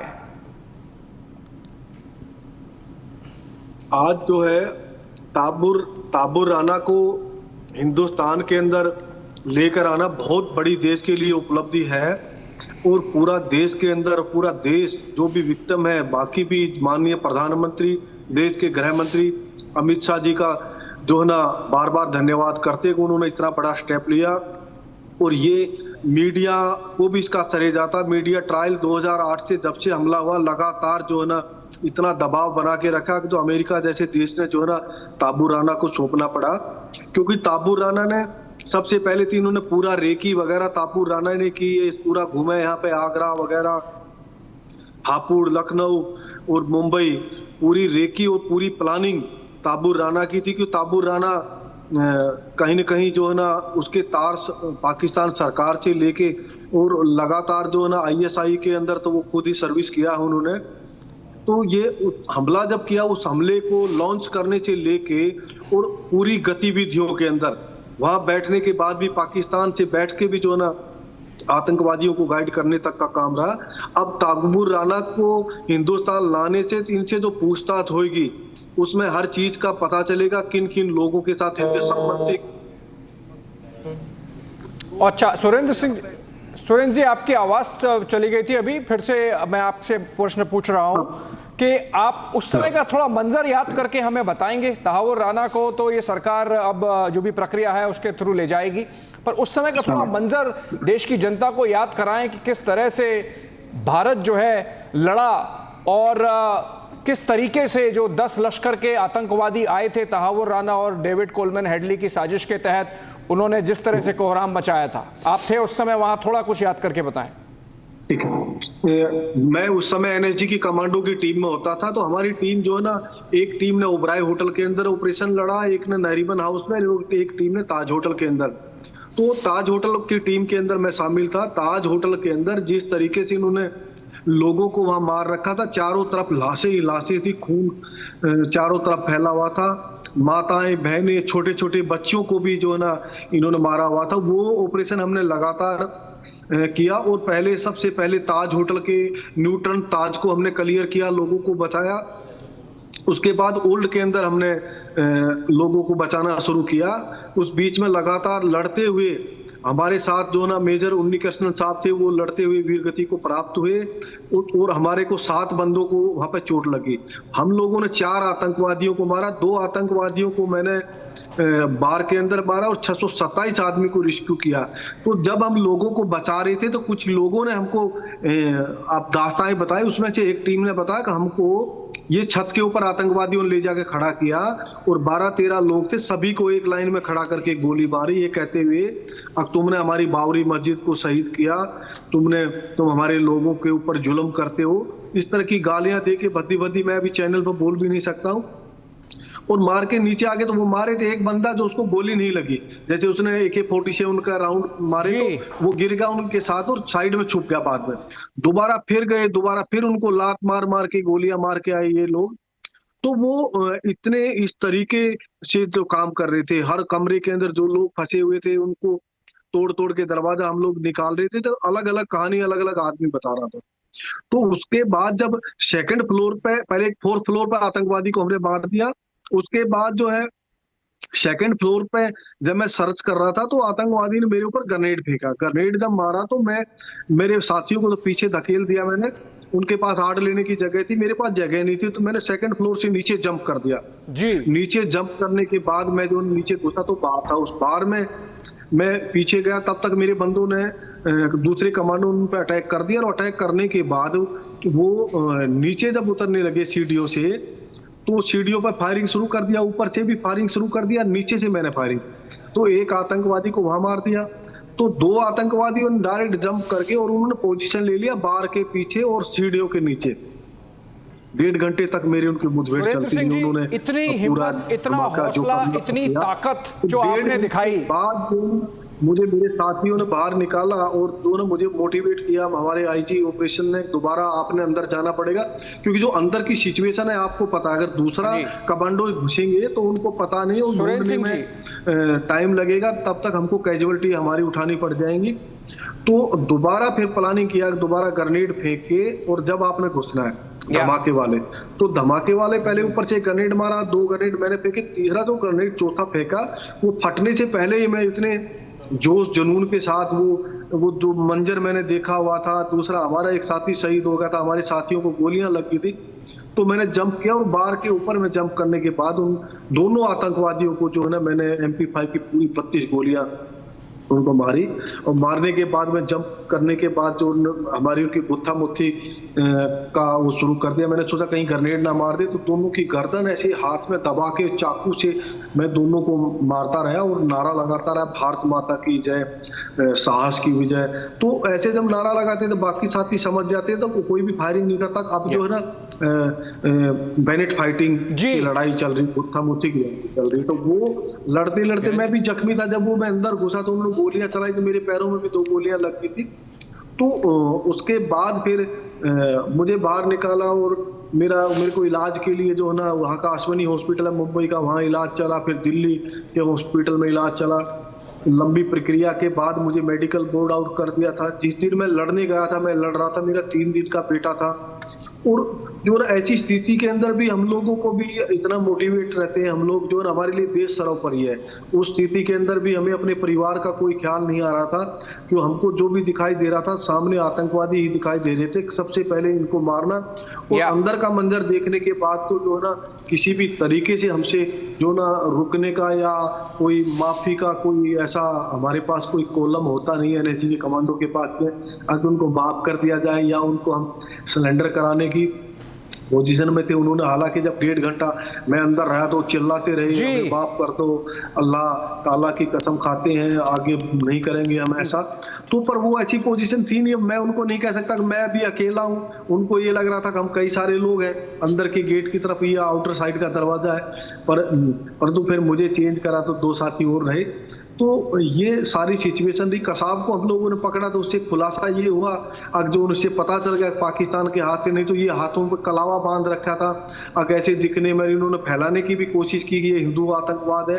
तो इनकी बहुत लंबी साजिश थी। कहीं न कहीं सरकार के भी उन समय के जो ना कहीं न कहीं हाथ था, क्योंकि पाकिस्तान का विदेश मंत्री यहाँ दिल्ली आया हुआ था। पहले पाकिस्तान के विदेश मंत्री को भेजा गया, उसके बाद रात भर NIA के कमांडो को एयरपोर्ट पर खड़ा रखा और ये रात भर हमारे लोगों को मारते रहे वहां पे। वहां जाने के बाद तो हमने 15 मिनट के अंदर नरीमन हाउस का ऑपरेशन खत्म कर दिया था, आधा घंटा के अंदर ओबराय होटल का ऑपरेशन खत्म कर दिया था सुरेंद्र जी। और रात भर का इनको टाइम मिल गया ताज होटल के अंदर। इनको तो ये उधर स्थापित हो गए पूरे, इन्होंने उसकी रेकी पूरा घूमे, पूरा इनको मतलब कहने का कि इनके लिए इजी हो गया। हमारे लिए तो एकदम ऐसी नई जगह हमने कभी जिंदगी में देखी नहीं ऐसी जगह, क्योंकि सारे के सारे कमांडो ऐसे ग्रामीण पृष्ठभूमि के। सुरेंद्र जी, मेरी आवाज आ रही है आपको? रहते हैं। तो ये बहुत बड़ी चुनौती थी, ना कोई जानकारी होना, ना किसी तरह की इंफॉर्मेशन के बाद में कोई होटल की जानकारी होना। मेरी आवाज आ रही है आपको? मीडिया के साथियों को मैं बहुत यहाँ धन्यवाद भी करता हूँ, क्योंकि उन्होंने लाइव दिखाया, अपनी जान के ऊपर खेल के। कई सारे जो दिखा रहे थे साथी, उनको भी गोलियां लगी और पर फिर भी वो नहीं रुके। पर वो साथ कंटिन्यू वो दिखाने से कई जगह नुकसान भी हुआ। बाद में उसको आधा पौना घंटा 10 मिनट डिले करने की वजह से उसका बेनिफिट भी मिला। बेनिफिट ये रहा कि कमांडो सुरेंद्र सिंह जैसे लोग जो अपनी जान पे खेल के और आतंकवादियों को मारा, उन लोगों को मेडिकल बोर्ड आउट करने के बाद सरकार ने कोई सूद नहीं ली। और दूसरी तरफ जो कसाब को पकड़ा उस पर 54 करोड़ रुपए खर्चे। तो ये चीज जो ना कहीं न कहीं आपका सरे जाता है। आज ताहव्वुर राणा को लाने का पे मीडिया को भी सरे जाता है, जिस तरीके से दबाव बना आप लोगों ने दिखाया, उसकी भी एक बहुत बड़ा कारण है अमेरिका के राष्ट्रपति के ऊपर। आप हमारे साथ बने रहिए सुरेंद्र सिंह जी, आप हमारे साथ बने रहिए। मुझे और 1-2 प्रश्न पूछने पर एक ब्रेकिंग न्यूज डेवलपमेंट आ रहा है। एक छोटा सा ब्रेकिंग न्यूज आ रही है। And what